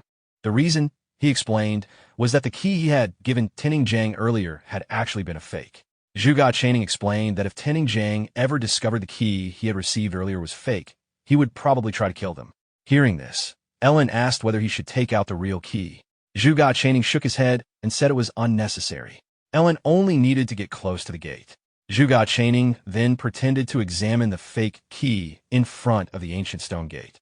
At the same time, Ellen, who had secretly swallowed the real heavenly revelation key earlier, suddenly felt a strange connection with a massive stone door. Following Zhuge Chaining's instruction, Ellen stepped forward and placed his hand on the gate. The moment he touched it, the Gate of Apocalypse sensed the real key. There were no dramatic flashes of light or violent energy. Instead, a deep mechanical sound echoed through the air. Slowly, the ancient stone door opened like an ordinary door. Behind it was a pitch-black passage that seemed to stretch endlessly downward. From within came an ancient and mysterious aura that filled everyone present with awe. Tenning Jiang's eyes immediately lit up with a mixture of surprise and greed. After all, the place behind the gate was rumored to be where the 7 ancient origin artifacts had once fallen. He quickly asked Zhuge Chaining to return the key. Zhuge Chaining handed it over, calmly saying that the Apocalypse key had originally belonged to the deputy director anyway. Just then, an unexpected voice appeared nearby, remarking that the Gate of Apocalypse had actually been hidden within Qingqing City all along. The newcomer was Wang Lichuan, the president of the Qingqing Job Changer Guild. Tenning Jiang's expression darkened immediately. Allowing Zhuge Chaining to come along was one thing, but the appearance of the Job Changer Guild was another matter entirely. He asked Zhuge Chaining whether he had summoned them. Zhuge Chaining replied that he would not do something so foolish. However, he soon suspected that Ellen might have informed them. If Ellen truly planned to act against him, then stirring up more chaos would make the situation more advantageous for him. Wang Lichuan pretended to be surprised by the encounter and politely asked whether the guild could join the exploration. Tenning Jiang was clearly displeased. In his view, the guild had done none of the work yet expected to share the rewards. Wang Lichuan proposed a compromise. The Job Changer Guild would take the lead, scout ahead, and even serve as the first line of risk if necessary. Tenning Jiang considered the suggestion and found it acceptable. Since the guild had already arrived, they would not leave empty-handed anyway. And given how dangerous the Gate of Apocalypse could be, letting them scout ahead first was a practical choice. He agreed. After thanking him, Wang Lichuan and the guild members moved forward to take the lead. As he passed Ellen, Wang Lichuan glanced at him with a faint smile, slightly surprised to see him present as well. Ellen acted as if he noticed nothing and quietly followed behind Zhuge Chaining. Soon, Wang Lichuan and his group entered the dark passage. As they moved deeper inside, a strong light suddenly cut through the darkness, illuminating the entire corridor. The brightness was so intense that everyone had to close their eyes for a moment before adjusting. When they finally looked ahead, the sight stunned them all. Even Ellen was surprised. The world beyond the gate was nothing like what they had imagined. It was not a mysterious realm filled with monsters or strange landscapes. Instead, what stood before them looked exactly like Qingqing City. However, this Qingqing was very different from the one they knew. The tall city walls had collapsed. Streets were broken and buried beneath debris. Trees were withered, and ruins were scattered everywhere. Dust drifted through the air as if the city had been destroyed by some enormous catastrophe. A cold wind blew across the ruins, carrying a heavy sense of desolation. Everyone remained silent for a moment, their expressions filled with confusion and disbelief. They wondered whether they had entered some kind of illusion. They had expected danger beyond the gate, but not a ruined version of their own city. After a moment, Tinning Zhang ordered the group to proceed and investigate. Suppressing their shock, the Job Changer Guild members moved forward to scout the area, while Zhuge Chaining and the Investigation Bureau members followed behind them. After entering the ruined version of Qingqing, the group quickly noticed traces of violent battles everywhere. The ground was littered with shattered weapons and fragments of equipment, as if a devastating war had taken place. However, something about the scene was strange. Although there were signs of fierce fighting, they did not encounter a single living creature. Even more unsettling, there were no corpses, neither human nor demonic. A quiet sense of unease spread among the group. The unknown was always the most frightening. Zhuge Chaining crouched down and picked up a delicate metal fragment from the ground. Its edges were sharp and engraved with ancient runes. Tinning Zhang asked whether he had discovered anything. Zhuge Chaining calmly replied that the fragment had once been part of a divine artifact, but over time it had completely lost its value. Although it was not particularly useful, it still suggested that powerful relics might have existed here in the past. However, after several hours of searching, Wang Lichuan grew visibly frustrated. They had found nothing, no monsters, no treasures, nothing but ruins. If the Gate of Apocalypse truly contained nothing valuable, then this entire expedition would have been a waste of time. Zhuge Chaining suggested that they split up and search the area more thoroughly. If anyone encountered danger, they could call for help. Since the entire place was extremely quiet, any shout would carry far enough for others to hear. Tinning Zhang agreed and ordered the group to divide. Soon the three groups moved in different directions. Ellen was assigned to head toward the slum district. Coincidentally, the Apocalypse key inside his stomach had been restless for some time, constantly guiding him toward that very location.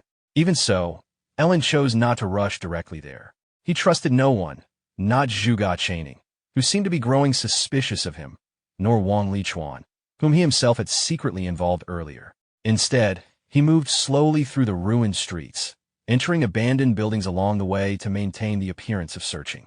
Once he was certain no one was watching, he took out a skill scroll containing the underground escape technique. Normally, this technique allowed a mage to manipulate earth elements and travel underground within a limited range of about 50 meters.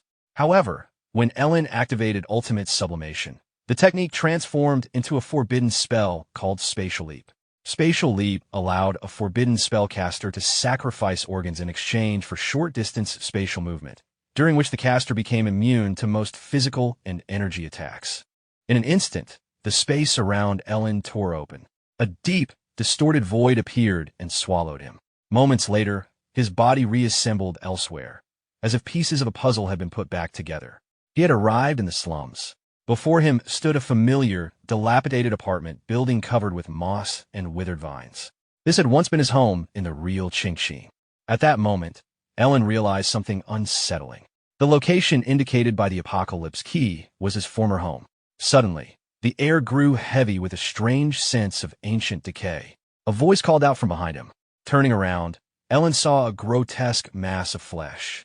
It looked like a gigantic brain, its uneven surface composed of countless lumps of meat. Its color was a sickly reddish-gray, and it emitted a nauseating odor. Thin tentacles extended from the surface of the fleshy mass, clinging to the surrounding walls. The creature spoke. It introduced itself as the guardian of an ancient origin artifact, explaining that it had been waiting for Ellen for many years. Ellen was shocked. Not only had the monstrous creature spoken, but it had also called him by name. He asked why. The creature simply replied that with Ellen's arrival, the eternal scale would finally return to its rightful owner. At that moment, the massive ball of flesh began to writhe violently, as if something inside it was about to emerge. Several tentacles from the grotesque mass suddenly plunged back into its own body. Moments later, they pulled out an ancient object and presented it before Ellen.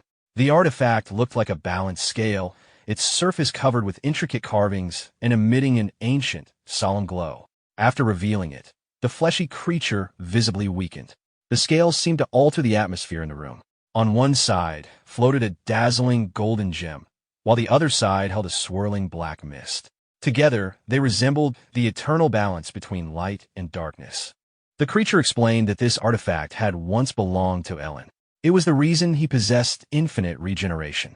Only ancient artifacts were capable of granting such abilities, powers far beyond ordinary understanding. As the eternal scale moved toward him, Ellen's heart began to race. The moment it came closer, a deep sense of familiarity surged through him, as if the artifact was connected to his very soul. Just then, a familiar voice spoke quietly behind him, praising him for successfully finding the artifact. At the same instant, a sharp beam shot from the speaker's fingertip, piercing through Ellen's abdomen. Ellen instantly activated Fleeting Dance and jumped back, creating distance between himself and the attacker. Standing before him, it was Zhuge Chaining. His face was completely expressionless as he calmly demanded that Ellen hand over the ancient origin artifact. This was the first time Ellen had seen his teacher reveal his true strength. Holding one hand over his regenerating wound and gripping the crimson flame staff with the other, Ellen stared at his teacher with a complicated expression. Zhuge Chaining coughed lightly, but neither confirmed nor denied Ellen's conclusions. He simply said that it was already too late. At that moment, the weakened mass of flesh began writhing again and urgently told Ellen to take the eternal scale and escape. The artifact possessed the power of equivalent exchange, and Zhuge Chaining intended to use it to transfer Ellen's infinite regeneration to himself. Hearing this made Ellen furious. So this had been his teacher's true goal, to steal his power and use it to repair his dying body. Zhuge Chaining remained calm and slightly impatient. He remarked that Ellen talked too much. At the same time, the creature attacked him with its tentacles. Zhuge Chaining simply raised a finger. With a graceful motion, he pointed toward the fleshy mass. Instantly, countless sword-like beams formed in the air. They were densely packed and radiated a cold, dangerous aura. The beams shot forward, piercing the creature from every direction. Then they merged into a single, overwhelming torrent of blue light that completely annihilated the monster. In a moment, nothing remained, not even a trace of flesh or blood. The attack was so powerful that it blasted a hole through the ruined building. Ellen stood frozen for a moment, staring at Zhuge Chaining as he slowly approached. A terrifying aura radiated from him with each step. Zhuge Chaining calmly asked whether Ellen still intended to resist. Ellen's first instinct was to use spatial leap and escape. However, he knew that no matter how far he ran, Zhuge Chaining would likely catch him with ease. So instead, he raised his staff and cast a fireball spell. With the Sumeru ring amplifying his mental power by 160%, and the Crimson Flame Staff boosting fire spells by 50%, Ellen released a fireball that had been sublimated into a forbidden spell. The attack descended toward Zhuge Chaining like a blazing sun. Despite the overwhelming force, Zhuge Chaining remained calm. In his eyes, Ellen was still only a level 25 job changer, regardless of how powerful his forbidden spells were with his immortal body. He calmly told Ellen to stop struggling. With a simple motion, Zhuge Chaining raised his hand and clenched his fist. Instantly, the massive crimson gold sun collapsed and disappeared. Ellen gritted his teeth, shaken by how easily his attack had been destroyed. But he refused to give up. He began casting basic fire spells repeatedly, one after another. Each spell was enhanced by ultimate sublimation, turning them into forbidden spells. The surrounding air ignited as waves of scorching flames engulfed Zhuge Chaining. The heat was intense enough to melt steel, reducing everything nearby to ash. Yet Zhuge Chaining stood quietly within the flames. The raging heat seemed to have no effect on him. He remarked that his disciple should already understand that resistance was useless in the face of absolute power. As the flames raged, Zhuge Chaining calmly walked forward and cast a quiet spell. Starlight Imprisonment. A streak of starlight suddenly shot through the flames and struck Ellen directly, binding him in place. Zhuge Chaining slowly approached and placed a hand on Ellen's staff. Ellen felt as if an invisible mountain had fallen onto his body. The crushing force pinned him in place. Zhuge Chaining then asked whether Ellen still underestimated the profession of astrologer, given how easily such obvious techniques had been predicted. He raised his hand and took hold of the eternal scale. Even with his composure, he could not hide a trace of admiration for the artifact. It was one of the 7 ancient origin artifacts. Coughing violently, Zhuge Chaining thanked Ellen for their encounter. He explained that he had performed too many divinations in his life and had suffered severe divine backlash. His body was already close to death. Continuing to use the power of the stars would only worsen his condition. But in the end, his disciple had helped him locate the artifact he needed. Zhuge Chaining admitted he had been curious about when Ellen began to suspect him. Ellen replied that he had never trusted him from the beginning.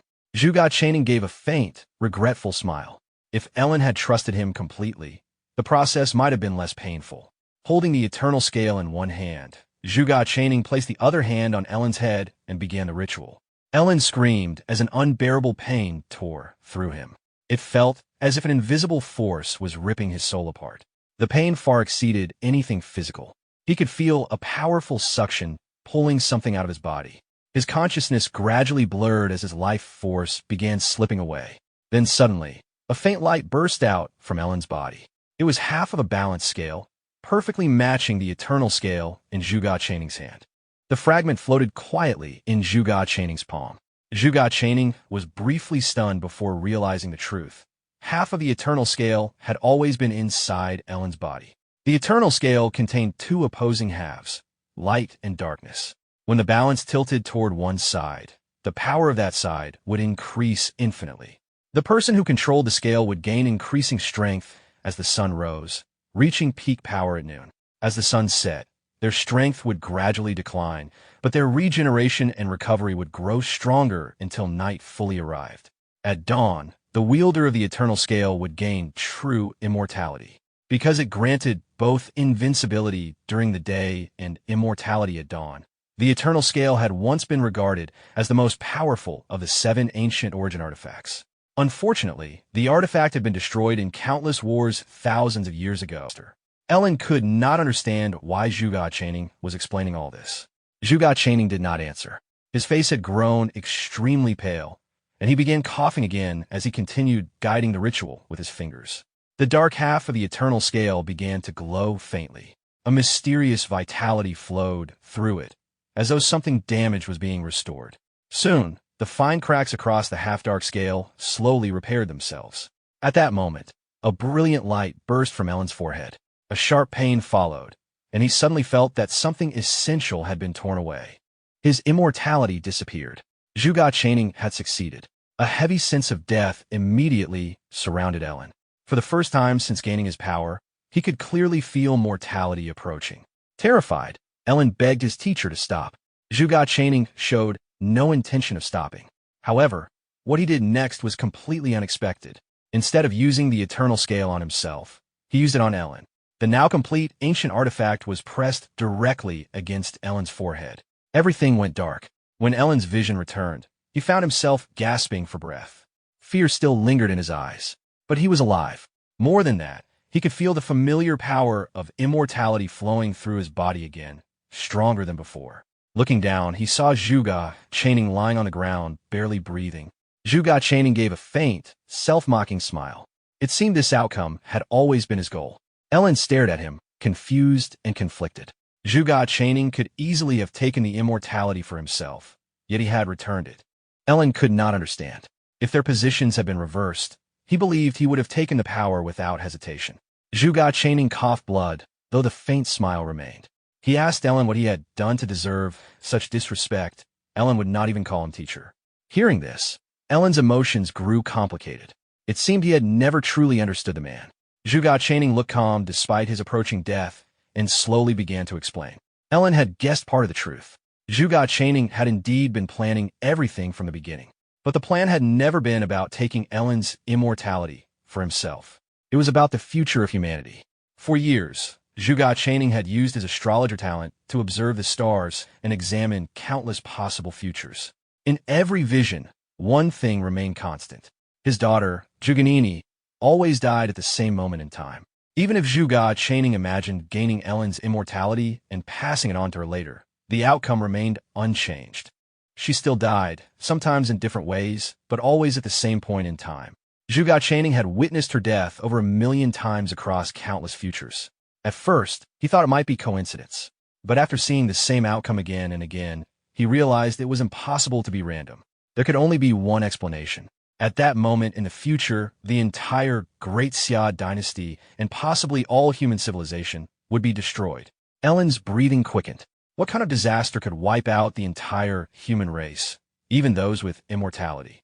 Zhuge Channing calmly raised a trembling finger and pointed at Ellen. He explained that he could see the future of everyone.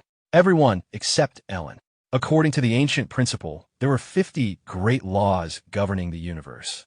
Heaven could manifest 49 of them. The remaining one was hidden.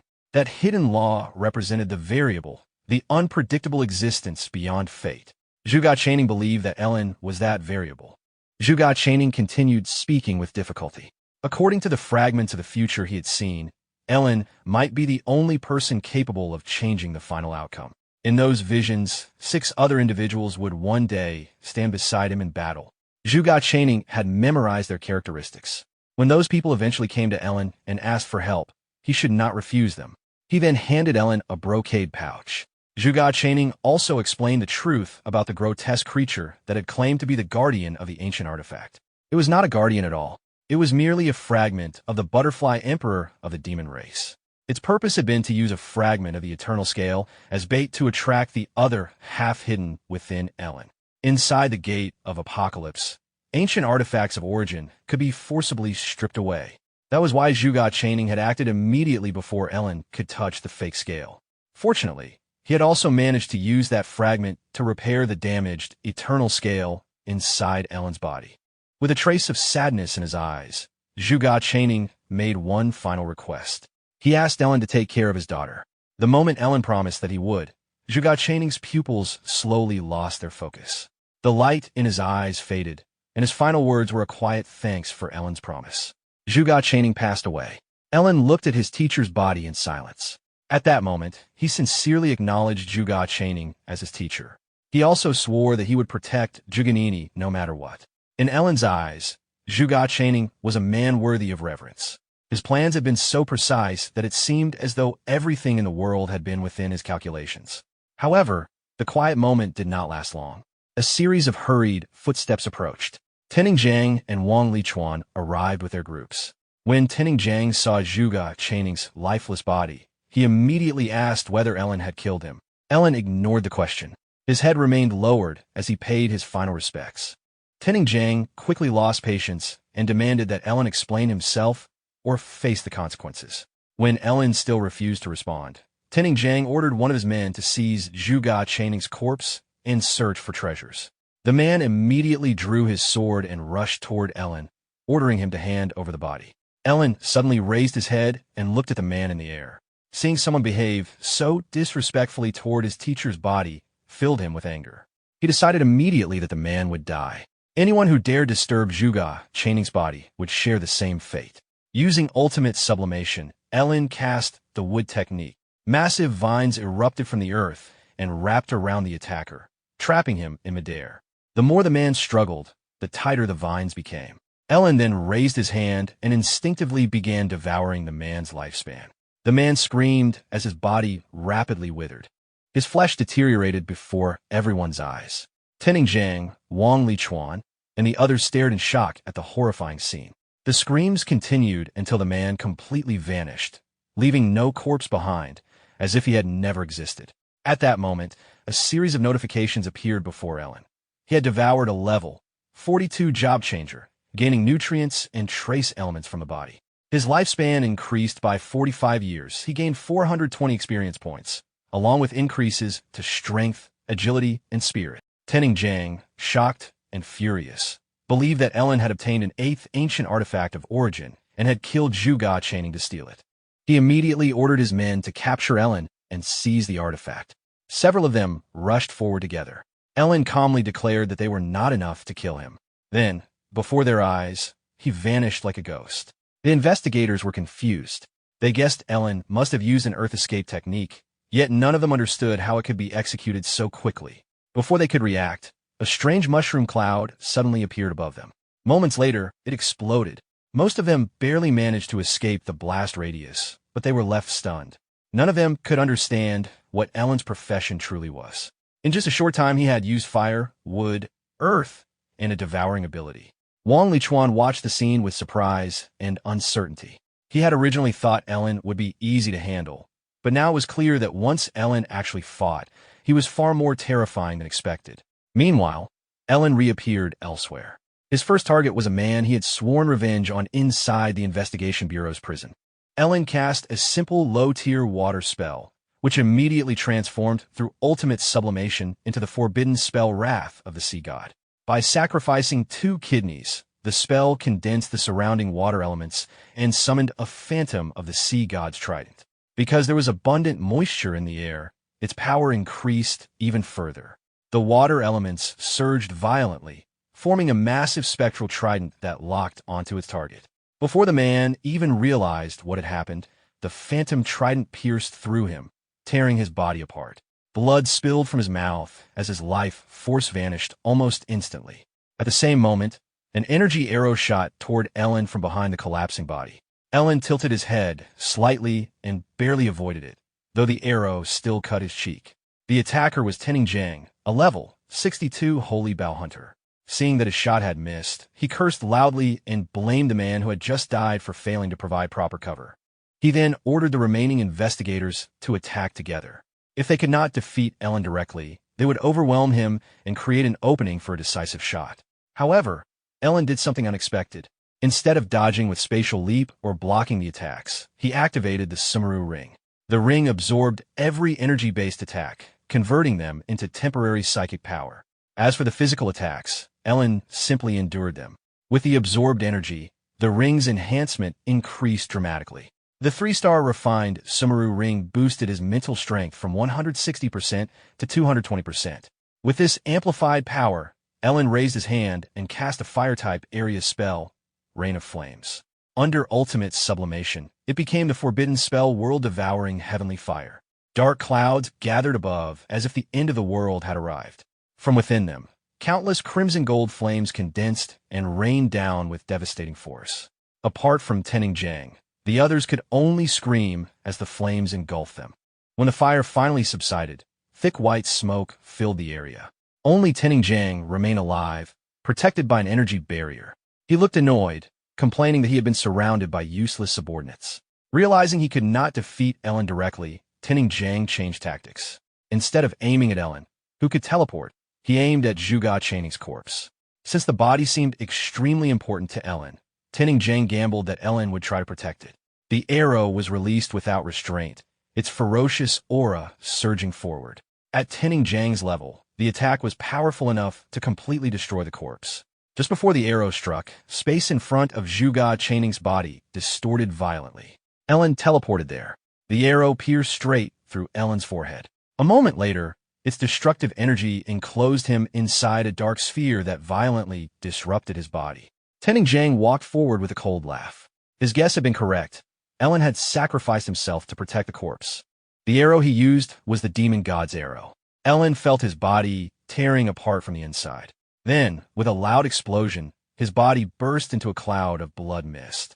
Fragments of flesh scattered across the ground in front of Tening Jiang, who confidently believed that even with the eternal scale, Ellen could not recover after being blown into pieces. Tening Jiang snorted coldly and walked away with a satisfied smile, convinced he had won. However, behind him, the scattered fragments of Ellen's body began to twitch. The pieces of flesh slowly started to regenerate. Within a single breath, a severed hand grew into a complete arm. In the next breath, a shoulder formed. In the third breath, a head emerged, while muscles and tissues rapidly rebuilt themselves like weaving threads. Within moments, flesh and blood regenerated at an astonishing speed. Although Ellen initially recovered only a head and an arm, that was already enough. From behind, he raised his hand and unleashed a forbidden spell at Jiang. The level 60 Holy Bow Hunter suddenly froze. His expression filled with disbelief as blood flowed from his mouth.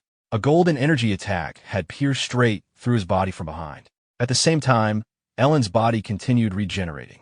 Within seconds, he was almost completely restored. If not for his shredded clothes, there would have been no sign he had been injured. Ellen looked down at the terrified Jiang. The man tried to threaten him, reminding Ellen that he was the deputy director of the Qingqing Investigation Bureau and that killing him would bring serious consequences. Ellen replied sarcastically, asking if he should be frightened. After all, he had already given Jiang a chance earlier. In desperation, Jiang fired another arrow in an attempt to surprise him. It was useless. Ellen activated Endless Devouring. A dark force engulfed Jiang, draining his lifespan rapidly. His body deteriorated until nothing remained. Ellen had devoured a level 62 job changer, gaining nutrients and trace elements. His lifespan increased by 2 years, experience points by 620, strength increased by 8, agility by 4, and spirit by 4. After devouring the remaining bodies, Ellen's level rose from 25 to 28, and his attributes improved significantly. He then called out calmly, telling Wang Lichuan to stop hiding. Wang Lichuan slowly stepped out from his hiding place with an awkward smile. He reminded Ellen that he had never attacked him and had no intention of becoming his enemy.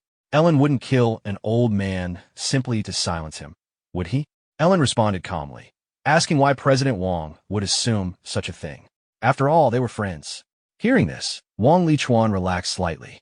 Now that he had witnessed Ellen's terrifying strength, he decided to cooperate.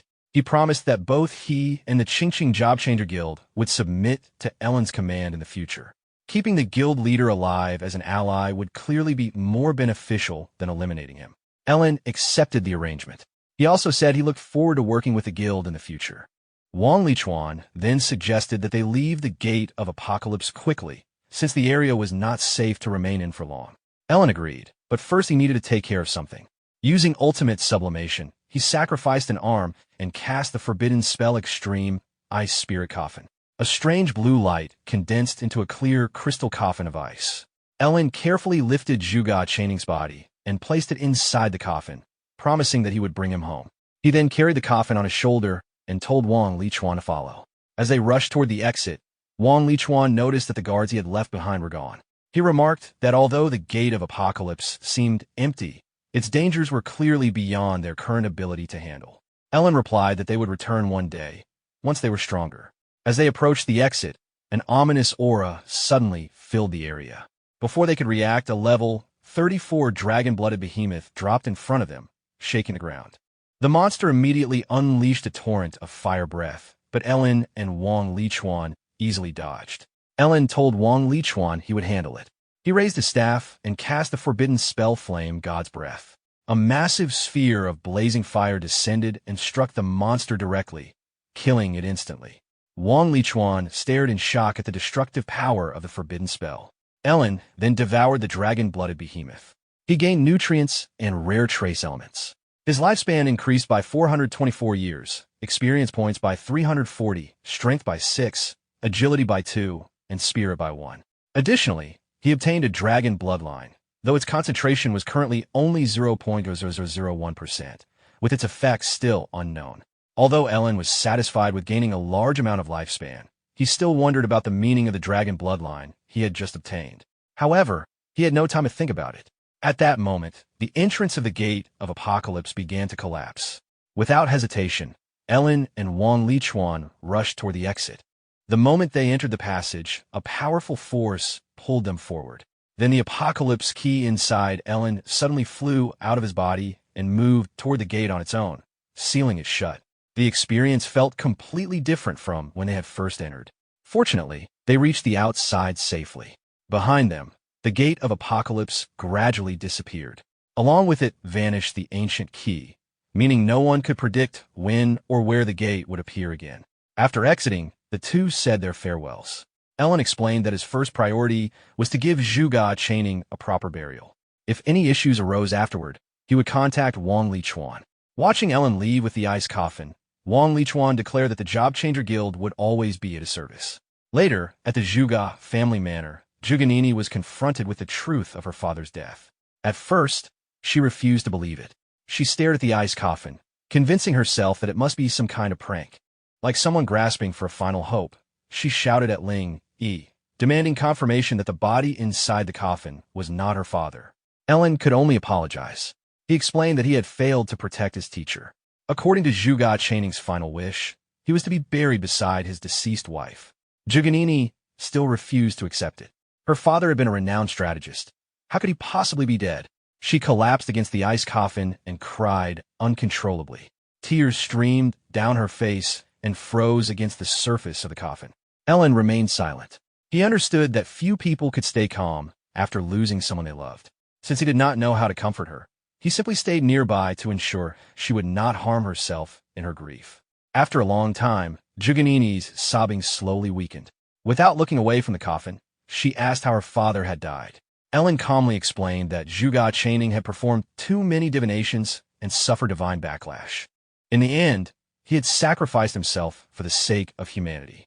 Hearing this, Juganini realized that her father must have foreseen his own death. What hurt her most was that he had never said goodbye. She then told Ling Yi to leave. She did not want to see him anymore. Ellen wanted to mention the promise he had made to Zhuge Chaning, but Juganini refused to listen. She angrily ordered him to leave the manor. Ellen opened his mouth as if to speak, but in the end he remained silent. Perhaps what she needed most was time alone. He turned and quietly left, closing the door behind him. The next day, Qingqing City was shaken by several shocking reports. Tining Zhang and several other important figures from the Investigation Bureau had suddenly disappeared. At the same time, the renowned astrologer Zhuge Chaning had passed away. The details of his death were still under investigation. The news caused a major stir across the entire Great Xia Kingdom. It did not take long for investigators to learn that Zhuge Chaning had left the city accompanied by someone named Ling Yi. This meant that Ling Yi's identity could not be traced back to Ellen. However, the Investigation Bureau remained determined to find him. In particular, Officer Huang was actively searching for Ling Yi. To ensure that no suspicion fell on him, Ellen spent the following days appearing frequently in high-end clubs arranged by the GI family, creating the impression that he had never left the city. Eventually, Officer Huang visited one of those clubs to question him. He asked Ellen where he had been during the past week. Ellen acted casually and replied that he could not remember. He had done many things over the past 7 days, so it was impossible to recall every detail. Irritated by his attitude, Officer Huang suddenly grabbed Ellen's hand and asked directly whether he had disguised himself as Ling Yi and accompanied Zhuge Chaning out of the city. Unexpectedly, Ellen calmly took out his phone and told Officer Huang that he had been recording the conversation. If Officer Huang continued making accusations without evidence, Ellen would sue him for defamation. Huang's junior officer quietly reminded him that they currently had no proof that Ellen had left Qingqing. For the past few days, Ellen had been repeatedly seen at luxury entertainment venues within the city. Reluctantly, Officer Huang released Ellen's hand but stated that he would eventually find evidence to prove his suspicions. Ellen then revealed a piece of information that made the officer pause.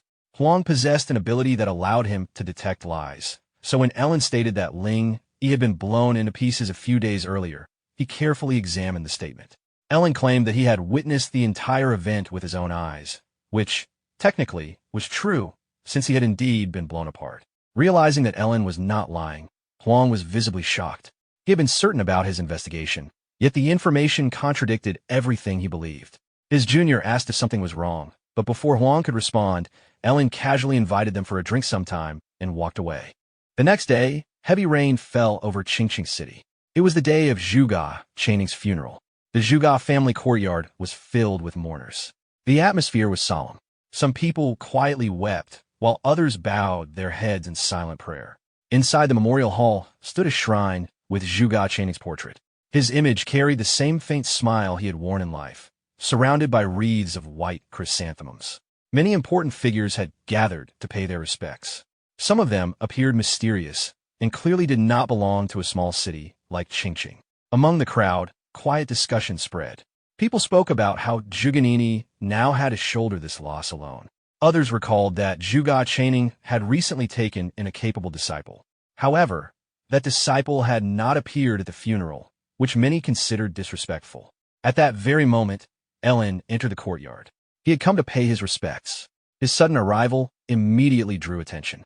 Many people frowned. They had already heard rumors about Ellen frequently indulging in nightlife and entertainment after Zhuge Channing's death. Ignoring the whispers and hostile looks, Ellen walked forward. His eyes were filled with complicated emotions. He apologized for arriving late. However, before he could continue, Zhuge interrupted him. She coldly asked whether he had finished paying his respects. If so, he should leave because he was not welcome there. Ellen explained that he had no other intentions. He only wanted to send his teacher on his final journey. Zhuge refused to accept that explanation. She accused him of pretending to be her father's disciple. According to her, Zhuge Channing had already severed their master-disciple relationship. In her eyes, Ellen was nothing more than a fraud who deceived everyone. Her words caused an uproar. The crowd immediately began criticizing Ellen. They wondered what kind of disgraceful behavior had caused Zhuge Channing to abandon him. Ellen attempted to reason with her, but Zhuge was too emotional to listen. She only wanted him to leave. Before the argument could continue, a flash of lightning illuminated the dark sky outside. At that moment, several figures dressed in black robes entered the courtyard. Their faces were hidden behind masks, and a chilling aura surrounded them. The leader calmly expressed his condolences. When Zhuge demanded to know who they were, the masked leader replied that they meant no harm. They had only come to examine Zhuge Channing's body to determine the cause of death, which they considered suspicious. Zhuge immediately rejected the request. She refused to allow anyone to disturb her father's remains. However, the masked leader had not asked for permission. He ordered his men to proceed and secure their target. Zhuge anger flared. She warned them not to cause trouble during her father's funeral and demanded that they leave immediately. The surrounding mourners supported her. They would not tolerate such disrespect at such an important ceremony. The masked men responded by drawing their swords. In the next moment, blood splattered across the courtyard. They began killing anyone who tried to resist. The sudden violence shocked the crowd. No one had expected them to attack openly in front of so many witnesses. Fear quickly spread. The mourners scattered and fled. They respected Zhuge Channing, but they were not willing to die over a dispute about examining his body. At the same time, the temperature around Zhuge suddenly rose. Crimson gold flames erupted from her body, forming a raging inferno. She unleashed the attack toward the masked leader, but the man showed no concern. He did not take her attack seriously at all. The masked leader casually waved his hand and dispersed Zhuge raging sea of flames as if it were nothing. Seeing this, fear filled Zhuge eyes. She immediately realized that the masked leader was no ordinary job changer. He was level 50, a level considered near the peak of strength in a city like Qingqing. The masked leader grabbed her by the throat and lifted her into the air. He told her he had no intention of killing her out of respect for her father. However, if she continued interfering, he would be forced to take harsher measures. He then asked whether she would cooperate and open the ice coffin herself. Before Zhuge could curse at him, a cold voice suddenly shouted for them to stop. It was Ellen. His voice was sharp and commanding. The masked leader had not even noticed him before. He turned just in time to see Ellen rushing forward with lightning crackling around his hand. Reacting quickly, the leader released Zhuge and dodged most of the lightning strike. Even so, the explosion still scorched his arm. Since the attack had been directed only at him, Zhuge remained unharmed. Ellen coldly declared that if they still insisted on taking the coffin, he would kill them all. Instead of feeling threatened, the masked group seemed excited. Since Ellen wished for death, they would grant it. The leader immediately ordered his men to deploy a barrier. Energy pillars fell from the sky and formed a rectangular prison, sealing Ellen inside. Through a small gap in the barrier, Ellen's fierce expression could be seen as he sacrificed his liver and summoned the forbidden spell Eternal Thunder. A golden spear shot out instantly. It pierced through the barrier, tearing through the air. One masked man was struck through the chest, while another was impaled and thrown against a wall. Neither of them even realized what had happened before collapsing to the ground. The masked leader cursed in disbelief. Ellen had just used a forbidden spell to kill one of them instantly and critically wound another. Before they could react, Ellen raised his remaining hand and released a terrifying beam of energy. The attack obliterated another masked man and everything behind him, leaving nothing but ash. The remaining enemies stood frozen in shock. Ellen himself was breathing heavily. His body looked disheveled and pale, yet his gaze remained fixed on them. Zhuge watched him silently, unable to understand why he was risking his life to protect a corpse. Seeing Ellen's exhausted condition, the masked men assumed he was no longer a major threat. They believed he had foolishly sacrificed too much power simply to protect Zhuge Chaning's body. With their confidence returning, they attacked together. Two of them rushed in from the sides while the leader prepared a finishing strike. As soon as Ellen stepped into the trap, the leader suddenly appeared behind him and launched a deadly attack. The strike pierced straight through Ellen's throat. Zhuge tried to warn him, but it was too late. Blood burst from the wound as a massive hole opened in his throat, an injury that should have been instantly fatal. The masked men quietly sighed in relief. They had realized just how terrifying a forbidden spellcaster could be when fighting recklessly. Meanwhile, Zhuge clutched her chest in shock. Although she had never liked Ellen, seeing him die like that filled her with regret. The masked leader ordered his remaining men to retrieve Zhuge Chaning's body. But just as they moved forward, they suddenly heard the voice of someone they believed was dead. Turning around, they saw Ellen still standing. Despite the terrible wound in his throat, he was alive. He calmly repeated his warning. If they tried to take his teacher's body, he would send them to hell. Ellen then cast the forbidden spell on dying. Immediately, the hole in his throat began to regenerate. Flesh and blood rebuilt themselves at an incredible speed, and even his lost arm regrew. The three remaining masked men were stunned. By all logic, Ellen should have been dead. Yet he stood there as if nothing had happened. Zhuge stared in disbelief. The scene defied all understanding. Ellen's eyes shrank inward, and bloody tears flowed from the empty sockets as he cast another forbidden spell. Eyes of Eternal Freeze. A chilling aura spread instantly. The masked men's expressions changed dramatically as an invisible force bound their bodies. They tried to escape, but found they could not move at all. The freezing aura spread rapidly. Everything around the masked men began to solidify. Even the air itself seemed to freeze, turning the surrounding space into a silent, crystalline prison. As a few witnesses who had not yet fled stared in shock at the scene. It was not every day that someone saw a level 27 Forbidden Spellcaster defeat 4 level 50 job changers. The feat alone was enough to send chills down anyone's spine. Even though Ellen was now blind and severely weakened, he calmly walked to the ice coffin and lifted it onto his shoulder. Zhuge opened her mouth as if to speak, but stopped herself. Ellen did not look at her as he began walking away. Seeing his back, Zhuge suddenly felt that his silhouette looked strangely familiar. She asked where he was taking her father. Ellen simply replied that he would bury Zhuge Chaning himself, just as his teacher had wished. Meanwhile, in a high-rise building elsewhere in the city, a middle-aged man stood before a floor-to-ceiling window, calmly observing the skyline. He wore a dark suit. A man in a brown trench coat and rat-shaped mask approached him. The middle-aged man casually asked whether Tiger and Rabbit had returned. The masked subordinate respectfully confirmed they had and reported new information. About 79 kilometers east of Qingqing, there were traces indicating that the Gate of Apocalypse had appeared. The man by the window responded that he had expected as much. Otherwise, how could someone like Zhuge Chaning have died so suddenly? Still, he wondered what exactly Zhuge Chaning had encountered inside the gate. The rat-masked man asked whether they should continue sending people to retrieve Zhuge Chaning's body. The middle-aged man raised his hand, signaling there was no need. Too much attention had already been drawn. Instead, he ordered them to secretly monitor Ellen and Zhuge. He also asked the subordinate to locate someone else. When the subordinate asked who the target was, the man answered, Wang Lichuan, the president of the Job Changer Guild. Elsewhere, Zhuge Chaning's burial had reached its conclusion, as the final handfuls of soil fell onto the grave. After some time, Zhuge thanked Ellen for protecting her father's body earlier. She handed him a bank card, saying that the money inside was enough to treat his injured eyes and ensure he could live comfortably.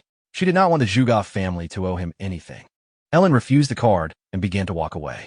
Zhuge asked why he refused. Ellen replied calmly that he had not acted for compensation. He had done it to repay his teacher, not the Zhuge family. He then spoke bluntly. Zhuge had always been too arrogant and opinionated. If her father had not been Zhuge Chaning, she would have been an ordinary and powerless person. His words stunned her. Her face turned pale as she struggled to respond, but found no words.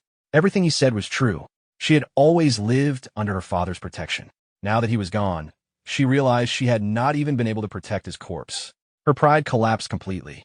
Zhuge slowly sank to the ground beside the grave, gently touching the tombstone while quietly asking herself whether she was truly useless. Ellen left the cemetery. Later, he arrived at the Ji family villa, where Ji Lingyu warmly welcomed him. Noticing the bandage covering Ellen's eyes, Ji Lingyu asked with concern what had happened. Ellen simply replied that it was nothing serious. Soon after, President Ji appeared and asked about Ellen's future plans. He suggested that Ellen stay at their villa and even offered him a position working for the family, noting how dangerous the life of a job changer could be. Ellen thanked him for the kindness, but said he still intended to go to university. He explained that his lifespan was limited, so he wanted to live without regrets. President Ji remained silent for a moment before nodding. He accepted Ellen's decision and promised his support. No matter where Ellen went, the Ji family would stand behind him. After thanking President Ji once more, Ellen returned to his room to rest. As he dropped onto the bed, he sighed quietly, admitting to himself that he was completely exhausted. At that moment, the brocade pouch Zhuge chaining had given him suddenly slipped out of his sumaru ring, startling him. At first, Ellen assumed his teacher had left him a final message. Instead, 2 skill scrolls fell out of the pouch. This made him wonder whether Zhuge chaining had already predicted his future needs before his death. The 2 scrolls were Phantom Technique and Turtle Breath Technique. Phantom Technique allowed the user to create a shadowy illusion in front of them to confuse enemies. Turtle Breath Technique allowed the user to slow their breathing until it appeared completely stopped, creating a state that resembled death. Ellen immediately used both scrolls. Under Ultimate Sublimation, the techniques transformed into forbidden spells. Turtle Breath Technique evolved into Great Void Technique. Phantom Technique evolved into 1 Qi, transforming into 3 purities. The Great Void Technique allowed a Forbidden Spellcaster to sacrifice 1 bone per minute to enter a void state, becoming completely invisible. However, the effect would end if the caster attacked or was attacked. The 1 Qi transforming into 3 purities spell allowed the caster to sacrifice half of their lifespan to create a clone identical to themselves. Up to 3 clones could exist simultaneously. A note inside the pouch explained an important rule. If a clone died, the original would remain unharmed. But if the original died, all clones would disappear. Ellen was impressed. Even in death, Zhuge chaining had carefully planned everything. With these spells, Ellen could escape the surveillance placed on him. He immediately cast 1 Qi transforming into 3 purities, creating a perfect clone of himself. The clone looked exactly the same. Ellen then placed the eye patch over the clone's eyes, pleased with the idea that he could remain in the Ji family villa while secretly acting elsewhere without suspicion. He instructed the clone to stay in the villa and maintain appearances while he investigated who was secretly monitoring him. Afterward, Ellen activated the Forbidden Spell Great Void Technique and quietly jumped out of the window. Moving silently like a phantom, he soon noticed several job changers hidden nearby who had been assigned to watch him. From a tree branch, completely invisible, Ellen silently thanked his teacher again. Zhuge chaining truly had been the greatest astrologer, someone who seemed able to predict everything. Ellen then headed toward a teleportation gate that led to the monster hunting grounds outside the city. This time he had altered his appearance and assumed an entirely new identity. When he approached the gate, 2 guards stopped him and asked whether he was leaving the city. Ellen nodded. They warned him that monsters had recently been appearing frequently outside the city walls and advised him to be careful. Ellen thanked them and passed through the gate. Once outside, he moved quickly, leaping from 1 tree branch to another. For the first time in days, he felt free. Now, he could hunt monsters and level up without anyone watching him. Soon, a canine-type monster heard movement behind it. It turned around, revealing sharp fangs and glaring eyes filled with hostility. Thick saliva dripped from its mouth. Ellen was in a good mood. To keep his identity hidden, he decided to only use ice element spells. Smirking slightly, he taunted the beast and flicked his finger. A chilling aura immediately spread through the air. He cast Ice Blade Technique, a massive sword of pure ice condensed in the air. With another motion of his finger, the blade shot forward. The ice sword sliced through the monster effortlessly, splitting its body in half. Afterward, Ellen activated Endless Devouring. He devoured the level 32 monster, gaining nutrients and trace elements. His lifespan increased by 125 years. He gained 320 experience points, along with increases to strength, agility, and spirit. With the monster gone, Ellen prepared to continue his journey of leveling up. Ellen soon killed and devoured another level 36 normal monster, gaining the usual nutrients. His lifespan increased by 360 years. He gained 360 experience points, and his attributes increased. He then killed a level 37 normal monster, again gaining nutrients. This time his lifespan increased by 245 years. He gained 370 experience points, and his attributes increased. Even with these gains, Ellen remained unsatisfied. The leveling speed still felt too slow for him. After 3 days of continuous hunting, he finally left the hunting grounds. By then, his level had reached 30. Although the speed at which he had been killing monsters showed that he had already pushed himself to his limit, it was still not enough. He began thinking about ways to level up faster. That was when he realized he could make use of the Job Changer Guild. At the Job Changer Guild, Ellen was surprised to see the place as busy as ever. From the crowd and activity, it was clear that Wang Lichuan's disappearance had not affected the guild's operations. He approached a female receptionist and stated that he wanted to post a mission. She guided him to a male staff member responsible for handling such requests. The man asked what kind of mission Ellen wanted to post. Ellen replied that he wanted to recycle monster corpses. The staff member then asked how much Ellen was willing to pay for the recycling. Ellen told him to follow the normal market price. The man explained the pricing. A level 10 monster corpse was normally worth about 300,000. Special monsters, such as the golden armored demon rhino, required additional payment, around 450,000.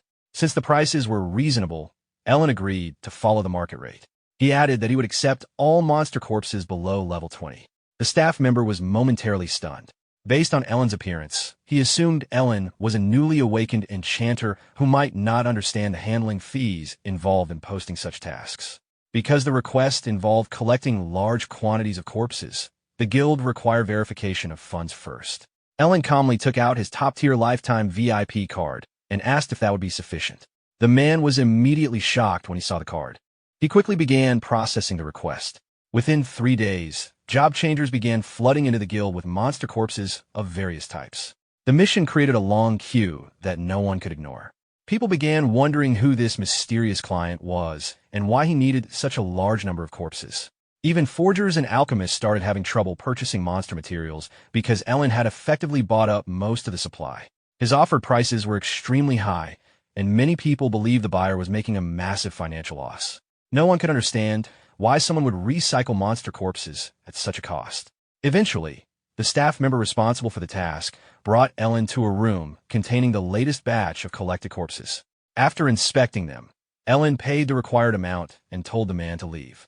Once the door closed, Ellen immediately activated Endless Devouring. He remarked that having money made things far easier and more efficient than hunting monsters personally. As he devoured the corpses, system notifications rapidly appeared. He gained large amounts of nutrients, lifespan, experience points, and increases to strength, agility, and spirit attributes.